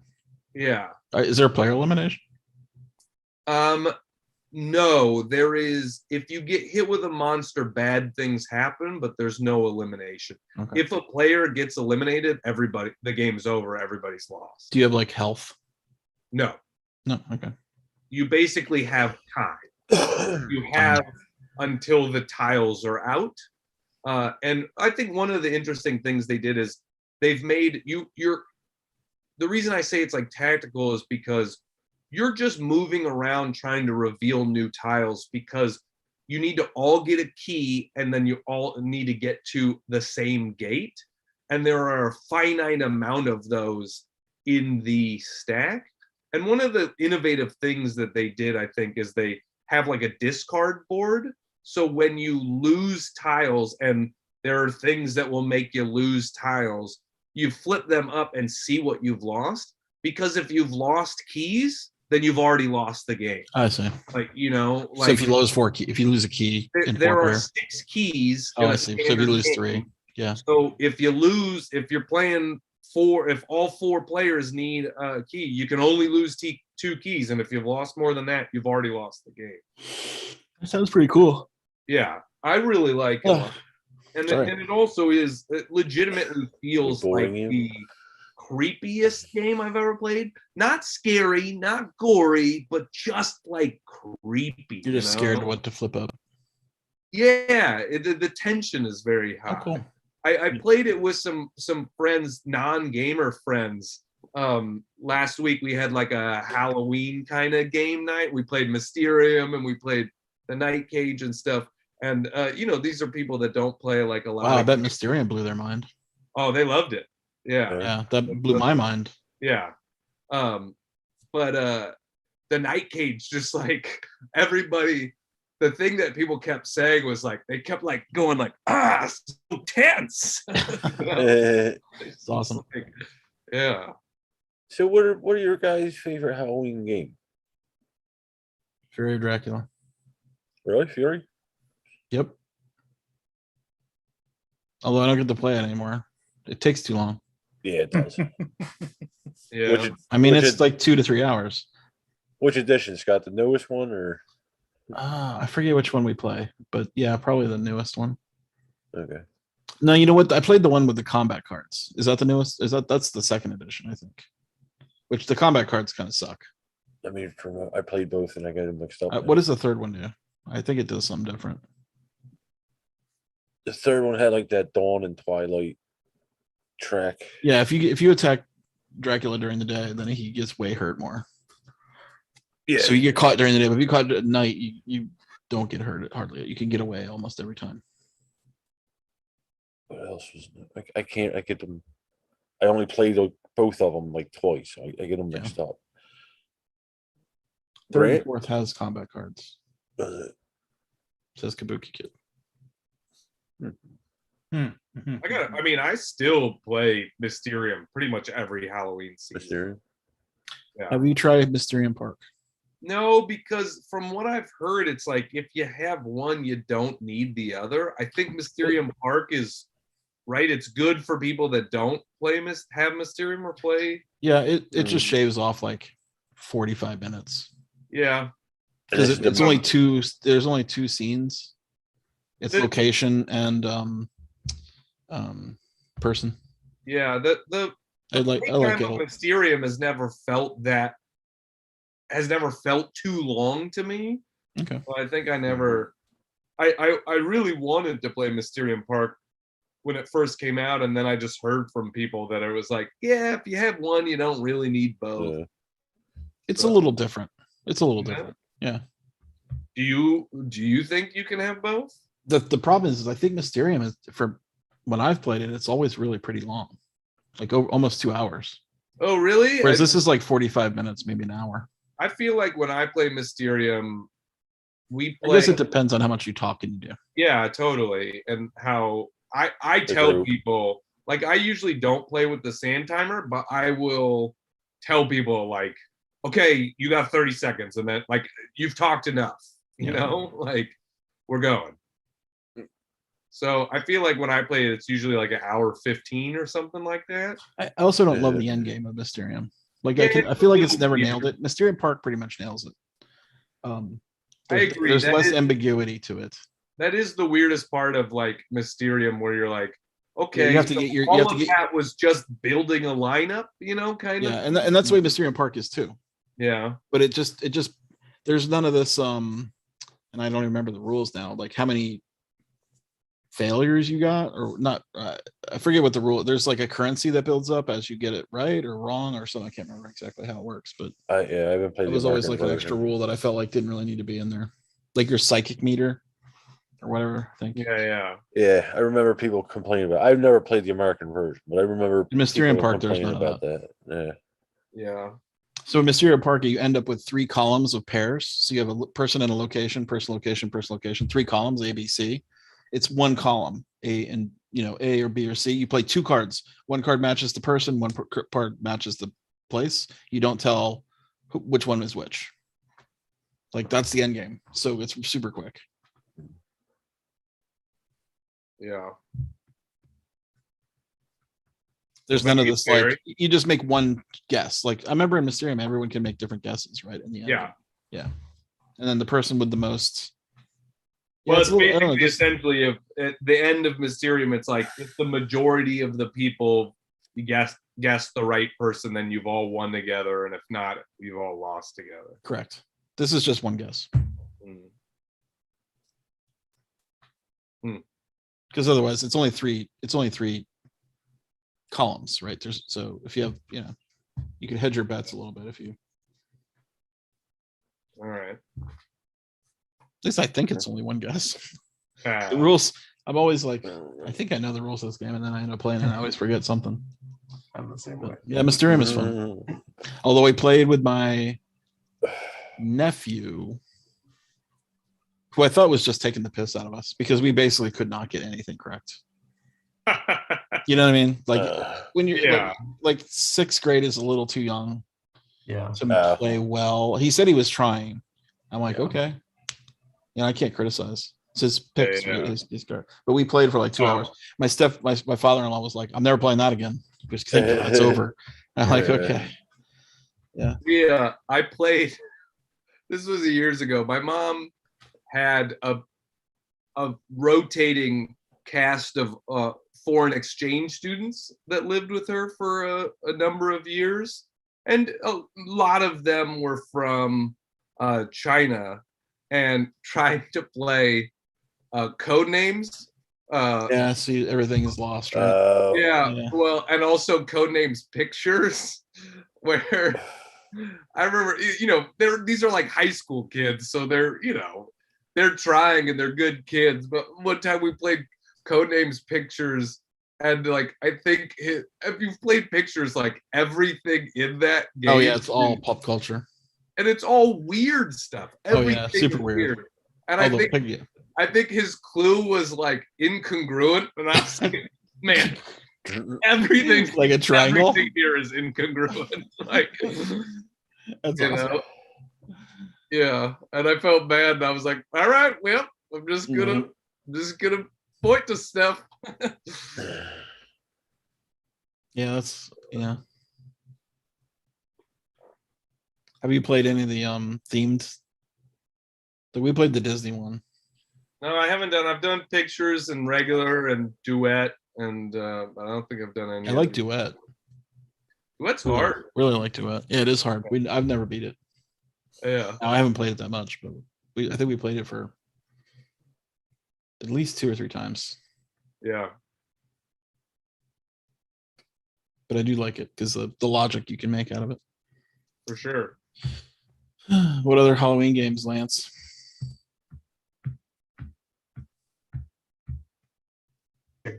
He's not Lance? listening.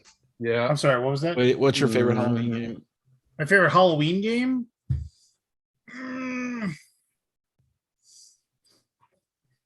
It should be why can't I think of the name right now? The one where one group is the aliens, one group is the humans or whatever, Something aliens in outer space. Yeah, Escape the Aliens from Outer Space, which has the worst name ever, but it's probably Escape Aliens in Outer Space or something like that. Yeah, it from Osprey. Yeah. It's I still need to play that. I never played it. It probably has the most tension of if you are the humans, it probably has the most tension of any game that you'll ever play. Trying to like, can you, as far as like figuring it out. I mean, so if you actually want to play a game that's like spooky, that's when I'd play. You- I actually just got sent out of nowhere. They sent God, I should have brought it downstairs. It was some like murder mystery game at a that was based out of like you're going to a high school reunion and like it isn't like a board game per se. Like you're supposed to be able to like it's a like a LARP game, and like there's like this actual like a dagger that like this foam dagger that the person that is the killer gets to, and they have to like so you everybody shows up at the house, they each get a role and what you're supposed to do, and one person's the secret killer, and like it actually like it has a button on it so it glows, and you can go up and like so if you can stab the person without anything, oh that person died but you don't know how they died and stuff like that. I mean, I was like, okay, that's neat, but I mean there's no way on earth I'm ever gonna play this. Yeah. It was a cool idea. I'll have to next week maybe I'll show it off. I mean, I don't know. I like that it's- alone game. Not alone. That's fun. There's what was that game that there was like one person plays the planet trying to make sure that Not alone. Not alone. Yeah, not Yeah. alone. Yeah, that's a good game. Yeah. I wouldn't really put it down as horror though. But there's tension. Did you guys see the pictures of the new Thing game coming from Ares? No. Oh my god, somebody posted like at Essen, they had like pictures. It's like they're making a game based on the Thing. And What? it's yeah. Different from the Mondo? Yeah, you didn't see that? No. Is this the Thing Infection or the Thing the board game? Outpost 13. Here, let me see if I can possibly It's find kind of it. funny how like the Thing games are. Because remember that what was that game that? Wait, it was big when it came out. It was like in a tin. It was from the designer of Darkest, David Oh. Osluis, Yeah. and everybody was like, "Oh, it's so awesome!" But we broke it in a minute. Wasn't that Outpost 33 one? I don't Or am remember I the name thinking of of it. a different one? Yeah, just hold on a second. I know who posted the pictures. And it's a guy who worked for Long Oh, this Facts. is okay. Yeah, it's a Thing. Yeah, the board, the Alien board game. Legendary Encounter game is pretty cool. Yeah, here, I'll share my screen real quick here. So I'm excited to see. I'm guessing this is going to be a Kickstarter. But yeah, Oh, geez, look at that minis. Wow. That's on BGG, by the way. Oh, I remember seeing this. Yeah. and it was at the Ares booth, and I'm trying to like figure out what that logo is right there. It looks like a snake. Pendragon. Yeah, Pendragon Oh, games. Pendragon. Okay, but yeah, The How minis much does seem this cost? overscaled. $5,000 or Minis look a little overscaled for that. Yeah. But maybe it's just work in Yeah. progress. Kind of looks like a cool mini game. Hey, there's dogs. Ooh. Dags Thanks. in the Okay. Norwegian Outpost. It's a Norwegian miniature set. It's definitely a minis game. I mean, look at that. Yeah. Yeah. Game by Andrea Crespi. I don't know who that is. Neither do I. Hey, there it is, Giuseppe. Giuseppe. Cicero. Giuseppe. It's not common, but it is an Italian name. Oh, and it's Oh. licensed through Universal. Andrea Crespi, Potion Explosion, The Thing, It's a pretty good game. some other ones. So if you've watched the remake, which is actually not a remake of the Thing, but like it's the Norwegian Outpost. Yeah. Right. The Fillings is a cool card. If you've watched that movie, Yeah. one of the reasons why they think they can test is that since the person would biologically recreate the person, they wouldn't recreate the fillings because Right. the fillings wouldn't be Right. and so Attached they were to the like, we'll body. check everybody's teeth and try to determine. So I thought that was a nice touch that there's that. Yeah. But yeah, I'll pay way too much money for this when it comes out. Yeah. I mean, that's a big old box right there. Yeah, that is Pretty sweet. And what is that? 3 expansions? Yeah. 4 with the other one. Yeah. I'm curious. So I don't know. Is that in the database yet? I wonder if they had to jump It's- through a bunch of it's here. hoops to get things to get it It's here. submitted. Yeah. It's ranked 10,160. 30 ranked. Yeah. With fake ratings, or I mean, like, It's got I guess 50 people played it this. I guess they 56 played it ratings. 56. I think you're up, Evan. What? Pendragon games. I mean, I guess I'd play Eldritch. I mean, Eldritch is good. Halloween game. You know, I don't know if I really. Do you have a Arkham Horror stuff? I wish Last Friday was good. I've never played Arkham Horror. So do I. It's one of the. I know it's one of the big Holy gaps shit. in No. my like board Man, game. if it didn't take like history. 3 hours, I would totally play it at BGG Con.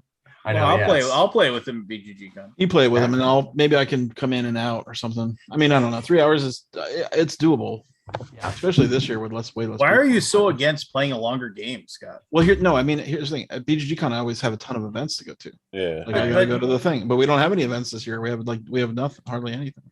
And Scott, we have we've got the Shit, dude, we're playing fucking Arkham Horror though. Okay, I'm in. We'll figure it out. Yeah, We're coming in I'm Thursday Figure night. it out. Yeah, Thursday night. We should play it Thursday night then. Okay, yeah, cool. What do you think? Sounds good to me. yeah, my daughter likes it. So Neither one of you oh played it? yeah, this is a Kickstarter they did back in Pendragon. We playing Eldritch Horror or we playing Arkham Horror? Up to you guys. I'd play either. I mean, Eldritch is the better game, but What do you want to play? I haven't played either, so I'm up for. I've heard good things about both. Eldritch you need to have at least one expansion though. Okay. I feel like Arkham's the one that like everyone has played, so I feel like The I problem is should. it's out of print. I mean, we'd be playing second edition. We wouldn't be playing third. Yeah, There is no third. there is no There's third. no third. That's Man, I Arkham. wish they had second edition still in print. That's Arkham Pandemic. That's not.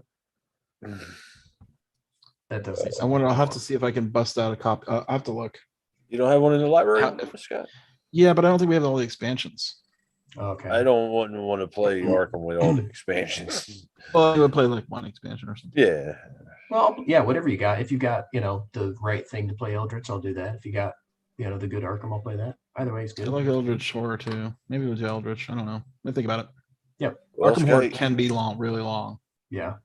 and it can be very short. Eldritch can last a long time. I don't think it can be that short. Oh, You've got that. You've I've got had that. You've got games. I don't remember how you lose in that game. The horror meter goes off the board. Yeah. Number of gates open is more than. What's the rule for ending the game in Arkham? It depends on the elder Oh, the great old one There's a comes out few and he things. devours you, or like you fight him and you're basically going to lose because you almost It always depends, lose. yeah. So it's Unless an it's a incredibly weak hard one like Yig, and you can just shoot with shotguns. Yeah, if But, I mean, if you have good weapons, you can kill a boss, a great old one, but pretty unlikely. most often, it's no, you got no shot. No, Yeah. like Yog-Sothoth It's just kinda fun, devours too. you, and everybody moves on with their lives. Well, if you play Azathoth, you just lose. Yeah. What's that? it Well, wakes What's up. that? How's that Technically, feel? when you, Arkham That's Horror, the it was said tutorial. if the whole thing is if before the like one of the ways to play the game isn't even picking one of the You just randomize it. well no like okay so like the great old one like it has its own rules like oh the cultists do this or these Yeah. monsters spawn more often but and then they have a certain number of gates that open and then they get summoned or the dread like if it gets to like Azathoth is the most like if Yeah. dread he doesn't appear until like 15 or whatever and You have like 15 rounds or something. yeah or 15 Yeah. 15 moves on the doom track but here's the thing like for a lot of them like they said you can choose to use like the final showdown with Cthulhu or Yog-Sothoth or Nyarlathotep or whatever you can choose to do if you want or you can just say the world ends because the great old one has come to life. Azathoth is the one that's just like no matter what it's just over. You can't fight The world is Azathoth. dimmed. Because Azathoth is the sum of all that is and not is, just so you can't fight that. And that's in both games, Evan. That's not. Yeah, there's Arkham other or- options in either. yeah. They're both He's like the Pretty much intro the same. into it. Yeah. Yeah. What's the end of that game feel like if you like play it for 3 hours and then it's like, well, we lose. It's funny. I just laugh. Okay. Yeah, you just accept it. Yeah. It's more about it's the It's the journey, build. not It's the the build up of like the insurmountable odds that comes at you. Yeah. Just when you think you have it under control, something pops out and you're like, oh shit, we're gonna lose 3 turns. You know, I something. think the story will get to you since it's your first time, but after a while, you know, that disappears too. Yeah. Cool. Yeah, I look forward to it. That'll be fun. That's one I keep meaning to play it. So that'll be great. Yeah. I can't wait. 2 to o'clock. see Scott at the end. It, 2 o'clock, Scott. A little late. I had a long day today. I had a lot of work I had to do. It's only me can do it. Oh, Well, sometimes I like to have was a it little, clearing? Was it clearing the broken branches? Was that what? Yeah, you I were was doing? closing. Yeah, we were clearing the branches of the car crash. Oh, man. $487 million to me. No, it was more like busy, like data entry into Oh yeah. many different states' websites. Oh geez. Which is, and they all suck. Like if you think Right. web, I mean, it's just Yeah. so bad. And every state is different. Jeez. Yeah, state websites are the worst. Yeah. Have to like I don't have to do it that often, but as a medical professional, you need to like File stuff. file stuff, update your licenses and all that kind of pay for your thing. Yeah. It's always a pain in the ass. It's an interesting thing. Like the internet has made everything great, but like that technology is each state has to do their own thing. So Yeah. there's no product that every state would adopt. So you have like, I mean, so far it's been 20 different websites with all different technologies. Yeah. With all different password systems and all different passwords, rules and whatever. It's just annoying. It was tedious and took hours. Yeah, that sounds awful. That's my nightmare. But I mean, passwords, I can't do it. it's a first world problem. Well, that's true. I could be digging ditches, right? That's true. Yes, you could. True. You'll be all right at the first month, Scott. First month will be hell. Yeah. Let your hands get some gristle on them, they'll be fine. Yeah, we dug my parents' fence line when I was a kid. I hated that with those things those things. Yeah, that's a pain. post hole digger. Yes, Post the hole post digger. hole Oh my digger. god, that's the worst. And Yeah, Olga's much better. Yeah, we did that. I did a bunch of manual labor when I was a kid. I My hate parents plumbing. did not believe in any lawn services. The kids were the lawn service. Yeah, I'm the same way. Same. I hate Life's too plumbing to short this day for lawns. because of that. Mowing lawns. The same day that, like, not the same day, but like the month that I moved away to college, my dad finally got the riding lawnmower that we all wanted to get the whole time. Did you have like a Loved it little in lamp? too, didn't Yeah, you? yeah, we had like one of these dudes, Yeah, push. Oh, did you have the auto propelled one, or was it just purely push? It was auto propelled, but didn't function properly. So it had like You pushed it anyway. It had a motor. You just had to push it I'm around. sorry, buddy. And the instant we moved out of the house and he had to do it, my dad was like, "Oh, this sucks. I'm going to buy Time a to get a riding riding lawnmower." one. We were like, we were asking for this for years. I bet he showed it off as soon as you got home too. didn't Oh he? yeah. Yeah. How much land did you have to mow? It was only, I think, a quarter acre. Oh, that's not bad. Yeah, so it wasn't tiny. Is bigger than a regular city lot for sure. Because we grew up in a kind of out in the country. Right. So, quarter acre's not huge either. I hated mowing the lawn. Yeah, it's awful. Oh yeah, it's the worst.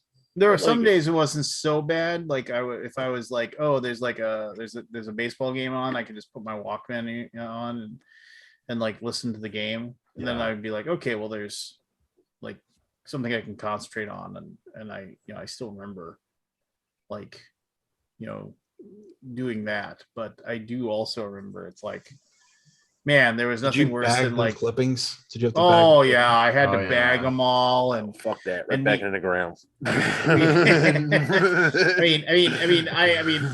I think every kid. Oh, we lost Lance. and he's Lost out. him. Bigfoot finally Internet got him. rebooted. I Did you have finally to do got lawn- my. Did you have to do lawn work, Grant, growing up?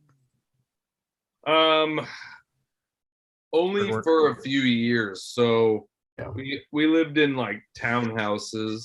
Oh yeah, where it's all taken care of. Yeah, for a while. When I lived lives- in suburbs of Chicago from 6th through 10th or 7th through 10th grade, I lived there 4 years, and I had to do the lawn there. Yeah, Look at Lance. He's probably the happiest we'll ever see him on this I know, show. right? this This is one of those screen grabs where somebody needs to have him singing something. Yeah. That's a good one. Nope. Oh, I'll you're be the host. back. Here it is. That was weird. Apparently, I'm the host Yeah. now. Oh, Lance. No, that was weird. Good. Lance No, back. oh no. So anyway, I think all kids did this. Like I push and I would, the bag would fill, right?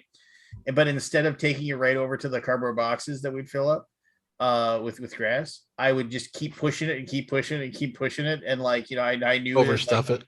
yeah, I'd overstuff it. And then I knew that like also grass chunks are like falling out, and everything like that. But He's you Oh know, Pick yeah, up if the it's leaving it chunks. behind. yeah, but like literally like the entire my parents' yard was like, it was just giant, and it still is giant. My mom still lives there. And I'd push it until finally it would just stop. It wouldn't run anymore because like the grass was like pushing back into where the blades were, and the blades were getting caught on it. And then that's when I finally would go and I'd go dump out all the, unzip the bag, dump it all out, zip it back up, go, start up again. And it's just the whole process, man. I mean, just like you smell like garbage after you're done. You smell like sweat and gas fumes and Grass. grass, And I remember I'd always like getting that stupid old pickup, and it was a stick shift, and drive it over to the compost heap, drop off the grass. My parents would be like, "Don't drop off the grass. Don't leave it in the back of the garden." I'm just like, oh. Then you get done and you'd have to take a shower. And it was just like it was like a 4-hour thing at my parents' yard. Yeah. It was a say goodbye to your afternoon Oh yeah. Yeah. thing. And it just sucked. Did you have to do clip hedges? No. Didn't have to do that. With I the- remember for a while they were Oh. trying to get me to go and do the edging, and I was just like, yeah, I'm not doing that. I'm sorry. My house We had a was weed whacker. it was a half acre, not a quarter acre. Oh yeah, that's pretty good. Yeah. Did you have a weed whacker? No, I never did No, that. nothing like that. We had a weed whacker, and I would break it constantly.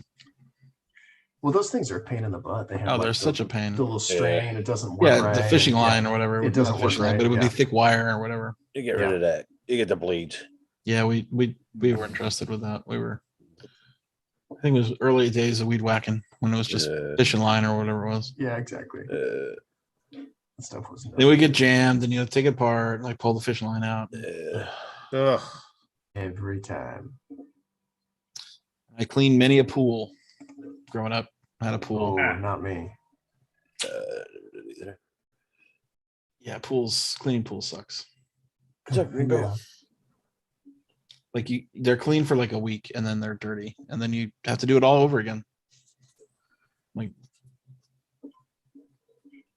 Yeah, Jen's trying to talk me into one of them here. don't do it. I don't want to. I mean, I don't want to. in reality, like how often? I mean, we were kids and we barely used it, right? Like we used my grandparents' pool because it was Olympic sized. Yeah. We had just like a half Z pool, like it was half above ground, half below, which was dumb. Like if you're gonna dig, just dig it all. Do the whole 100% submerged. Like I guess it was just the price. Yeah, probably. Yeah. But if you're gonna get a dig crew out there, is it the same price to dig 6 feet down instead of 3, or is it different? I don't know. Nah, it's time, and it could be more harder. expensive. Yeah, if you go certain depth, you got to start shoring it up and stuff like that. Hmm. Like 8 foot, you'd probably have to shore that up so it doesn't collapse on Yeah, you, it was a you know? 5 foot deep pool, Okay, yeah, that 3 feet underground, 2 feet above. something like that. Nah, that they went to bulldozer. All that out. You know, Wow. Yeah, Kabuki Kid, pay a landscaper, pay a pool guy. uh, We didn't have money, Kabuki Kid. We were Yeah. poor. Right. I don't mind the That's what the kids are lawn work for. stuff. That's I awesome. growing up, I had a concrete lawn, so but I'd mow like the baseball field and stuff like that. And then around here, I don't. I got about, I think it's 3/4 of an acre. Yeah, Olympic side. Probably about half with the house. I think the lot's I mean, 3/4. Yeah. It was for their neighborhood, the Olympic size pool. Mm. They didn't have it themselves. The pool, I never get Jen out. She's like a fish with that. She always was. Well, maybe it's worth it then. Yeah, You pretty much got to get a service. yeah. You'll be cleaning it It's- all the time. I mean, we were cleaning it. Well, I was talking to my neighbor across the street who has one, and he was like, he gonna get chlorine this year. The capsules, you could only get the liquid stuff, and he's like, I had Wow. to shock it every other day or something. It wasn't worth it. So I was like, man, they want to hold off on my decision on this for a little bit, maybe a year. Yeah. So there's that. I'd probably end up taking care of it myself because I'm cheap. Yeah. Yeah. Pools are cool, but that's what buddies are for. Yeah. Let somebody else take care of it and be like, Yeah, my friends had a pool and we loved it yeah, yeah, exactly. because it's fully That's- underground, a fully underground pool. Oh, That's it's another awesome. thing. I don't want the family down here constantly. I love my family, but in doses. You know, Yeah. I might end up drowning one of them. You never know. Yeah. Could get ugly. Whiskey involved. You never know. I smoke a lot of weed. I was not a fan of water when I was a kid. Forget what I was doing. My mom made me go like get swimming lessons. You know, you drop the kids off and then like leave and come back in a couple hours. And the gal who was the swimming coach like held me underwater against my will What? Boy. for a while. Yeah, it was like it turns What? out like in retrospect, you know, you're like, oh, that was like legit messed up. Attempted murder. Yeah, well, yeah. Like she wasn't trying to murder me. She was trying to convince me to hold my breath, but like Yeah, you could still die. it's against my will, you know, like Yeah. that's not cool. And that's terrorizing. I mean, that's terrifying. It's a different time. Oh yeah, I didn't get back in water for like 10 years. Yeah. Yeah. I was like, nope, no thanks. Yeah. I'm good. I was a pretty good swimmer at a young age, and I got dropped out of summer camp, and they tested everybody's swimming skills like the first Yeah. day. Yeah. And I swear to God, I swam perfectly, and I still got put in the beginner class. I remember like hating that whole summer camp because I'm like, I can fucking swim. Why do I have to be in this? You know, whatever. Maybe just because I was so young. I tested into not as high a math class as I should have when I went into college. Oh yeah, so you were like remedial, a little bit remedial. Yeah, I was like, okay. When I switched from private school to public school, that happened to me too. Yeah, yeah. They just put me in basic math, and I'm like, well, I mean, you don't know anything as a kid, right? You don't know that you should be in a higher grade, Right, exactly. higher level of it. But I think they figured it out. Yeah. Yeah. Yeah, I mean, swimming lessons, I just hated the whole process. It was just like, as soon as I knew how to swim, I just said, I'm not doing that anymore. It's just like, I hated my one and only swimming lesson. My uncle taught me, motherfucker. threw you in the water? Just Old threw school? me. He said, "Hey, learn." Like, all right, buddy. Good luck. First round, baby. See you on the other side. Of the Like curve. an old movie thing. I've never actually know. heard that happening in real life. Oh, the height. You know how they try to get rid of my heights? Right, the distance, mother. He grabbed me by the ankle and hung me out the second floor window. And he said, "Are you afraid of it now?" Just I'm like, "Yeah, psychopathic family. motherfucker." Huh? Who was It was a this? different time, man. And we were Irish. Yeah. Is your dad? Huh? Is your father? Oh no, I didn't know that cocksucker. Oh. No, this was my uncle's. Oh, okay. Yeah. Yeah. It's exposure therapy, right? Driving. I had a license. similar situation with my stepfather for many things like that. Yeah. Because he was Driving. like he's a tough guy. Yeah. Right. I learned to drive because my stepfather was so drunk he couldn't. It was a stick shift on 95. You know, yeah, Good the luck. drive. Yeah. I was like, all Lucky right. you're alive, man. Right. Well, yeah, I am for more than that reason. But yeah, different time. Oh yeah, it was a different time. I remember my dad now in retrospect is like, oh, I didn't let you do that, did I? No, I didn't let you do that. But like, he was letting us drive at like 10 or whatever. I was we'd sit 12. we'd sit in his in the lap, lap. and Yeah, sit in the lap and do the thing, and you could barely. Those do were the shit. days. Those were the days. Across a bridge. Like, Dad, what were you thinking? It was a bad plan. I was thinking of my other Uncle Joe. He was like my father. Yeah. Yeah. He had a pickup truck. We used to hop in it with the dog in the back, in the bed, Yeah. and drive around in front of the art museum to get to a field. And nowadays we get arrested for that. Considering that Chubbs actually jumped out of the truck one day. But, Oh yeah. yeah. Oh yeah. We We used to have one of those old pickups, and we would go all over town in that thing. I think actually might still be legal to do that as long as all the seatbelts that could be used are used. At least in Oregon. Is it? Yeah, I don't know. But I yeah. don't think it's legal at all here. Yeah, you'd have two people in front on the big long bench seat, and then like everybody else would just pile in the back of the pickup and do your thing, go slow over speed bumps, So, fine. 2:30, Lance. It is 2:30. 2:22. Let's call it. Yeah. Nice to see Good everybody. talking, everybody. Yeah. I will. Good chat, y'all. We'll try to do a. Next week will be the last one before Halloween, so I'll come up with some spooky stuff for us to do or something. Spooky Spooky games. That'll be the last one I'm on for a week. I'm going on vacation to fall. Oh, nice. Good for you, and good for you. We'll see. That Brad's going to rate me big time this time. If anybody's got any ghost stories they can share next week, let me know. Oh, jeez. Yeah. I think I used to have a good one.